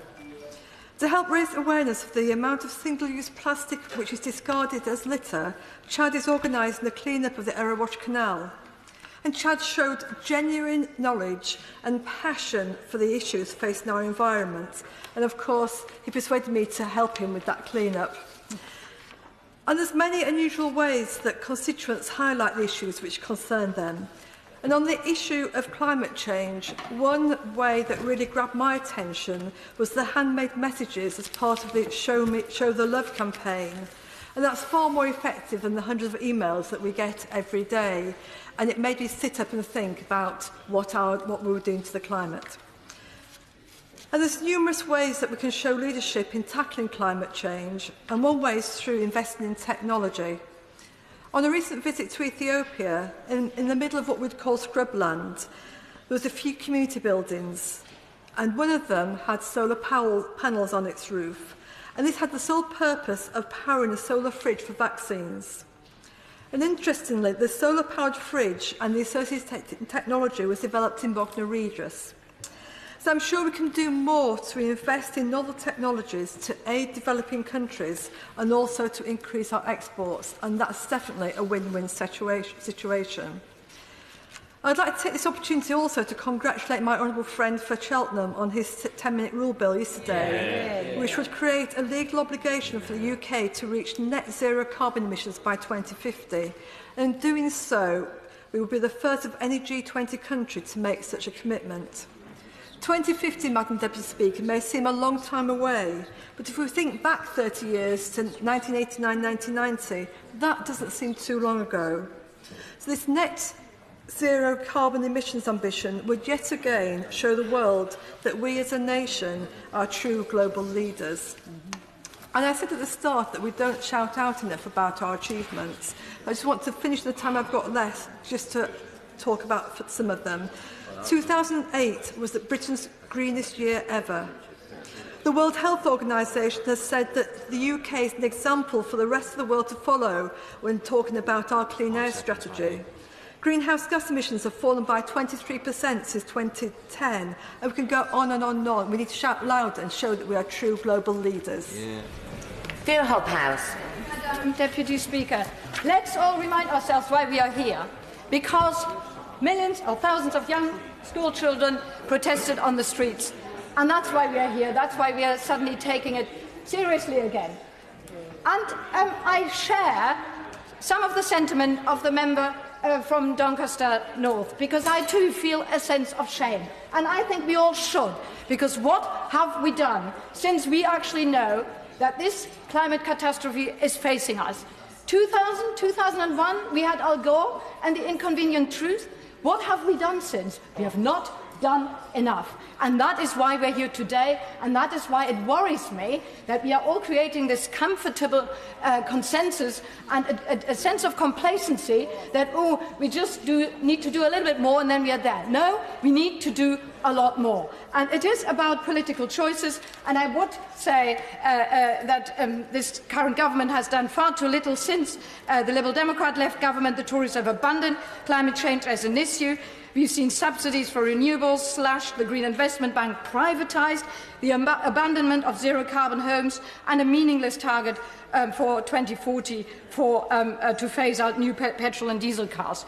And I am very disappointed when I keep asking the government about phasing, not even supporting a fossil fuel industry like fracking. I do not get a straight answer, because that's one of the simplest things we can do. Fracking is a fossil fuel industry. Not only do we need to phase out the old industries, we should invest in renewables and not even consider to develop the new ones. So I hope, when we are talking about this consensus, that the government is being serious and is stopping to support the fracking industry. In the same way, I find it very disappointing when I hear yesterday the honourable member opposite saying, I wouldn't have been able to be elected if I had supported onshore wind. What decisions are we making and saying, oh, if I'm not going to be selected because people don't like the look of onshore wind farms? We have to take the leadership of what is the right thing to do. And I do not blame people. I do blame us as politicians if we do not take that leadership. And I want to say something very quickly about a consensus. I do believe we need to have a consensus and the buy-in from the people in this country. And I very much believe in citizens' assemblies. I do believe through citizens' assemblies we can actually create a consensus about the urgency, but also what we can do and how we do that fairly, and do not actually burden those who can least afford it with the most costs, but those who can afford it. And I hope government will listen to this debate today and will take some of the demands from today urgently, particularly what I've been saying about fracking and other members in this House. There is actually a consensus to stop fracking, and I believe there's a consensus to continue with onshore wind again. So please, government, listen. We can make a difference. Richard Graham. Madam Deputy Speaker, in the speech for the member of Bath, she has echoed much that's been so good said today from all sides about a cause, climate change, on which we must unite. And what the key to this is not just calling climate change an emergency, but the action to show that we mean it. So I welcome today the Secretary of State's commitment to zero net carbon emissions by 2050 and, for example, to plant millions of trees across the country to help protect our part of the planet. And I hope too that the government pulls together a cross-departmental plan to deliver this nationally and help lead in the world, using DFID's funds, for example, to continue the good work of their climate change unit to protect rainforests in Indonesia. And locally in Gloucestershire, this means resolving the air pollution on the A38 by Lantony and the huge A417 air balloon problem, while finishing the cycle paths on the canal and also on the Golden Valley from Gloucester to Cheltenham. It means doing much more about litter and project refill for water bottles, and these are things that I hope that our school children will join me to take forward, as well as closing the tip at Hempstead for residual waste and replacing it with grass valleys harvesting solar power in due course. And both locally and nationally, we need to look again at what we're going to do about onshore wind, and above all, how to use the world's strongest tide on the River Severn and around the Welsh coasts. More generally, marine energy around the coastline of our nation is something that remains a largely untapped source of green energy. I want Gloucester, Madam Deputy Speaker, to be at the forefront of a green revolution. We are already the home of the Gloucestershire Wildlife Trust, Robinswood Hill, Barnwood Arboretum, EDF Energy's nuclear operational headquarters, the Kingsway Green Sustainable Group, and an MP on his cherry and white bike. And we can make real progress on all the things I've mentioned and help turn an emergency into an opportunity for a better city, a greener Gloucester, and a zero-carbon United Kingdom. Matt Weston. Madam Deputy Speaker, having requested a debate on climate change a couple of times in the last couple of months, I'm delighted that we have this session today. A week ago, I was delighted to attend the session with Greta Thunberg, and many of us will recall who were there. She kept repeating the line, "Are you listening? Can you hear me?" She was right to be sceptical, for some of us remember, of course, the Al Gore film and book from 2006, and also the Stern report of the same year. And the 6 key messages from that report are as valid today as they were then, sadly. Of course, we had the world's first Climate Change Act introduced by the Labour government. I'm very proud to associate with that. Its commitment not just to the reduction in CO2, but also to the zero-carbon homes, 100% zero-carbon homes by 2016, was a terrific ambition, and one which, of course, was then picked up by the coalition government in its budget of 2011, but sadly has fallen by the wayside, as has been mentioned already. Our CO2 emissions, of course, are claimed as a 37% reduction of territorial emissions, but in reality it is actually only a 10% reduction once you take into account aviation, shipping and imports as well. And that is why the climate change strikes by young people, and also the Extinction Rebellion action has been so important because it's brought us all together to discuss this important topic. As Greta Thunberg said, climate change is the easiest and most difficult challenge faced by humanity. But really, is it that hard? It is quite clear that we need system change, and it is urgently required. Whether it be changes to the Sustainable Building Code, building at higher densities in our communities, changes to the planning process, supported by better infrastructure and public transport, looking at existing properties and how a wholesale programme plan for pay-as-you-save home energy insulation could be installed across the country. This is the sort of thinking that we need to get to, along with favouring onshore wind turbines and uprating our power grids to ensure that we can all use electric vehicles, whether they be car or cycles. Look at Germany, where the cycle purchases, electric bike purchases have been 900,000 last year against the 64,000 in the UK. And staying in Germany, look at Munich, that set itself the ambition to be powered by renewable energy 100% by 2025 and is on target to achieve that. I was proud as a county councillor to propose in Warwickshire that we make all our pension fund fossil-free. Sadly, that was not accepted, but I just wish that all authorities would consider that, because that's the sort of wholesale systemic change we need. Likewise, I proposed a Warwickshire energy plan to introduce renewable energy to all our citizens in Warwickshire. So if I may say, yes, the challenges are systemic and they're behavioural, but we can actually address them. We just need the political will. Hear, hear. Order. I'm sure colleagues will appreciate that it's almost impossible to get everyone in who wants to speak, but we will get more people in if colleagues were perhaps 2 minutes instead of 3 minutes in order to be generous to others. I'll leave it at that. Hugh Merriman. Much, Madam Deputy Speaker. It's a pleasure to speak in this debate. I absolutely understand the concerns that have been registered very loudly most recently, and it's absolutely right that we take into account those concerns about climate change. But I also think it's hugely important that we talk about the progress that we have made so far, and that we talk about building on that progress, rather than actually looking at it with too much fear and ignorance. And I am very proud that the UK leads the way in terms of the G20 countries, the most impressive performance in terms of the reduction of emissions. We've managed to reduce emissions by 44% since the 1990s, so that means that it's absolutely key for us to drive forward, but we should do so with belief that we can get to the very ambitious targets that we have set ourselves. And again, if we look at renewables as an example, it used to be the case back in 2010, only 6% of our electricity was generated from renewables, now almost 40%. So again, we should be optimistic. We should tell ourselves that we can do more, but we should also be proud and try and lead the way when it comes to the rest of the world. And that's the big issue I have. The big concern is when I look across at China. It used to be the case that 70% of our power was reliant on coal. We have reduced that to the point where coal-fired power stations should be phased out by 2025. That's great news. But in China, that figure is at 70% in terms of their reliance on coal. And they are currently building hundreds more coal-fired power stations. And the reality is, even the big steps that we are taking will not make that much of a difference to our one Earth. But small steps that the Chinese can take will make a huge deal of difference. So I would like to see this country, this government, using the soft power that we have to try and lead China, to tell China that it's not going to be acceptable from an environmental or indeed an economical perspective for them to continue using fossil fuels in the way that they do, and for us to actually use our great expertise and innovators to try and take China to a better place. Because the reality is that China pollutes more in a single year than the UK has polluted in 100 years. China will soon be responsible for more pollution than than Europe and the US put together. It's absolutely vital that we press the Chinese to do more. But I do want to send the message out, particularly to young people, that yes, they should be concerned, yes, we should listen to them, but please, let's start on the basis that this country has done more than most across the globe, has got itself to a better position. We will deliver more, we are committed to delivering more, but let's deal with the facts and not just the ignorance.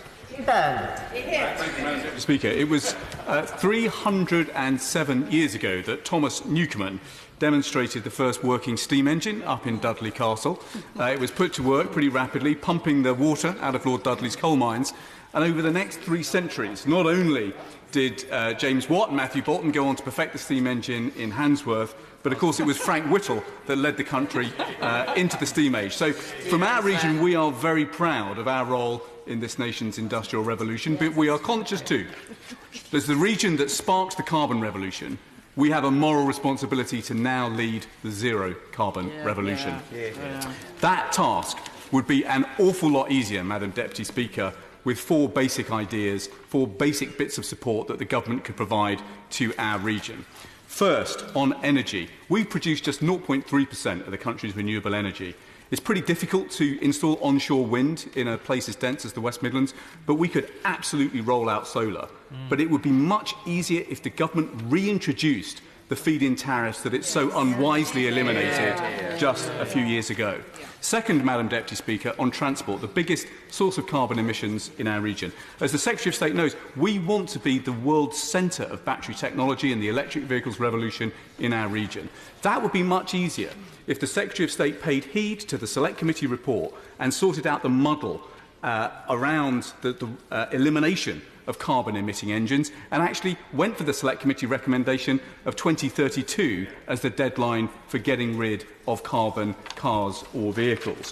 Third, on homes, we could decarbonise our housing stock much faster and lift 300,000 people out of energy poverty if we had control of eco-funding at a regional level. And finally, when it comes to replanting our forests, we should be insisting that our airports become carbon neutral and ask them to pay an endowment down to help us replant the Arden forest and let it reconnect with the national forest planted just north of Lichfield. These are all things we can do. We want to lead. We need a government that helps us. Madam Deputy Speaker. Of course there's a climate emergency. The science is very clear. We cannot continue pumping more greenhouse gases into the planet's atmosphere. We need to get to net zero, and I was enormously proud to co-sponsor my honourable friend from Cheltenham's net zero carbon bill yesterday. Yesterday morning, I stood in the control room of National Grid, and there is a screen the size of this wall, and you can see where all our electricity is coming from and where it's going to. You can see the power that has already been generated by those mammoth wind farms in the North Sea. You can see the impact of the solar panels as they're lit up. The pump storage, which time shifts the electricity from one period of time to another. The coal-powered stations which are going down and soon will be no more. And really importantly, those vast interconnectors between ourselves and the continent, which makes our own electricity more resilient. There has been great change in our infrastructure in the past decade, but we do need to do more, because even if every home had a solar panel on its roof and if every electric vehicle today was electric, our grid could not cope. But the good news is change is coming. By 2025, that grid will be able to cope with 100% zero-carbon inputs. By 2025, every new home in this country will have no fossil fuel to heat it. And then there's more change coming. I'm really looking forward to tomorrow's recommendations from the Climate Change Committee. And I hope they talk more about how we enable more of that energy efficiency that saves money as well as saving carbon.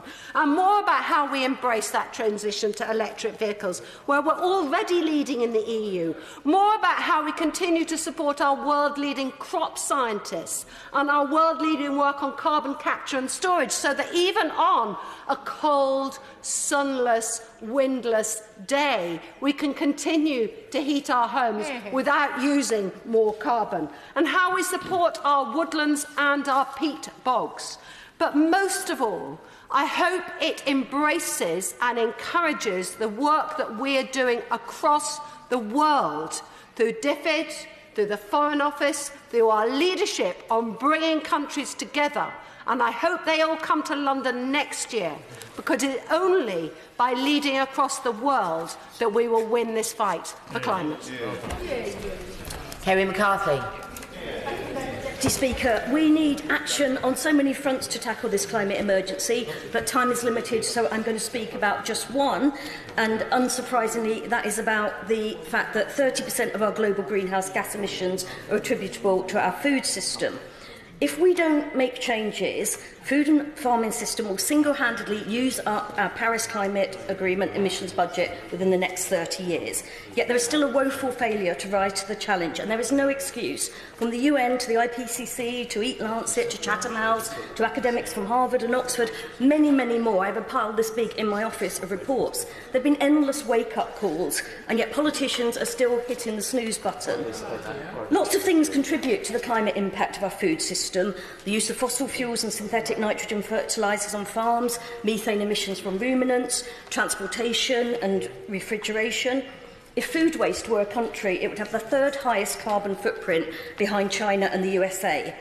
But the biggest impact is from land use. 48% of UK land is used for animal agriculture, and 55% of that is used for animal feed rather than grown food that is directly eaten by humans. The destruction of the Amazon rainforest is driven by industrial farming, destroying habitats, biodiversity and natural carbon sinks. It's been over 10 years since I held a debate on the environmental impact of the livestock sector in Westminster Hall. To say the reaction I got then was hostile is an understatement. But now it feels like there's a breakthrough, and that's been led by the public, and actually the private sector has responded to that public demand. It's not being led by politicians, and I really think we need to rise to the challenge and start talking about it. So we need a net zero emissions target by 2040 in the Agriculture Bill, which the NFU now backs, and we need to reward farmers who reduce their carbon footprint. We need to plant more trees, we need to store more carbon in the soil. And yes, we need to accelerate the trend towards healthier, more sustainable diets by reducing red meat and dairy consumption by at least 30% by 2030. Last night, my honourable friend, the member for Bristol North West and I attended an event in Soho, hosted by the Meatless Farm Company, and they're calling for people to sign up to a meatless consumption target. They've commissioned research by Joseph Poore of Oxford University, which showed that if people replaced one red meat meal a week with a plant-based meal, it would cut UK greenhouse gas emissions by some 50 million tonnes. That's reducing it by 8.4%, equivalent to taking 16 million cars off the road. I'd like to challenge all the politicians in this place that profess to care about climate change to take up that challenge. Dr Caroline Johnson. Madam Deputy Speaker. Madam Deputy Speaker, as a mother, doctor and the MP for Sleaford North Wycombe, I am committed to ensuring that our children inherit a world which is cleaner, safer and greener than we found it in. This will only be achievable with a serious long-term and ambitious response to tackling the threat of climate change. The importance of this issue to members of the public cannot be underestimated. Indeed, in my own parliamentary office, we have seen 10 times more correspondence this month on climate change than we have seen on Brexit. Madam Deputy Speaker, this is clearly a great issue of importance to the country and my constituency, and I'm very glad that the government sees it as such too. We've been a leader both at home and abroad in leading the fight against climate change. We have reduced greenhouse gas emissions in the UK by 25% since 2010, established the International Climate Fund to provide £5.8 billion to help the world's poorest mitigate and adapt to climate change, and played a crucial role in delivering the historic 2015 Paris Agreement. And this government has achieved this all while decarbonising the economy at the fastest rate of any G20 country since 2000. Madam Deputy Speaker, I've been proud to play my part through the work on the EFRA Select Committee in scrutinising the Environment Bill. This bill, which will come to the Commons soon, will put the 25-year Environment Plan on a statutory footing, introduce a set of environmental principles to guide future government policy making, and establish a world-leading environmental watchdog. It will create a green governance framework that will ensure parliaments for years to come keep the environment at the heart of their decision-making, and I look forward to its introduction soon. It is a common refrain that all politics is local, and climate change is no exception. Reaching the ambitious goals we'll set will require action at all levels of government. In Sleaford and North Wycombe, we are lucky to be served by district and county councils that take their role in reducing emissions seriously, such as North Kesteven, which has reduced its carbon footprint by an incredible almost 70% in the last 10 years. Some of the concerns we've seen on this issue have been due to how climate measures might affect the economy, but actually those fears have been misplaced. because rather than being a shackle on our economy, green energy has been a boost for it.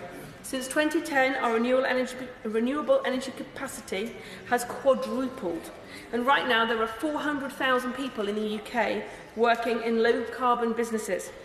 I've had the pleasure of seeing the benefits renewable energy can bring firsthand in my constituency at the Sleaford Renewable Energy Plant, which burns straw to generate enough energy for 65,000 homes and saves 150,000 tonnes of CO2 per annum in the process.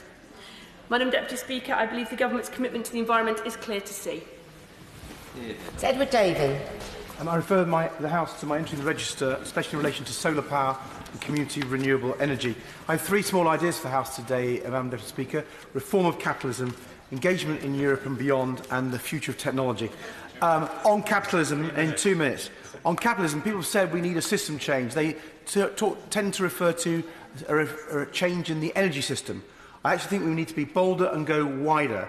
We need to reform our whole economic system, and that requires reform of capitalism.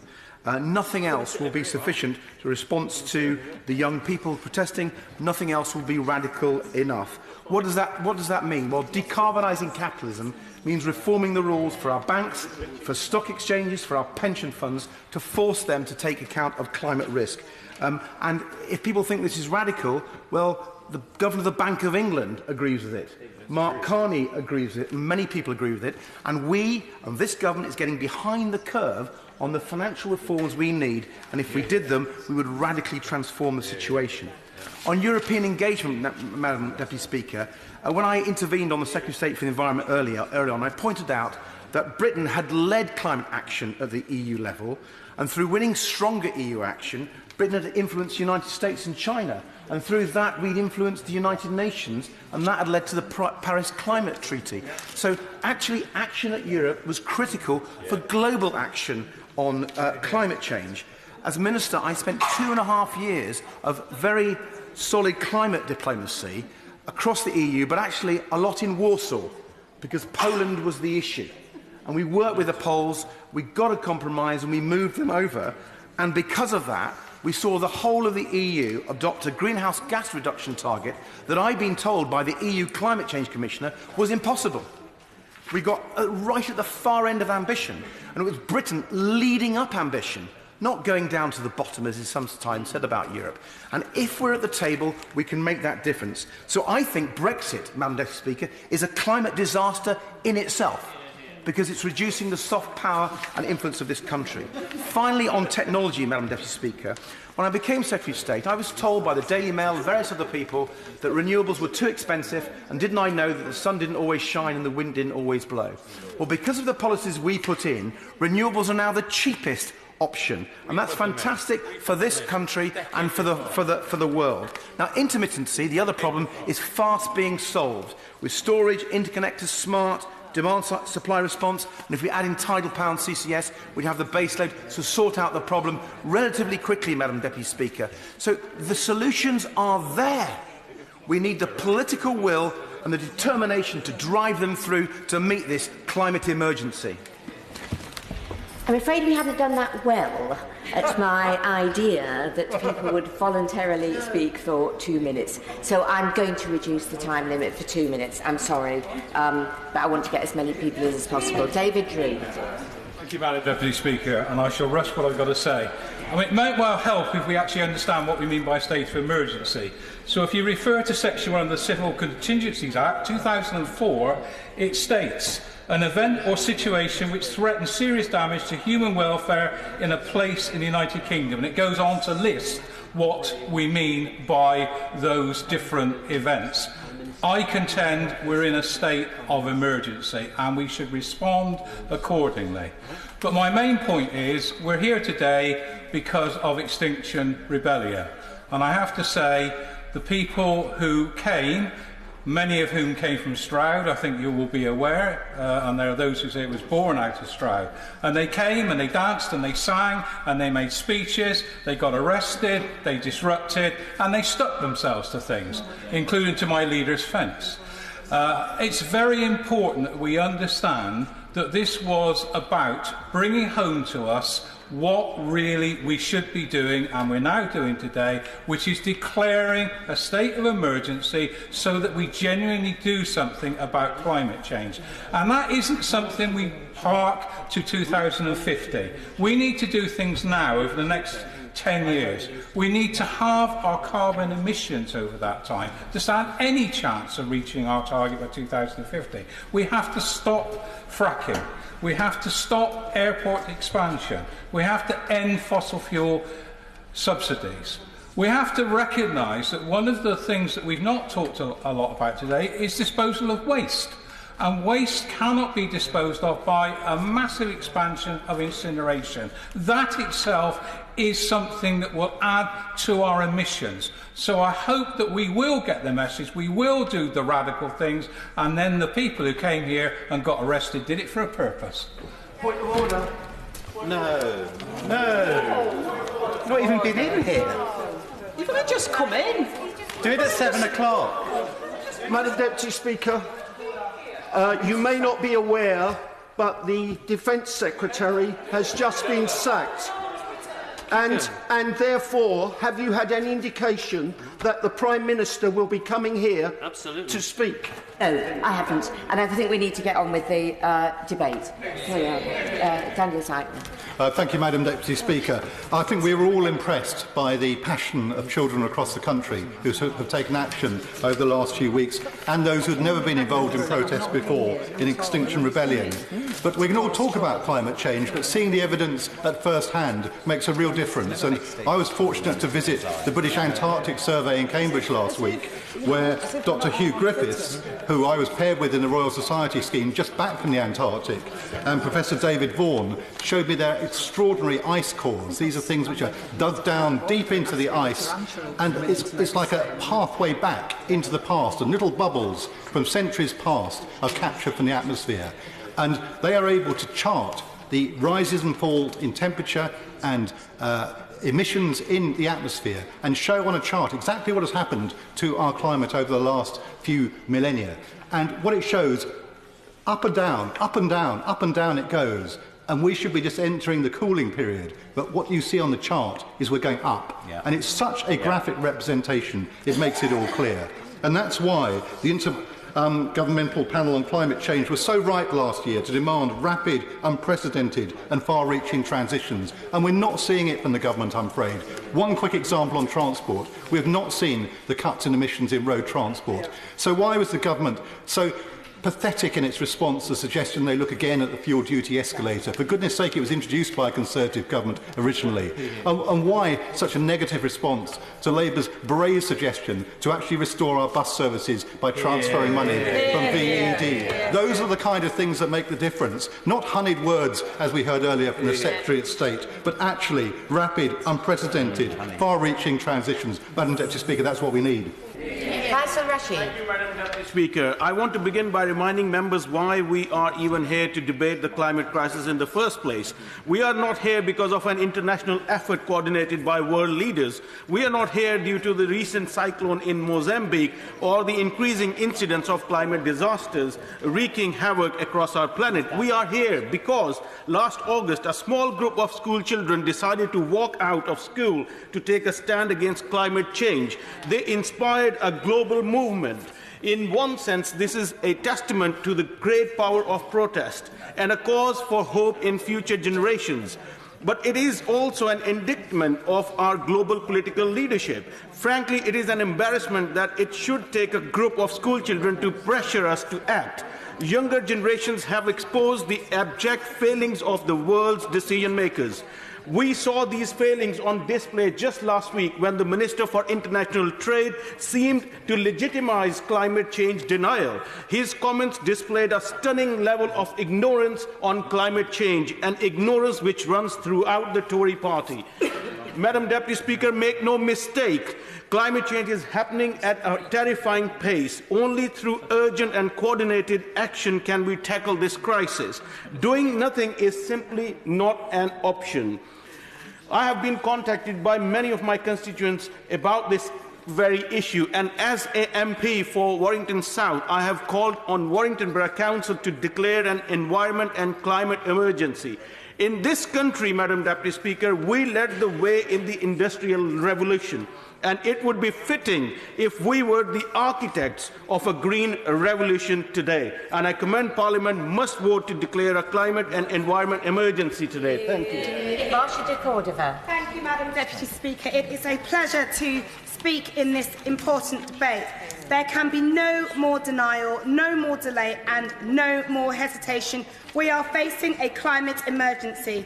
Unless we take urgent action, climate chaos will wreak devastation to communities across the globe. Cuts to renewable energy means that on current trends, the UK will only be carbon neutral by the end of the century, more than 50 years too late. This is too late for our children, and they know this. Children and young people have been leading the way on this, and as the UK Students' Climate Network recently wrote, we will be facing a climate breakdown if those in power don't act urgently to radically change our trajectory. We must hear these words, and I want to just pay tribute to the climate school strikers along with Extinction Rebellion. But more importantly, I want to pay tribute to the many students, children and young people in my constituency that have written to me about the climate crisis, particularly those from Alderbrook School, where one Year 6 student wrote to me and said, "It is heartbreaking to know that our generation is going to suffer from the chaos that we have not created. And this is what will happen if we do not rise to this emergency. The science is clear." The student strikers, they chanted, "System change, not climate change." And that is a fact. We need a green economy, investment in renewable energy, a ban to fracking and to decarbonise our society. We need this climate for justice and for social justice. We need an economy that puts people and our planet before profit. This is an emergency and we cannot afford to wait. We must act, Madam Deputy Speaker. Speaker, and may I put on record, first of all, the excellent work of the Hornsey and Wood Green climate emergency activists who invited me to a meeting well in advance of Greta Thunberg's visit and who were ahead of the protesters, but also the school children from the schools in Hornsey and Wood Green who marched on London to demand change. Transport is the most emitting sector of the UK economy, responsible for 27% of greenhouse gas emissions, a figure that increases to a staggering 40% if you include our share of international shipping and aviation. And that's the one that we can really do something about at the three levels of government. First of all, the government must fund bus services. End of. And there's an election tomorrow where that will feature in big style. Secondly, at local level, as a council leader formerly, we introduced the first 20-mile-an-hour speed zone in London, and it was at first considered ridiculous by the local papers and now has become rather fashionable and is very welcomed by the lungs of many young people and families. And thirdly, I wanted to put on record the work that the Mayor of London is doing, which is not easy because a lot of people are going to be affected by this. But the ultra-low emission zone in central London, which went live earlier this month, is a very brave move and one that later we will consider normal, but at the moment it's a little bit uncomfortable. Well done to the Mayor and all of our councillors who work so hard day in, day out on recycling, on transport, on cycling, and all the things which make our environment better. And finally, I wanted just to put on record the work that's being done on children's asthma and respiratory health by the member for Lewisham East's constituent, Miss Ella Deborah's mother, who has worked so hard to convince others about the importance of climate change and transport. Thank you, Thank you, Madam Deputy Speaker. We as a planet and a country stand at a crossroads. In the month of Extinction Rebellion, Greta Thunberg's visit to our country and countless emails and conversations with constituents, we must ask if we will use their interventions as a much-needed wake-up call to take the urgent action we need, or if we will just make more excuses to take further delay and brush our country's future under the carpet once more. We are all agreed that we need a cross-party approach to this crisis, but looking at this government's record, I do fear that they are leading us down the path of excuse and delay. They banned onshore wind subsidies, they're axing Labour's solar panel subsidies, and their attempts to reduce emissions has stalled. And then we come to the fracking policy. Fracking is a dangerous, disruptive and disastrous method of fuelling our country. It extracts fossil fuels at the expense of our environment and our communities. And the environmental risks from fracking to former coalfield sites are clear. So in Lee, we have expressed our total opposition to it. It does not have our consent and the government should follow Labour's lead and ban it. Indeed, Madam Deputy Speaker, in my constituency, the site of one former colliery is now a renowned 200-hectare country park and nature reserve, where over 230 species of bird have been identified. I would suggest that sites such as these have been of greater benefit to our town than any fracking site could ever be. So rather than turning to the energy of old, we should be looking at how we reduce our emissions and how we help people make greener choices. And that starts by bringing rail stations back to our towns. All this does not have to be burdensome. It can be full of hope, opportunity and positivity. But we must get on and act. The next generation is watching and judging. Thank you, Madam Speaker. Over 6 months ago, the Intergovernmental Panel on Climate Change warned that unless we take urgent action, we have just 12 years to limit climate change catastrophe. The leading scientific experts in the world told us in no uncertain terms that urgent changes were needed to cut the risk of the extreme heat, drought, floods and poverty. Or to put it another way, we should take urgent action now before catastrophic life loss. No such urgent action has taken place.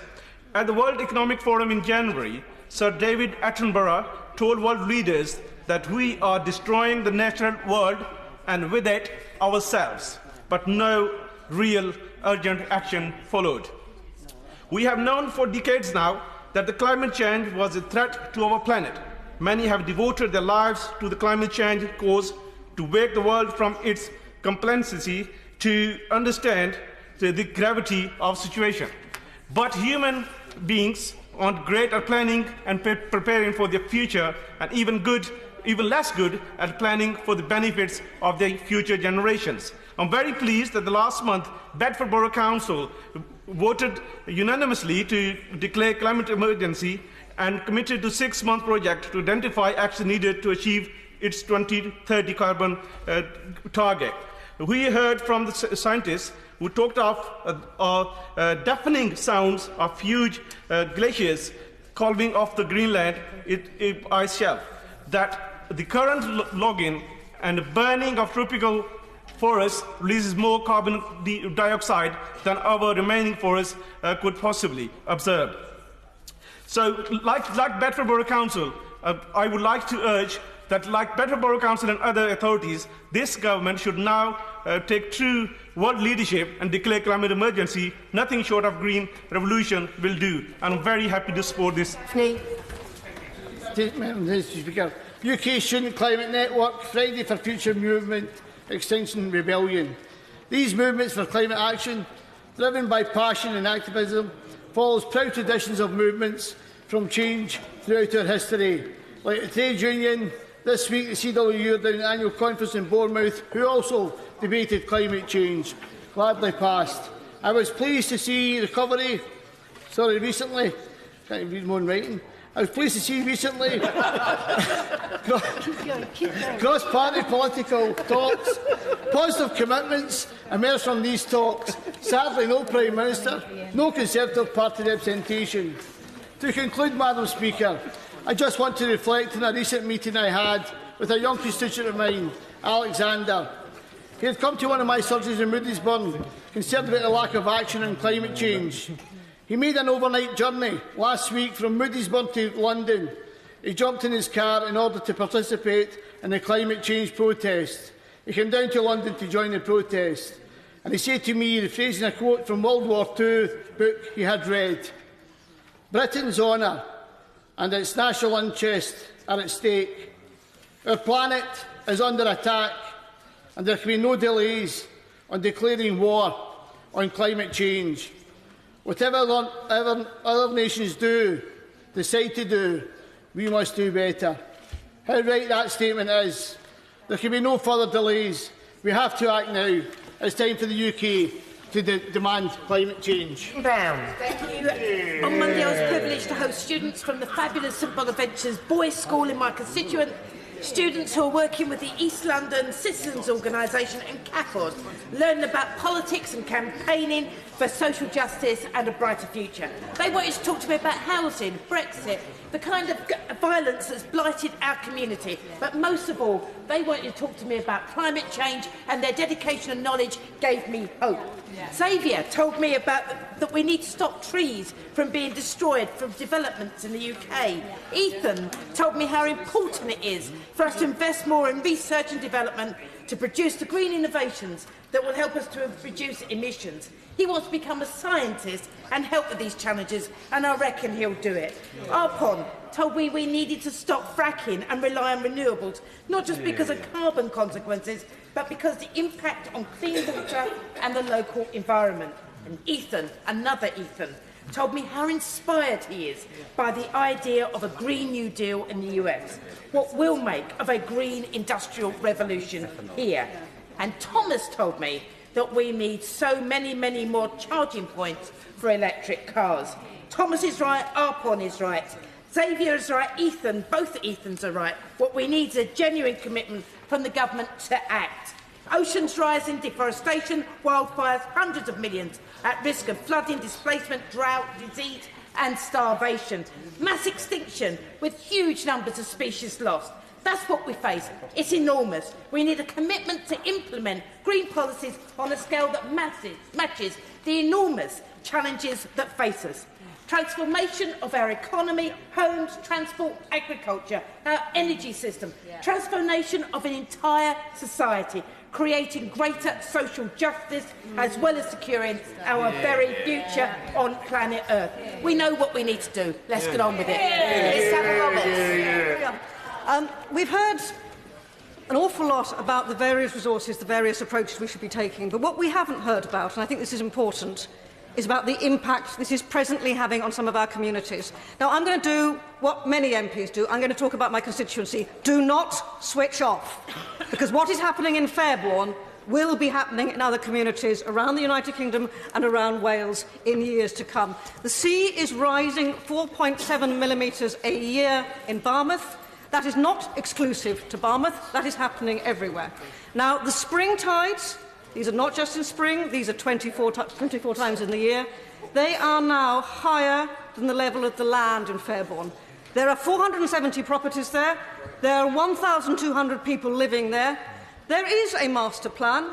It has very little budget. It has virtually no statutory power. And in 40 years from now, they do not know. 40 years, they reckon they can protect the sea defences that cost £6 million over the last 8 years.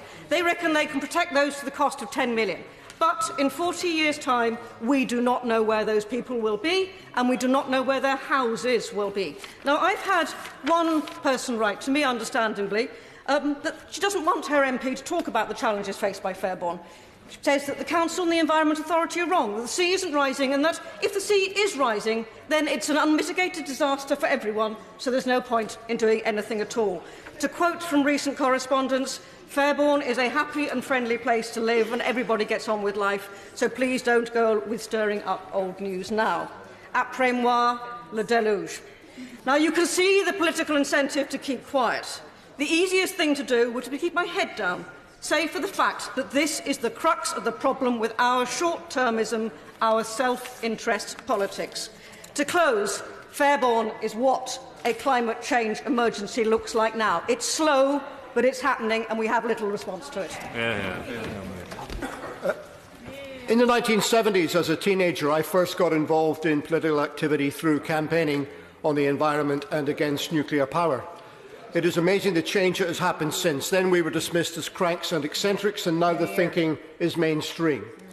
But understand that the question now is not, does human activity threaten the survival of the planet?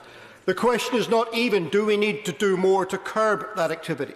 The question before us now is whether it is even possible for us to accelerate what we are doing in order to avoid a tipping point where the damage becomes irreversible and the downward trajectory unstoppable.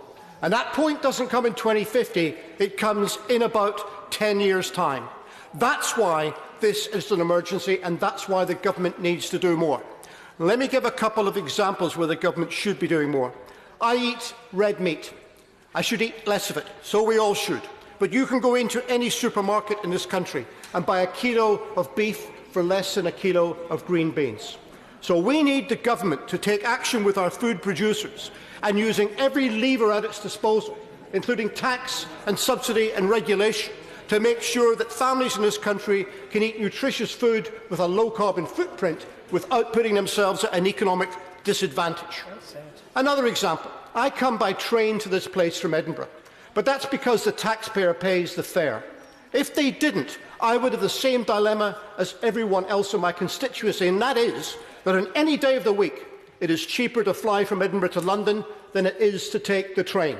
That is a ludicrous and unsustainable situation, and to cure it, we need a radical and rapid expansion of public transport in this country, the like of which will give the Minister nightmares. Hear, hear. But not enough is being done, so I'm sorry to break with the consensual backslapping. Things need to change, and we need this government to do more. Well said. Thank you, Madam Deputy Speaker. I heard Greta Thunberg speak at the meeting held here last week, where, on behalf of her generation, she demanded of us that we declare a climate crisis and take serious, effective action based on what scientists are now telling us. At that meeting, and again today, we heard lots of warm words from the Secretary of State for the Environment, but he's always weak on new action. If this country is to justify our reputation going forward as world leaders in carbon reduction and the environment, far more needs to be done. I have time for 3 points. Firstly, the government should reverse the decision to build runway 3 at Heathrow. It will add 6 million tonnes of CO2 per year, making Heathrow the biggest emitter of CO2 in the UK, as well as adding yet more to local air pollution. And, as the Department of Transport analysis shows, it produces no net benefit to the economy anyway. On air pollution, we've seen good work done by London Mayor Sadiq Khan, who's just introduced the ultra-low emission zone and who took the government to court over its illegal air pollution plans. But we need urgent intervention from the government to help the Mayor and other forward-thinking local leaders by initiating scrappage schemes and investing significantly and supporting clean and green solutions for transport and also waste and recycling. Thirdly, can I suggest that the government support and listen to a citizens' assembly on climate and ecological justice. The government plans to take us out of the EU, which, among other environmental policies, have ensured UK beaches are now clean and pollution-free. Yet at the same time, the government will be rolling out the red carpet for President Trump, who claims that global warming is a hoax and who's pulled the US out of the Paris Agreement. On the climate and the environmental crises, let the warm words be matched with serious action. Paul Sweeney. Thank you, Madam Deputy Speaker. I was swathing up there on my climate change knowledge, but I have to say, on behalf of my constituents of Glasgow North East, I want to declare a climate change emergency on their behalf, and the correspondence I've received is compelling about the need for that 10 years before we receive irreversible change to our climate, the likes of which we'll not be able to comprehend. And I was struck by the call from my honourable colleague from Norwich, who said we need a mission, a national mission like we've never seen before, to solve this problem. We need to grasp it in the same way that the Americans did with the space race. We need to set national targets to decarbonise and be the first nation to truly enter into the green era of industrialisation. That is the nation that I represent, Scotland, was the first to industrialise in the Industrial Revolution. It was the most rapid industrialisation of any country in the world. We have to adopt the same sort of vigour, imagination and purpose if we are to achieve that. And I'm afraid that government at all levels is singularly failing to grasp the urgency and the burning need to adapt radically to this situation. I see, on one hand, great rhetoric, but on the other hand, I see in my constituency valuable projects that are improving the environment being defunded, such as the climate challenge funding that housing associations and other local organisations had. Yet, when one breath the Scottish Government is declaring a climate emergency, which I welcome, why are they defunding local projects in my constituency? Likewise, I would like to see a national project to fully develop public transport across our country, It's a critical issue that is causing social dislocation, where we're seeing privatisation and fragmentation of our public transport system in this country. Why are we not seeing a radical project to re-municipalise, reintegrate and establish affordable and convenient and comprehensive public transport across this country, in every part of this country? That would be the radical change needed. And we can utilise that to grow our industrial base as well. We have a huge capability in bus manufacturing in this country. Let's, for example, set the target to be the first nation to have complete decarbonised bus travel across this country. And that's why Labour has proposed a radical proposal for a fully free comprehensive bus service across the whole of Scotland. That's the sort of radical thinking we need. We need to have it now. This government needs to act. Alex Sobel. The IPCC said we have until 2030 to avoid a 1.5 degrees rise in climate change. When should we get to net carbon zero, Mr. Speaker? By 2030 at the latest, not by the government's target of 2050. How do we get there? What must be done? First, we need to repurpose the Treasury and economic policy. In the short term, all government spending, all priorities, all programmes of success against our climate goals. The spending review, the next spending review must be a climate emergency spending review.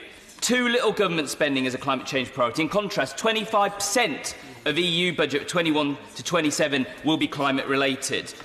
We must underpin an industrial retooling of our whole country and for productive output for the 21st century. Many of my colleagues call that the Green New Deal, in reimagining FDR's Great Rebuilding America, but I call it a Marshall Plan for the environment, working alongside our European partners, building a new, clean, fossil-free Europe. The UK also needs to account for its exported carbon. The government claims to have the world's sharpest decline emissions, but what about the embedded emissions in all our products? The Sustainability Research Institute, the University of Leeds, developed a model to reallocate those emissions from industries to the final consumers of products. This model, developed by John Barrett and Anne Owen, is a world leader in terms of working out the UK's carbon footprint. Will the Minister meet with, the Secretary of State meet with them and adopt this model? Finally, we need a new climate economics. The Global Commission on the Economy and Climate concluded that choosing between tackling climate change and boosting economic growth is a false choice. Instead, it says economic growth and reducing emissions are mutually beneficial. Fitoussi, Stiglitz and Sen, three of our best economists in the world, have done substantial work for the French government to measure societal well-being in ways that go beyond traditional measures, such as the economy's GDP. The UK government also needs to work and look at measures that supersede gross domestic product and focus on solving our climate emergency. Thank you. Liz McInnes. Thank you, Mr. Speaker. Now, we've heard many claims from the opposite benches about the progress that they've made on climate change, but the fact is that they have systematically demolished the policies put in place under the Climate Change Act of 2008, introduced by a Labour government, and they have increased public spending on fossil fuels. And we all remember David Cameron's "let's get rid of the green crap" comment, and he began the process of comprehensive policy reversal. And this was accelerated by the current Prime Minister, who famously, on her second day in office, showed her commitment to climate change by abolishing the department. The IMF reported in 2015 that the UK spent £26 billion on fossil fuel subsidies in 2015, with much of that going overseas, with 85% of the UK's coal demand being met through imports. Therefore, in 2015, the UK subsidised fossil fuels to the tune of 3 to 4 times what it spent on renewables, and in the process contributing to catastrophic global climate change effects. The current Minister of State for Energy and Clean Growth agrees that action is needed on climate change. Yet a month ago, I asked the Under-Secretary of State for the Environment about the UK's woeful performance on achieving the Aichi biodiversity targets, 20 targets which in 2010 we pledged to meet by 2020, next year. And we are on track to meet just 5 of those targets, falling down particularly on Target 20 to mobilise financial resources. And although they signed up to them, the government now describe those targets as nebulous and are talking about the next set of targets. As one of my constituents said, they are ignoring the targets but looking forward to Britain being ahead in the next set of targets. Is this Parliament or a sketch from the Tracy Ullman show? Thank you, Mr. Speaker. Let me begin by endorsing the idea of a citizens' assembly on climate change. Such an assembly presents a real opportunity to put aside party politics and deliver a real mandate for action on climate change.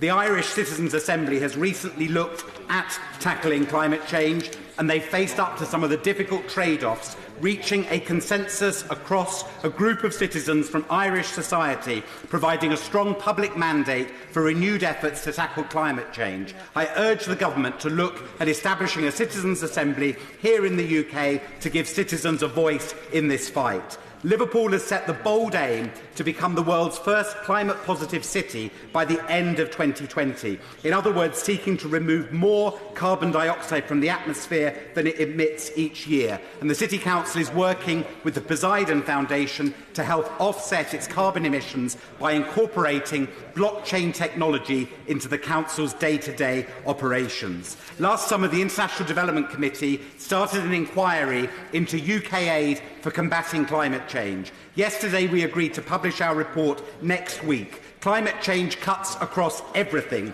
The effectiveness of all UK aid spending depends on addressing climate change. We've been struck that the government has been incoherent in its approach, in particular with the support provided to fossil fuels by UK export finance. Global Witness said to us that this leads to a situation where the UK government is providing climate aid with one hand and exporting the UK's fossil fuel pollution with the other, all the while undermining its climate action credentials. We need coherence and consistency. It is incumbent on the government today to respond to the climate emergency, both in domestic policy and in its international policy, so that we can ensure that combating climate change is front and centre of everything we do. Before I call the next speaker, I must advise the House that I have received notification from the petition officer for the constituency of Peterborough in respect of the recall petition for Fiona Onasanya. The recall petition process for the constituency of Peterborough, established under the Recall of MPs Act 2015, closed today at 5 p.m. As more than 10% of those eligible to sign the petition have done so, I advise the House that the petition was successful. Fiona Onasanya is no longer the member for Peterborough, and the seat is accordingly vacant. She can therefore no longer participate in any parliamentary proceedings as a Member of Parliament. I shall cause the text of the notification to be published in the votes and proceedings and in the official report. Helen Hayes. Thank you, Mr. Speaker. I pay tribute to Greta Thunberg and the school strikers, including those from my constituency, and the protesters we saw outside Parliament last week, for ensuring that climate change is once again at the top of the political agenda where it must be. Under this government and in this global context, their actions are necessary.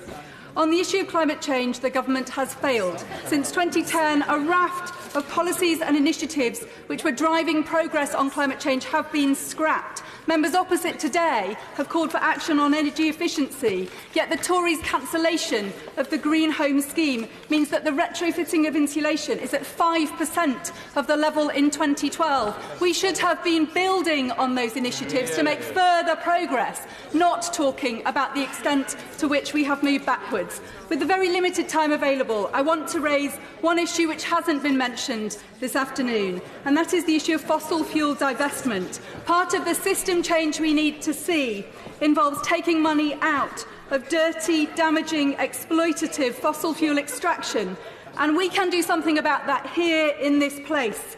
Both of my local councils, Lambeth and Southwark, have committed to divest their pension funds out of fossil fuels, yet our parliamentary pension funds remain invested in fossil fuels, despite 100 members writing to the trustees of the pension fund last year, calling on them to divest and remove our money from fossil fuels and invest it in sustainable industries. I call on all members here to join that call. We need the government to act comprehensively at the scale required by an emergency.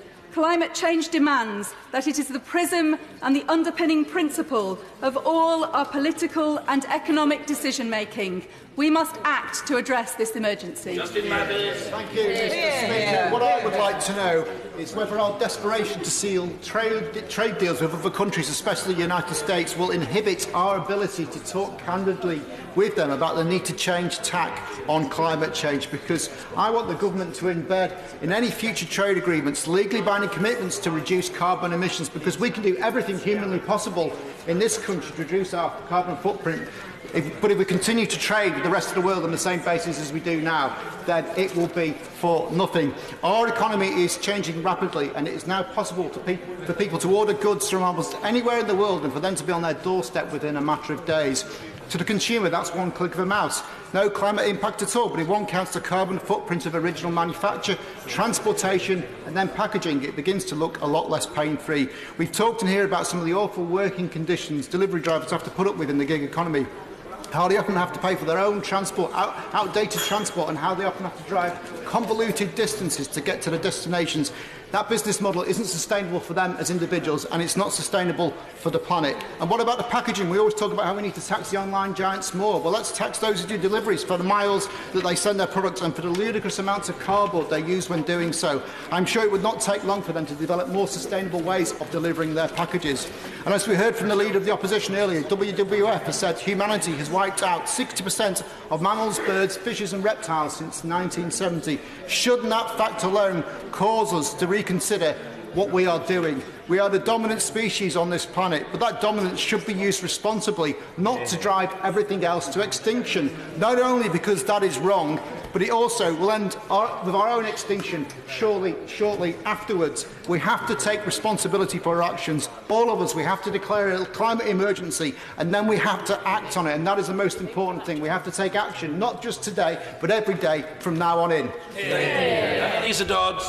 Thank you, Mr. Speaker. My city of Oxford hasn't just declared a climate emergency, it's putting into place the UK's first ever zero-emissions zone, and it's also convening right now a citizens' assembly to discuss measures to deal with that climate emergency. If we decide together, collectively, we have got a climate emergency in this House, then we need to act on it, and we need to do that above all in three areas. First of all, housing. We saw those building standards being watered down appallingly under the coalition government. We've been told there's going to be changes on energy efficiency, but we need to go further. They don't just need to change on energy efficiency, they also need to make sure that we're protecting wildlife in every single new development, and that particularly includes those between Oxford and Cambridge. Secondly, we need concerted action from central government to promote environmental innovation. At the moment, we're relying on enthusiasts, on volunteers, on individual companies and councils to drive that change. That's just not good enough. I'm very, very proud of what we've seen in Oxford,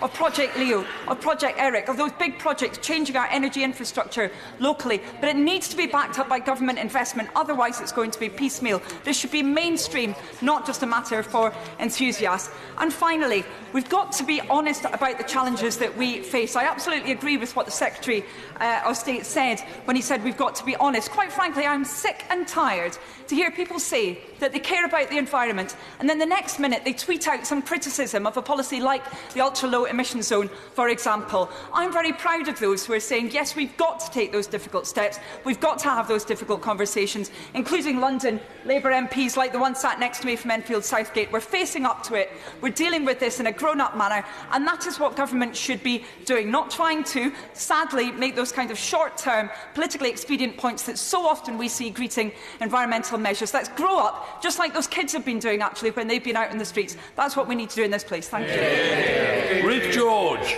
Thank you very much. And I would like to talk about not just what we can do as a national government, but what local councils can do locally. We have elections in High Peak, as we have across rural districts in the whole of England tomorrow.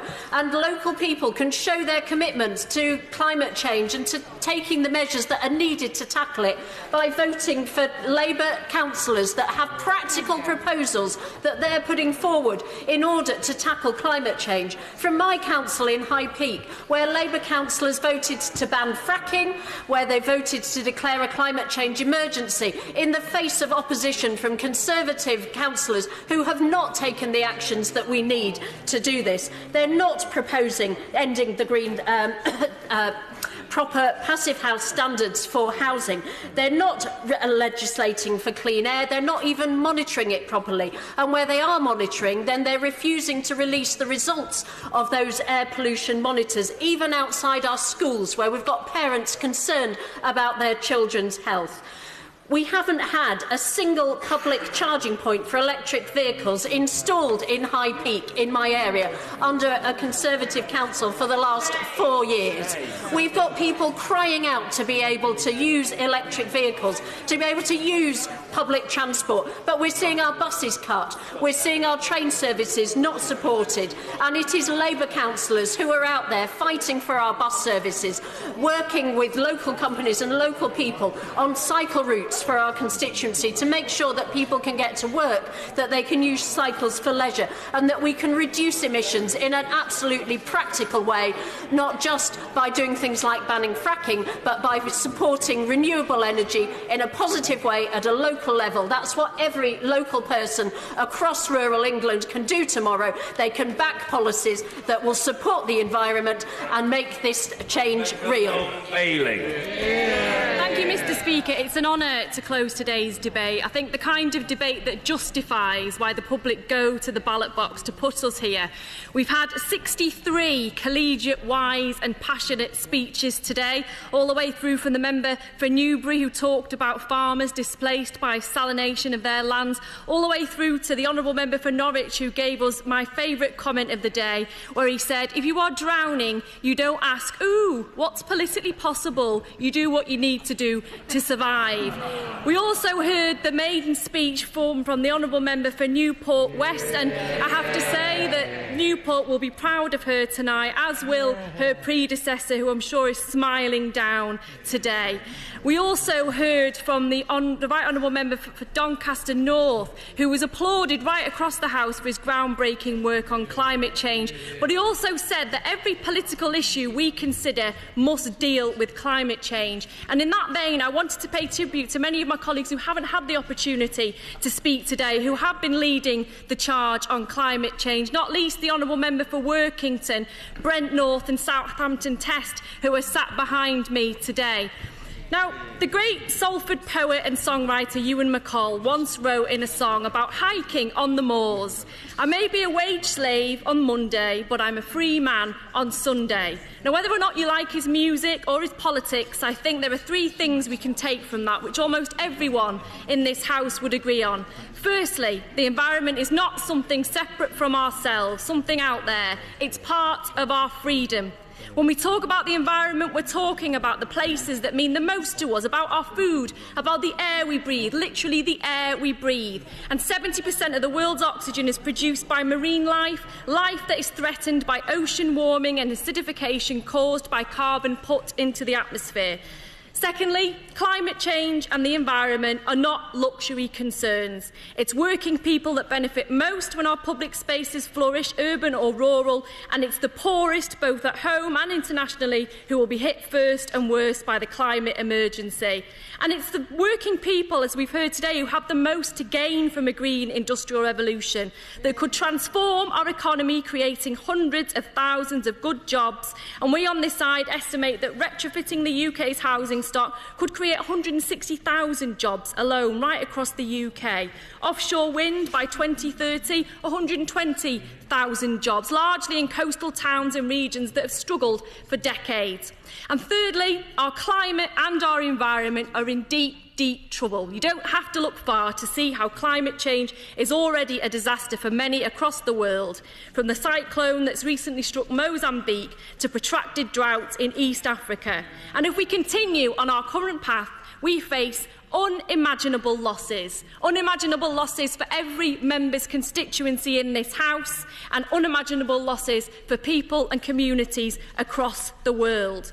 But here's the thing. It doesn't have to be this way. We're running out of time, but there is still time. So let's use that time well and start today by declaring a climate emergency.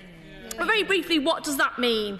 Well, I think the motion has set out some guidance for this. It means reducing our greenhouse gas emissions as rapidly as possible and down to net zero before 2050, with short-term targets for the green energy transition and sustainable modes of transport. It means properly funding environmental protection domestically and legislating to reduce waste, moving towards a zero-waste economy. It means capturing the green jobs of the future and mitigating the impact of transitioning to a low-carbon economy on workers in regions. And it means bringing wildlife and biodiversity back to levels that I'm too young to remember. But as we know from David Attenborough, no one is too young or old to be captivated by. And perhaps more than anything, declaring an emergency means that we will devote the time and the resources to the problem that are commensurate with the scale of the problems. So we need action commensurate with the scale of the problem, Mr. Speaker. And this is where we start today, in declaring a climate and environment emergency. This motion gives us a basis on which to act, and that is why I commend this motion to the House. State for Business, Energy and Industrial Strategy, Dr. Greg Clark. Indeed, Mr. Speaker, and it's been an excellent debate. It's been vigorous and well subscribed, as befits a subject of such profound importance. And what's been established so clearly, it seems to me, is that there's a deep sense of responsibility for protecting and improving our environment that is shared across all sides of this House. Let me pay tribute to the Honourable Lady, the member for Newport West, for her maiden speech in this House. She used warm words about her predecessor and mentioned that he used his sense of humour to engage with people. And she, I think, has bought his book on how to be an MP. I think from her speech today, she's already making great strides. I don't think she needs too many lessons there. Having been in front of her predecessor on select committees in which he served, he can also be a fierce interrogator, and I'm sure she'll learn those skills as well. I want to pay tribute, as the Honourable Lady opposite did, to the member for Doncaster North, who gave a profound speech and reflected on some of the lessons of leadership, both in his term as Secretary of State and as leader of the Labour Party. And he was right in saying that moral authority comes from being able to act. And that is one of the reasons that, even though we are a small country in terms of the contribution we make to emissions, we have the moral authority that comes from being a leader, and we must continue that with our action. And he pointed out that, of course, we have, and it's legitimate to have, different visions of how we get there, but that's not to decry the motivation that we share on this point. I'd like to pay tribute to my honourable friend for Truro and Falmouth in terms of she was a good example of what we can do in constituencies. And the climate vision on her website we should look to and see if we can emulate across all of our constituencies to embrace our role as local leaders as well as in this place. I'd like to mention the contribution of my honourable friend for Copeland, reminding us that nuclear has played and will play a distinguished role in making sure that we can generate power free from emissions. And finally, I'd like to pay tribute to my right honourable friend, the member for West Dorset, whose work in opposition in producing the paper The Low Carbon Economy established very considerable consensus across this House and was seminal in shaping the Climate Change Act, which the Right Honourable Gentleman led, and I know that he would recognise that contribution. And it seems to me that the tone of this debate underlines why we should not create division in this House where there is none. Indeed, I would say that one of our proudest achievements in this country when it comes to environmentalism and climate change is that we have displayed to the world in international fora an impressive national determination to lead our country and to lead the world, with the baton of responsibility being passed from one government to its successors. Mrs Thatcher, as many members have contributed in this debate, was the very first global leader to acknowledge at the UN, and as I quote her, what may be the early signs of man-induced climate change. Her speech in 1989 bears rereading for those who may not be familiar with how profound her anticipation of the problems that we are grappling with was. And it wasn't just the anticipation of the problems. She was a woman of action, and if we think back to what she did, thought impossible at the time to virtually eradicate CFCs across the world. She described the task of governments as this, to follow the best available evidence, to decide where the balance of evidence lies, and to take prudent action. Over the years, we've done that. The last Labour government passed the Climate Change Act with cross-party support. And I say cross-party support because the Right Honourable Gentleman will acknowledge that we, on this side of the House, then on the other side, participated in amending the bill to increase the ambition from targets of 60% to the 80% targets that we have. The bill, when it started its life, included a 60% target, and when it left this House, it was the 80% that the Stern Review proposed. So, if we take the motion as drafted, there is no reason to fracture the consensus that's been such an important feature of this area. The first sentence of the motion reflects what we've all long recognised, that the need to reduce emissions is urgent and compelling, and we should heed the advice of the scientists who comprise the Intergovernmental Panel on Climate Change. We've always considered that to be right, and I'm glad we agree. The second sentence rightly calls attention to the consequences for the natural environment and society of global warming. We know that going back to 1990, again Mrs Thatcher said, weather patterns could change so that what is now wet could become dry, what is now dry could become wet, the character and behaviour of plants would change, some species of animals and plants would migrate to different zones or disappear forever. The third sentence calls on the House to increase the UK's targets under the Climate Change Act and to ensure that we capture the benefits of the low-carbon economy. As all members know, my right honourable friend, the member for Devizes, and I commissioned the Committee on Climate Change after the Paris Accord to precisely advise us on how we can reflect this raised ambition in our targets, and we know that tomorrow they will publish that assessment. We did not ask for that advice in order to ignore it. We intend to act on it, and we are proud of the progress that we have made.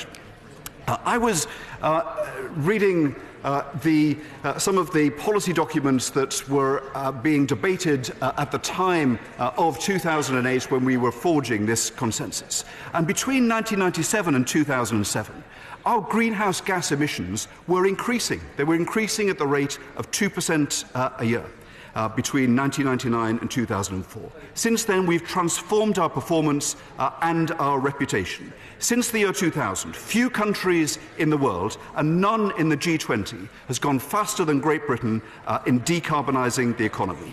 We will continue to set the pace over the years ahead, during which the battle to halt catastrophic climate change will be won or lost. We intend to win. Mr. Speaker, the motion concludes urging further action to be taken to restore our natural environment and to create a circular economy. Through the Environment Bill, the Agriculture Bill, through the Industrial Strategy and our Clean Growth Strategy, we will do precisely that. Mr. Speaker, I hope that we can maintain this common purpose. The Honourable Lady opposite set out her party's position. There isn't one person who joins my party who isn't concerned about the heritage of our planet. Conservation, preservation, the inheritance of future generations are a deep instinct of every Conservative. It's not new, nor does it sit at variance with our governing philosophy. Indeed, our traditional concerns for the environment and a prosperous economy should not be seen as contradiction to each other. And as we consider the threats from climate change, let us remember that without prosperity, people also become extinct. Enterprise has been the greatest rebellion against extinction in the history of the world. So the economy and climate change have to be brought together. The only thing that will work to deal with climate change is where the market has adapted to ensure both prosperity and the conservation of our environment. I'm proud that Britain is an advanced capitalist nation, but one with a deep respect for its environment. Mr. Speaker, this Parliament is order. The question is that the question be now put. As other people say aye. Aye. No, I think the ayes have it. The ayes have it. The question is as on the order paper. As many as of that opinion, yeah, we'll come to that. As many as of that opinion say aye. Aye. On the contrary, no. I think the ayes have it. The ayes have it. Point of order, Sue Hayman. Thank you, Mr. Speaker. I'm absolutely really proud to be part of a parliament that has passed a climate and environment emergency. However, I'd like to draw attention to the fact the motion passed a certain set of actions for the government to carry out. to increase the ambition of the UK's climate change targets under the Climate Change Act, to achieve net zero emissions before 2050, to increase support for and set ambitious short-term targets for the rollout of renewable and low-carbon energy and transport, and to move swiftly to capture economic opportunities and green jobs in the low-carbon economy, while managing the risks for workers and communities currently reliant on carbon-intensive sectors, and further calls on the Government to lay before the House within the next 6 months urgent proposals to restore the UK's natural environment and deliver a circular zero-waste economy. Mr Speaker, may I ask what parliamentary levers are available to this House to ensure that such action is taken? The process of government and the process of scrutiny of government by Parliament, otherwise known as continuing debate. Thank you. I do like your time.